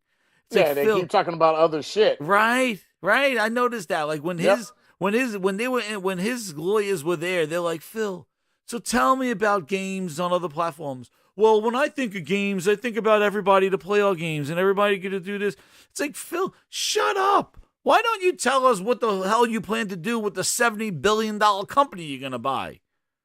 You know? Just like you're watching what ZeniMax is signing and making sure that you leverage the portfolio to do some shit with a web browser. God damn it. You're sitting up there and he's doing like an interview like he's on the Xcast. He's like, yeah, I'm glad you asked that question, lawyer. We didn't rehearse this in the back room. I'm glad you asked that question. Well, let me tell you, when I was a gamer and, I grew up with games, I started as a game developer, and I really appreciate playing games on other platforms. It's like, shut up, dude. You're under oath. This is not a marketing term. Like, dude, this is not no goddamn E3. Your ass is near a judge. And give you contempt of court for bullshit. God damn it. They should have just had a jury there with a bunch of fan fest jerseys. Phil, yeah! The jury. A jury of his peers. Yeah, right? Josh Yancey goes, I played games with my dad. And it's like, dude, you're spending $70 billion. I don't give a shit what the hell you're talking about. Yes, that's a good question. I'm surprised you asked that. Phil, he don't answer real questions though. No, man. No, He'll say some shit like, well, PlayStation and PlayStation and Nintendo, they have a lot of these things. So yeah, exclusives, yeah, that's a thing. When I think about our business, when I think about our business, I think about games like Final Fantasy. It's funny that you asked that question. I'm glad. I was in iJustine's basement a few months ago, and you asked me the same question about what I planned on doing with Activision. The Final Fantasy is an exclusive game that Sony paid to keep off our platform. Phil. Yeah, that makes anything. Why, Phil? Sony has an exclusive game. Why don't you tell them about how Redfall is exclusive? It sounds like you really want to play Final Fantasy 16, Phil. I don't think anybody's under oath right now talking about playing Redfall. If he wants to play it, he can play it on his PC because he keeps saying that it's there. Yeah, right? He lied too. He lied. They should have put him in contempt of court. Goddamn, put him with the 2 Utes. He says on PC. What they should have said is, Phil, it sounds like you want to go back home, get on your PS5 and play Final Fantasy, because that's what it sounds like. That's what it sounds like. You're talking about Final Fantasy a lot. It's like Final Fantasy, Phil. Final Fantasy 16 is only on PlayStation. It's like, Phil, like, what the hell? Why don't you tell them about Redfall? Everybody wants to play that, right? No, I don't think so, Phil. See, that's what happens. When you have desirable content, people want to play, right? But when you drop out trash, nobody gives a shit about Redfall. See, that's the problem. That's the problem. See, when you get... Final Fantasy 16 was a good get by Sony. You should think otherwise when you go out there and sign goddamn Pentiment 2 and shit. What the hell are you signing for? Goddamn Atomic Hearts. Atomic Ass. The hell out of here. Signing for these little AAA Focus Entertainment things. AA shit. Sony out there signing the big guns for the big guns. Remember that, Peter Moore? I bring out the big guns for the big guns. Oh, remember that when he tattooed the GT4 on his arm? Yeah, remember that, Phil? What happened to Kumbaya Marshmallows? What happened? What happened when you locked in? Did you have to buy Activision to get 1 month of free map packs for Call of Duty? Did you do that, Phil? Were you saying, well, we're just making hard for Sony to be Sony, or we're just going to take the map packs for a month? Yeah. Yo, no fucking way. Buy them. Oh, she found another email. Oh, shit. More emails. No. I was fucking fighting this damn behemoth, and he was at the end of his fucking life and dropped the fucking comment on my head and killed me, literally. Yeah, man. That shit will happen to me. I've gotten killed by some things in Final Fantasy where I'm like, oh, okay, I'm good. And next thing I know, I'm dead. Yeah. I'm like, oh shit. Crazy. What? Holy This crap, game is what freaking this? This game is crazy. Oh shit. Wow, they just revealed this is why I love this shit, man. They're revealing such dirt. Dude, Microsoft, the FTC documents reveals that Microsoft paid $117 million for Ninja Theory. Damn. Really? That's it? That's it. They ain't getting nothing. That's crazy. Wow. But it's all right because they said they didn't want to be bought, and then they got bought. Yeah. So And whatever then- they and get, they It's crazy because Bleeding Ass. Because most of the stuff Ninja Theory made was better, better products on PlayStation anyway. It's just weird. Dude, they got Jim Ryan tomorrow, Jeff Fisher, NVIDIA, Phil Oh damn, Isla, Jim NVIDIA. Ryan tomorrow? Yeah. Oh, okay, Video I gotta watch That's that. his video disposition. I gotta watch that. 'Cause I Elizabeth gotta Bailey, hear. Microsoft economic expert, FTC economic expert, at Lori Wright Xbox joint stipulation. And Jim Ryan's a video deposition, NVIDIA's video deposition. They're not going to be on the stand. It's like a video deposition stating their case. That's tomorrow. I need NVIDIA to why is he not dying? What the fuck is happening, bro? All his health is gone, bro. What the fuck is this? You probably got to do a cinematic finisher. No, dog. He about to kill me with this fucking comment again. I'm dead. What the fuck? Oh, wow. This is like I saw there's a second Wow. page to that email. Hold on, there's a second page. Before we go, we have 4 hours here, but wait a second. Grinders, hold the line. Get back in here. We got the value drivers of the acquisition of Sega, right? This is what they said on this is the addendum here. It says, we believe that the acquisition of Sega customer division will drive strategy and economic value for Microsoft through Game Pass. Subscription exclusivity of current and future releases will improve Game Pass appeal and value. This will result in new subscribers across console, PC, and cloud. Further global appeal of Sega's beloved IP will help expand Game Pass to reach new audiences around the world, notably Asia, where localized content is critical success. Game transactions will continue to sell acquired games and franchises across all platforms. Previously unavailable titles on Xbox will be brought over to the platform for additional monetization opportunities, and future titles will no longer observe a delay of launching of Xbox. Wow. Like I said, looking at that list of all the publishers and developers they want to buy, it sounds good, right? Yeah. In theory of saying, you know what, this would be a reason to have an Xbox, but then how good are the games really? But Frog, do you see like the whole point of, look at this, current and future releases on Game Pass? It's the day and date that nobody wants to do, and Microsoft has to cares. buy them in order to put this on that. Their vision is to offer content day one, to cannibalize sales. They said that day one stuff cannibalizes sales. So, like, their thing is to take industry people who are selling games and buy them to put their content in their service day one. Crazy, dude. Crazy. Because it's a disruptive strategy that benefits them, and that's the thing. Sony and Nintendo are just doing traditional strategy. Sony's doing real traditional strategy, and Microsoft's like, you know what? Well, we want everything in Game Pass so we could get to the cloud and get subscriptions. We already increased our price, and now we want to have the content to go along with that. And here we go. And they want all this day one stuff. And like I said, nobody wants to take Microsoft to the prom. So know what they're doing? They're buying the goddamn prom. Now nobody goes. And that's what they're doing. Yep. That's what it is. And that's exciting for gamers. That's what you want to do. Because what I'm going to tell you is go look at what Microsoft's been doing with the stuff that they currently have and the stuff they currently bought. And tell me if they are doing anything better for you as a gamer. I see a lot of I'm sorry's. It's not ready. It's on me. I take that on the nose.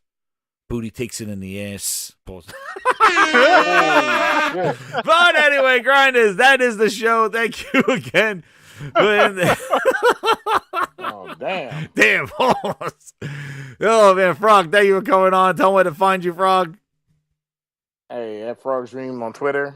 Address the court. I've been blocking it. I've been blocking and muting. Twitter's a disaster zone, dude. Dude, when I see bullshit, I'm like, that's bullshit. It's a mess.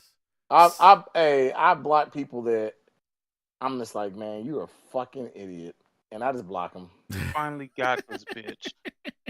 I just look at him and I'm like, man, like this idiot, man. Nah. Six going to court tomorrow. I'll see the highlights, man. He's in the highlight video. But you want to know what, though? I'm telling you, it's a totally different listening to it than seeing what the highlights are, because the highlights are definitely swayed into favoring Microsoft. I'll tell you that from what I'm seeing. Oh, yeah. They're not talking about the FTC. They're like, the FTC is incompetent. Why would they ask about what exclusives are? It's like, dude, that's what they do. They're going to say, what is an exclusive to you? And then they go, oh, well, open the book. Last year, you said this was an exclusive. Oh, the FTCs are stupid. Why would they ask about exclusives? They're so incompetent. I'm like, no, you idiot. You're incompetent. Don't you know how law works? Like, you know what I mean? The lawyer can't tell the judge, well, exclusive is this, judge, and Phil said this last week. No, Phil's right there. Phil, in your definition, what is an exclusive game? Or what is a Nintendo console? It's a 9th-gen product. Well, okay, well, open the book, Phil. Oh, last year you said that a Switch was part of last gen. What the hell's going on? Like, that's the point. Yeah, that right there, that shit, nobody really caught on to that. It's right. Exactly. Yeah. But I'm like, did people really catch on to what he said? Like, did they really listen to what this man just said? He didn't want to count. Only uses. You know what's crazy? I can't believe Nintendo sits there and allow themselves to be used. Nintendo, I swear, Bowser. You want to know what is Bowser? If that was Reggie Fils-Aimé, he would have drop kicked the goddamn door down and body slammed Phil. Oh hell yeah! Phil, you take Nintendo out of your goddamn mouth. He would do a friggin' he would do a Will Smith to Phil Spencer. You don't speak about Nintendo. Fils-Aimé was right up there with. Oh shit! You think Fils-Aimé is a mush? Absolutely. Oh, you don't think y'all still think Sean Layden just walked away, huh? Y'all don't think they threw his ass in a bunker. They gave him bread for 2 weeks. They moved. Yeah, I'm about to say Sean Layden was moved. They put his ass in a bunker. He didn't just walk away. They felt them PlayStation sandwiches. They straight got rid of Sean Layden. Yeah, they was like, nah, we can't do this. You're saying because he walked on stage? Crazy. Yes, they both got fired. Reggie Fils-Aimé and Sean Layden got fired right after that appearance. Jeff Keighley got him fired. Yep. Sure did. Jeff Keighley fired them all. Y'all never noticed that shit? Y'all ain't seen I noticed it. It wasn't the last time they were seen together. It wasn't because everybody knows that Microsoft is a snake and they were lying, and now you got the representatives of our company up there pushing their agenda, bro. You're literally hurting us. I'm surprised Nintendo is letting this shit go. Like Nintendo, like take our name out of your goddamn mouth, or being used as a pawn to put Call of Duty on there. Like, come on, Nintendo, really? Nintendo is like whatever keeps the bullshit meter off us, bro. Pretty much, right? Yeah. Pretty much. And you know what? Wow, And I'm gonna tell you, sick. Another point, right? Like, and this is the other thing I was thinking about: how much wasted energy and time is being taken away from games because of this stupid deal. The fact that you got all the executives that should be looking over quality games and releasing games and making sure we got shit to play are sitting all day rehearsing courts and getting asked all these questions. And it's like, what? Like, look at the amount of energy that's wasted on this bullshit just to say Call of Duty is now owned by Xbox. And all these executives, Booty on. You think Booty was ever thinking, like, I'm going to be in court today? The dude probably was like, what? I made Minecraft. Why am I here? It's like, well, no, we got questions for your ass. Like, really, like these people, even Sarah Bond, like, she's like, I make deals. Like, why am I in the witness stand? Like, what? These executives are like, this is what Microsoft and Phil has done. He has put his company and liability out there. All these emails, all this dirt, all this bullshit for what? The amount of energy and waste of time that's probably being taken away from the management that sucks already, not overseeing the games and the quality content that should be coming out. Guess who is releasing quality shit and who didn't miss a beat because of this Activision deal? Nintendo. Yep. And Sony. Nintendo.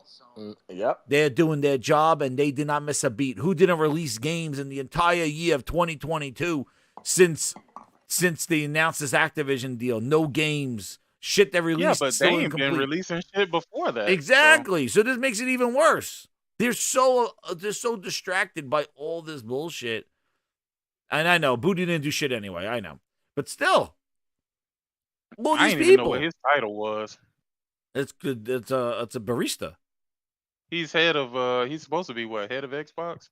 He's supposed to fill Booty. Booty is in charge of all first-party content studios. All 23 of them is owned his ass. You know what's crazy? The fact that Booty is so slimy that you were just making hella fucking money putting your game on PlayStation, and then as soon as you got hired by Xbox, you were ready to stab them in the back immediately, bro. Yeah, right. It's crazy. That shit is crazy. They to walked me, bro. in and I said- get it. Business is business. They but, walked in there and dog. said, "Don't make those games, dude." They walked in there and they said, "Don't make that PlayStation game." All right, we out. Don't you want to see what the game looks like? Nope. All I don't want to know. All I'm here to tell you is 2 creams, 1 sugar, and here's your coffee. And don't make the PlayStation version. I'm out. But Booty, don't you want to play the preview? Yep. Nah, I trust you. I'm out of here. But you got to understand, and the reason why I say this is, how long have you felt this way? You know what I'm saying? Yeah. Like, how long have you been doing business with Sony but felt like, you know what? I would love to see them gone. I do. I have no. Because he was talking really aggressive for Yeah. somebody who really shouldn't even have beef with Sony. I know. He owned Minecraft using the things, but he was, but like that's the thing. Like internally, they're talking how we would want them to talk with competition and doing that stuff, and instead they come out here and they pretend that, oh, there's no console war, there's no this. Man, it sounds like the dirt that you guys are shitting. You sound like the goddamn when I was at the lunchroom with my friends, like, yeah, we're gonna snuff them out, like we're gonna take them. Be careful if they're gonna put Fallout 76 over there, then I want them to leverage Game Pass. Like, this is a bullshit. Like, dude, you guys sound like the console fanboys at a goddamn lunchroom cafeteria. Where do you think they get it from? But that they should be saying that kind of shit, and they should be doing action to represent that stuff. Instead, they come out and go, "No, we're one family. Exclusives don't matter." And we hug me, kiss the babies. Like, no, that's you're a fake ass, man. You're faking. You're trying to pretend you're a Trojan horse. That's exactly what it is. Phil Spencer's walking in there like the Dalai Lama until he gets behind your closed doors and he owns you, and then he's gonna tell you where to really shove it. But he comes walking up to your gates, going, "I'm here, no weapons, nothing with me," and then meanwhile, he goes in to bash your gates, and he opens up all the gates and lets his army in there, and he rips your new ass. That's exactly what he's doing. He's coming in there like, "Oh, I'm here for peace. Sony, I'm here for peace." And Sony's like, "Bull." Sony sees him right through his ass. They're like, Yeah, Jim Ryan was like, no. Jim Ryan's like, "Nah, I don't want not it. good. No, man, it's raw. It's a raw deal." What he said? It's inadequate. Yeah, inadequate deal. Yeah. And they referred to that discussion too. Like they went say, like, didn't you call up Nintendo and Sony and said yeah? And he's like, yeah, we did. I called them. He's like, me and Satya were on. I was on the phone. Satya called them up, and we talked to Sony, and yeah, we just said it's not Like about this. what would you have told them at that point? Is my question. What would you have told Sony at that point? He Hey probably dog, just- hey, yeah. listen, we're about to stab you in the back. Yeah. Just say it's cool, man. Just say it's cool, bro. Well, he probably just gave him some general stuff. He's like, hey, Jim, how's everything? Did you go golfing? He goes, yeah, I went golfing. He goes, yeah, okay, yeah, this Activision deal, don't worry, man. This is not going to affect you. We're going to keep Call of Duty there. So anyway, you going for lunch tomorrow? Okay, good. Yeah, okay. Anyway, Satya, tell him that. Yeah, he goes, yeah, we're good. Okay. Yeah, we're just going to keep Activision there. We're not touching anything. Don't worry about it. This is just for us. This is for our service. But, we're definitely going to keep Don't worry about what's gonna happen to you. Yeah, You'll be he's all like, right. don't worry about it. He's like, don't worry about it. It's just a tip. It's just a tip, Jim Ryan. It's just a tip. Hey, listen, I know we fucked you guys over when it came to Bethesda games, so yeah, just believe us when we tell he's you like, we're not gonna trust do me, the this is same not. thing. Yeah, he's like, Jim, this is not the Bethesda deal. Don't worry about that. No, we changed. We had to switch turn of heart. Man, we were just over there. I was kissing you. I took your kids out for lunch where we hugged, we kissed some grandmas and everything like that. He goes, don't worry about it. Don't worry about it, Jim. We'll be And I right remember when the Shields were like, oh, they should be happy for whatever that was that they were offering at that time, like 3 years yeah. or some shit like that. They should be happy. Take the offer from the devil. Really, Microsoft shouldn't give them anything, and now they crying like, why y'all won't just let Microsoft buy them? Jim Ryan Like, being why? greedy. Yeah, no, Jim Ryan's crying. Hell yeah, Jim Ryan crying. Meanwhile, you got legit tears from Phil Spencer apologizing for shit ass Redfall. Goddamn dude was crying all over his goddamn screen. This shit was that's some real tears. Jim Ryan's crying. This shit is. Dude, I gotta play. I gotta get off this goddamn thing. All right, guys. crazy, Thank you again. dude. Sick is gonna be in. He's not gonna be in court tomorrow, but there's a whole lineup. Hell no. Of people. And man, I expect to see more emails. Keep it locked here to the Gaming Grindhouse. Thank you for everybody subscribing. All the VIPs, new members, I'll add you to the wall. True Virgin, you stay right where you are. You're not going anywhere. And thank you to all the super chats. And thank you to all the new members and the subscribers. Oh, and then we got True Witty coming in. Yo, what's up, True Witty? He goes, so Microsoft wants to monopolize. Who here is surprised? True, thank you for nobody. That's exactly what they want to do. That's exactly what the FTC wanna emails. put their foot in their ass. Exactly. The FTC point. That's why the poll, the Grindhouse is right. The poll is right. Like it is. The FTC did what they need to do. They showed that there was motive. They showed that Microsoft internally wants to snuff out Sony. This is a Sony play, the console stuff. The CMA got the cloud covered. And now the FTC is focusing on the competition with Sony. And I do have to say, dude, I got to say, like, that FTC, man, they sounded like they were in Jim Ryan's pocket, though, man. It was pretty wild, some of the shit that they were saying. But, like, man, it was awesome. Wasn't, though. But it was true. It was well, true. Here's But the it was thing. wild. Everything they said was true. Their job is to keep competition. Yeah, exactly. You know what I mean? They did their So when job. you see somebody is about to do some anti-competitive shit, you gotta. And they got a history for it, don't they? Not just in gaming, but they have a history for it with their operating system, with their Internet Explorer, with their PC venture. They already have a history for this stuff. And now they're trying to do it in gaming. And you see, if you're the weakest console, how are you taking these games and making them exclusive? That makes no sense. When you're saying about putting games in all places. And then you said you're not going to do that with Bethesda. Then you had that meeting with Bethesda, and Bethesda saying these games will come on a PlayStation, and you pulled them. And then we got quotes from you saying that this Bethesda deal is not to take games away from PlayStation. And that's exactly what you did. You went public with that. Exactly what you did. That's exactly what you did. From the horse's mouth. This is from the developer. Redfall they said no PlayStation version. Pete Hines said, we were making a version, and then it wasn't until they bought us that we stopped making the PlayStation version and put it everywhere. You got Bethesda saying it outright. You even have Pete Hines in the email saying, like, yo, why is Call of Duty getting, like, special treatment being everywhere, and we can't say that with Elder Scrolls and Starfield? Like, why are you sending out an Uber driver to get questioned like that? Like, what's crazy is that Bethesda seems to be a little hostile, not as compliant. Well, because they're not making as much money. They're seeing the money leave their pockets, bro. Yeah. But don't you think right it's now, interesting? Starfield is supposed to be the biggest thing going for them. That's the $7 and they billion can bet, already see. No, but they can already see that it isn't.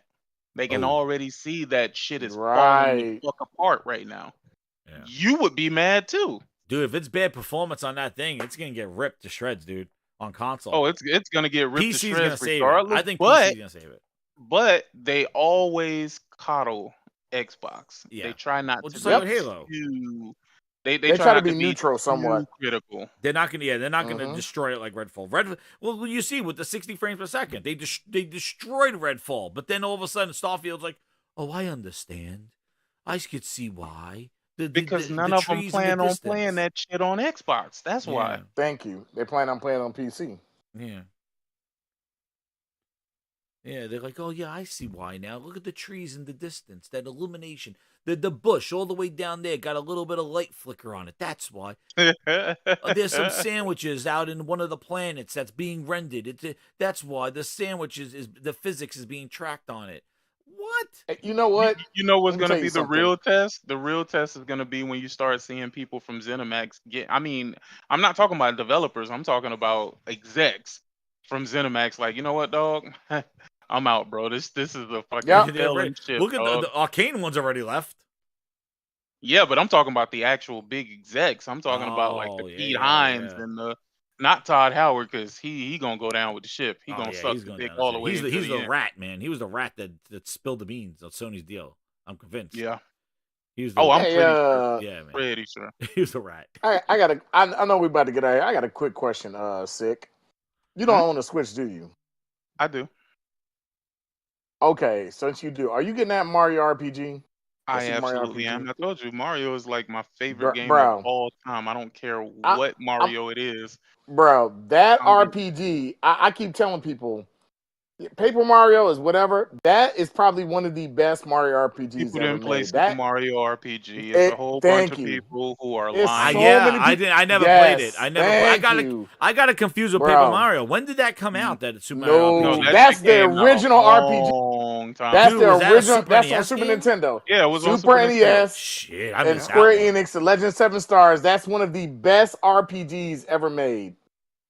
That RPG I kind of set the remember standard. it being released, but I just wasn't. I just didn't. None of the have it. people excited for dog. it were excited for it then. They're just hyped that it's coming to the Switch. That's it. Bro, And when I also saw the that, fact when that I it's saw getting that, redone, I think that's the other thing. Those graphics. Yes, I when think I- that's the other Nobody thing. cares. Nobody on the no, Switch nobody gives a cares. shit about Right, that, bro. exactly. Really? Nobody cares about I that. like the animation. Yeah. of Hell it. no. But I Hell don't. no. I at least This you is know the Switch we're Nintendo. They'll talking pull some about. bullshit. They'll put some Super NES Let me update. tell you something. When I found out that was coming to Switch and I got back in town, I immediately, and I don't go to GameStop, I immediately pre-ordered it. I pre-ordered that. I pre-ordered Wonder, and Wonder, what was man. the other I one? want And that. I I'm pre-ordered. playing that shit like Super Mario World, man. Dude, I'm I was like, I'm in and on my that. wife knows this. My wife knows I want this. that game. She's like, That's October, right? She asked me what some of my yeah. Oh. She asked me what some of my favorite games are. I said, you know, I'm really a Nintendo kid at heart. Like Chrono Trigger, Mario RPG, 7 Stars, Final Fantasy 6. Well, it was Final Fantasy 3, but those are like some of my favorite Yeah, a like lot of RPGs. people don't know that but, either. The bro, whole Final Fantasy 6. you remember when Final Fantasy the Pixel remake, the Pixel came out? That's the first one I bought. That was the very first one I bought, and I Oh, started that's playing. another I was like, exclusive. Phil didn't talk about those. oh, we didn't. Oh no, he bro, talked let me about tell you the something. mini. He the talked He mini, talked about the right. Pixel exclusive remaster. of That was it. another one that skipped his platform. They should have. Who the fuck is gonna buy that shit?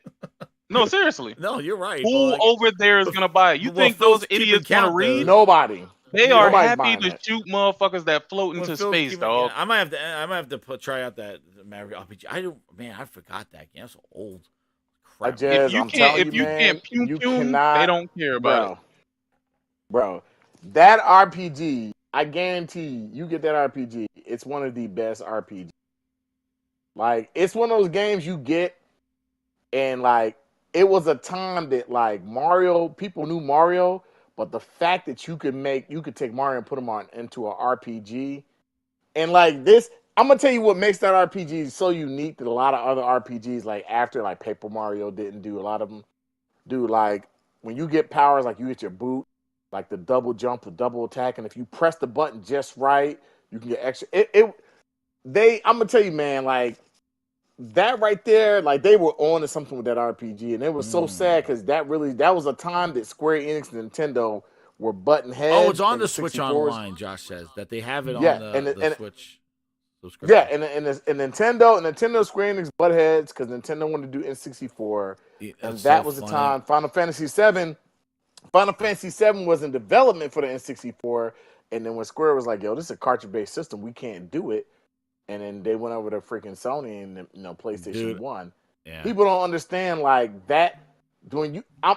It's so hard to really describe. Like I'm gonna tell you, if you've never played that RPG, I guarantee you play the RPG. It's probably one of the best. I would say out of all the Paper Mario and all that, it's the best RPG. I was just thinking what bruh man from the best. fifth floor just said.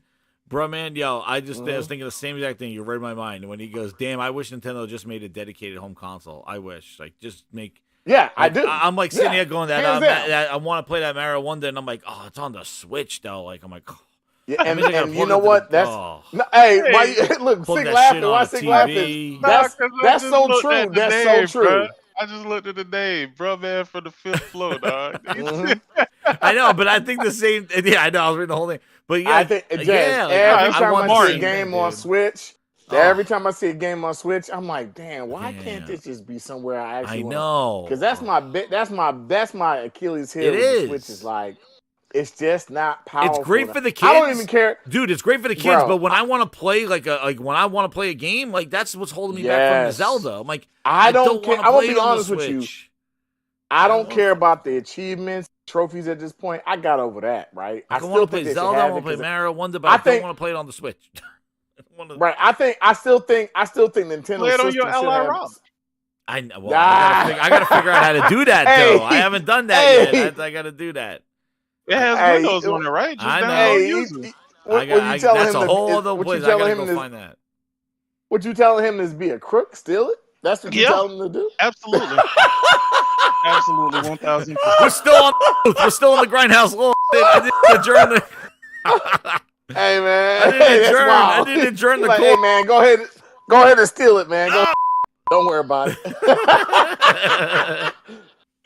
Nah, that's no, but Mario you're right. But like, yeah, I'm just like, oh my god. But yeah, But man, when I saw that animation, that game, man, I was like, I want to play it. That's funny, Jazz. You was like, ooh, I want to play that Mario Wonder. God dang it, it's on the Switch. I know. That's exactly what I was thinking. I'm like, hey, I think everybody thinks that, man, because I was like, when they announced that new Zelda, I was like, ooh, I'm getting this. I was like, I think it's gonna look great on this screen, man. Like, oh my god, that on the OLED Switch though, like, shoot. I did not buy this good, Zelda. But I just don't want to play it on a portable device. Nope. But dude, I've never since the Switch has come out, I think I've undocked my Switch maybe twice. I don't play, and that's my big thing. I got cancel that from the record. I got rid of my back. Talk about it. I got rid of my my backbone from my PlayStation. I gave it to my nephew because you know what you could do, Jez, just so you don't have a guilty conscience. So you don't have a guilty conscience. You can go and buy the game, but then download it on your Alot. That way, you paid for the game. Hey, so you don't it's not that I don't feel bad about it. It's just that I'm just like, that's a whole other like finding the ROM and then like doing all that. Right. So, I don't feel like going. That's a headache and viruses and all that other stuff. Like, it's a pain in the ass. Like, I don't know. What for Yuzu? Oh no, not with Yuzu. No. I know I'm gonna buy it, man. I usually don't pre-order Switch games, but that Mario RPG is a day, dude. That's paid off. That's ready to go. As soon as it drops, I'm getting that. Mario, I'm getting that too. But that freaking RPG, I didn't think I was gonna be more excited. Like Final Fantasy, I'm playing this, and this game is, dude, it's awesome. It's so fucking the fight with Benedicta. That's all I can say. I'm sitting there in my headphone. I'm listening to the orchestrated music. Wait. Let me I gotta go play it. Are you fighting Benedicta or are you fighting Garuda? No, I just fought Benedicta. I'm running around the open world now, just killing stuff. Oh, you early in the game. I'm kind of doing a BG, man. I'm kind of doing a BG. I'm this level 1 up. Without spoiling anything, you're gonna spend all your time thinking you're trying to level up, but you're wasting your time. I'm gonna tell you that right now. Until you find some certain accessories, you gonna sit out there all fucking day and all fucking night and feel like you're not getting nowhere. But regardless of that, if you thought that that Benedicta fight was wow, you ain't seen nothing yet. The music, just like how it started, the music and how I was like, yo, this is fire.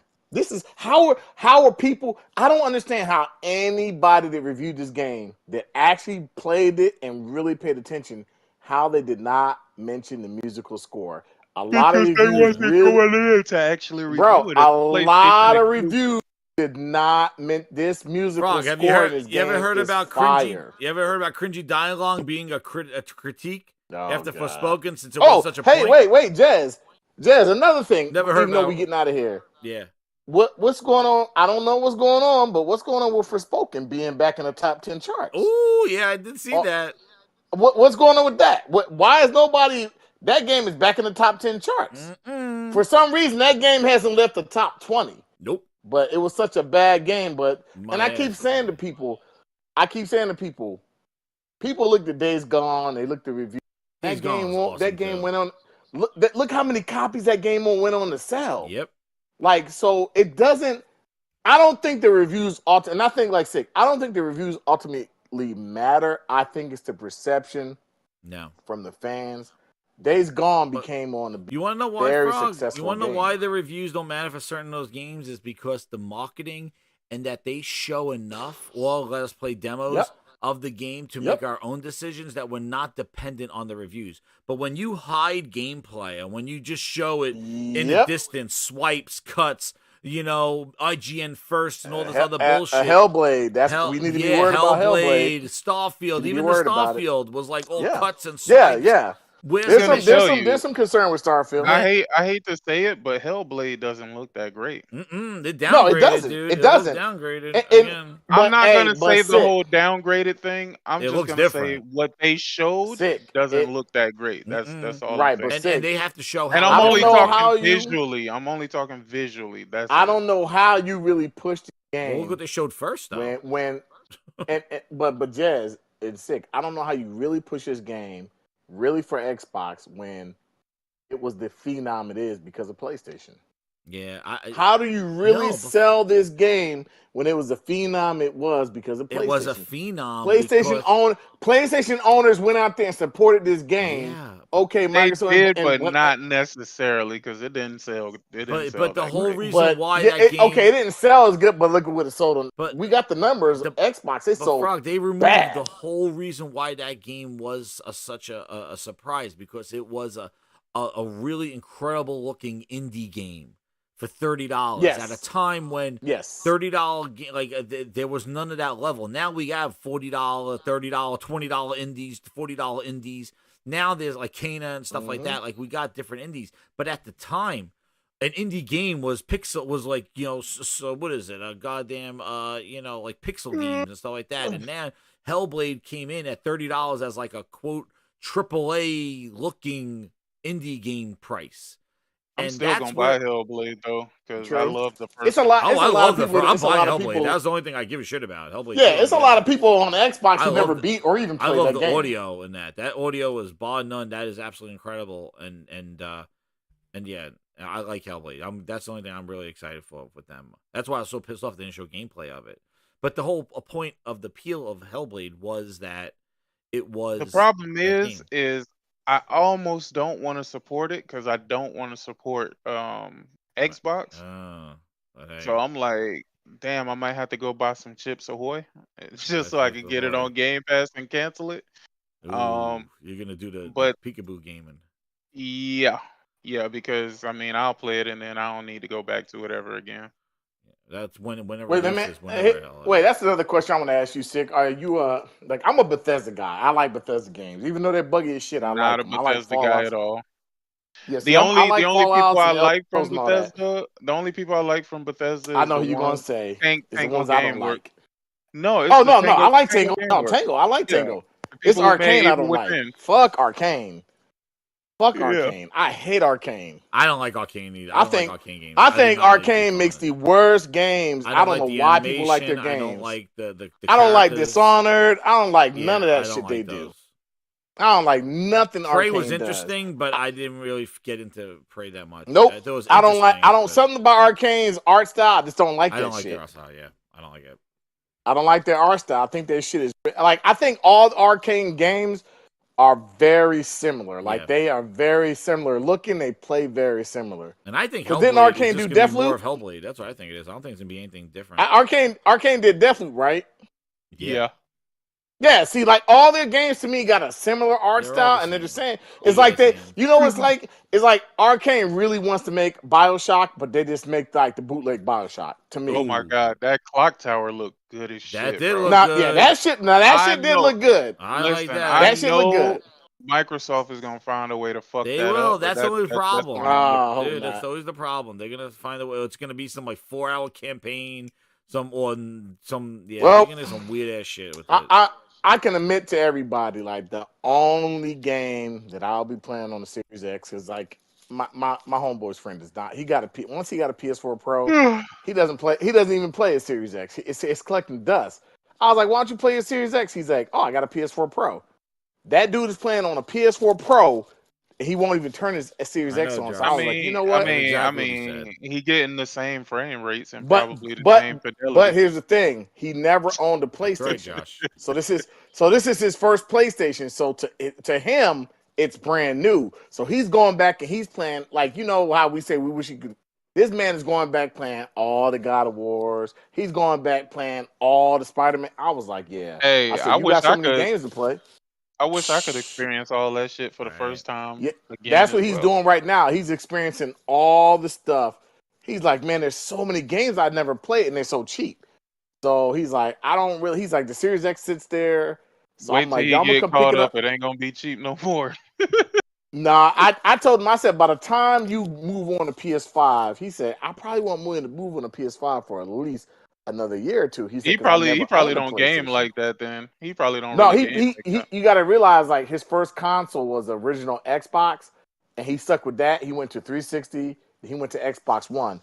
Xbox One is where he was like, "Yo, there's games I want to play, but they're only on PlayStation." So he played a little bit. Now that he has a PS4 Pro, that's all he does is game on his PS4 Pro.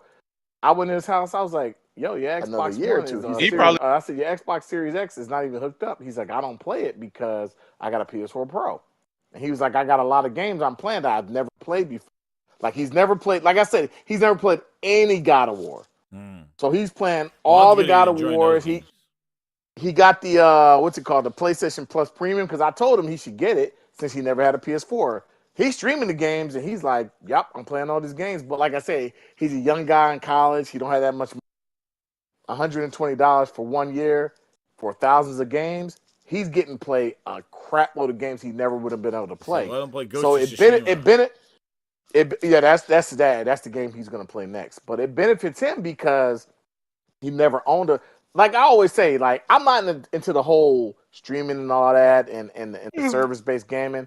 But if you never owned a PlayStation, yeah, you might as well go ahead and pay that $120 for that year because especially if you game, he has a shitload of games to play. So I told him, I said, I'm gonna come pick your Series X up when Starfield comes out, just because I actually want to try it. I added this topic that we just had this conversation at the postums, the Grindhouse After Dark. Uh-oh. No, I just added it as the Grindhouse After Dark, all conversation at the end on that one. But yeah, we've been live, man. They're like, it's 4.5 hours. Like, holy crap, this is a sick humor podcast now. Absolutely. That's it, man. Bro, If he does his hey, sick. Let me tell you something. Y'all don't understand. When I be traveling, when I go off, what's it called? Bama, Florida, at the border of Alabama and Florida, and it's a 7-hour drive. Sick Humor's podcast be keeping me going. Hell yeah, it keeps me going during my it keeps me going. I told my wife, I told my wife when she like, I'm gonna drive for 2 hours. I'm like, okay, I only got 5 hours to go. I'm putting the podcast on. She's like, who you listen to? I said, Sick Humor. No, I'm being serious. I'm like, she's like, who you gonna listen to tonight? We got I'm like, Thrash. Sick Humor. As soon as I said Sick Humor, she's like, oh, that's the one with the music. That's how she always knows Sick. She's like, that's the one that's to do with the music. I said, yeah. She said, okay. And because she know for a fact when I'm driving, it's gonna keep me awake. I'm interested. I'm engaged. Bro, I cruise control it, hit 75, 80, and just keep it pushing. Dude, I remember when I had to freaking drive to Jacksonville to take my aunt up to Jacksonville. That's a drive. And I was coming from, you can pretty much say, Dade, right? Oh, yeah. Oh, that was a story with the car when you had no insurance or something like that? Dude, yes. I remember that story. Yes. He drove all the way back. He told the story. I remember. Hey, that's funny. I know. The crazy part is, right? So I drove the little U-Haul truck up there, right? Everything was cool. I don't know what they did to the truck though, because they put that shit on some sort of a limiter where it would not go past like 60. Like I couldn't even force it to go past 60. It was a wild as shit, dude. But anyway, man, that's made it all the way up there. I was super fucking tired, dog. Like I should have just took my ass to sleep, right? Nope. I wanted to hurry up and get back home because I had. He did a turn and burn. Yes, yes. So I took the truck. I took the truck, man. It was a nice ass. God, I think it was like an Acura or a Lexus or something. I don't know what it was, but that shit was moving, dude. I got back home in like freaking 2.5 hours, dog. Like when I say, dude, I was driving like I was in Fast and the Furious. Bro, I didn't get pulled over. If I would have got pulled over, dog, they probably would have towed the hell out of that car. It ain't have no insurance. It shouldn't have been on the road. The tag looked like it. I was like, man. I told my cousin, and you know what's fucked up? She didn't tell me until I got home.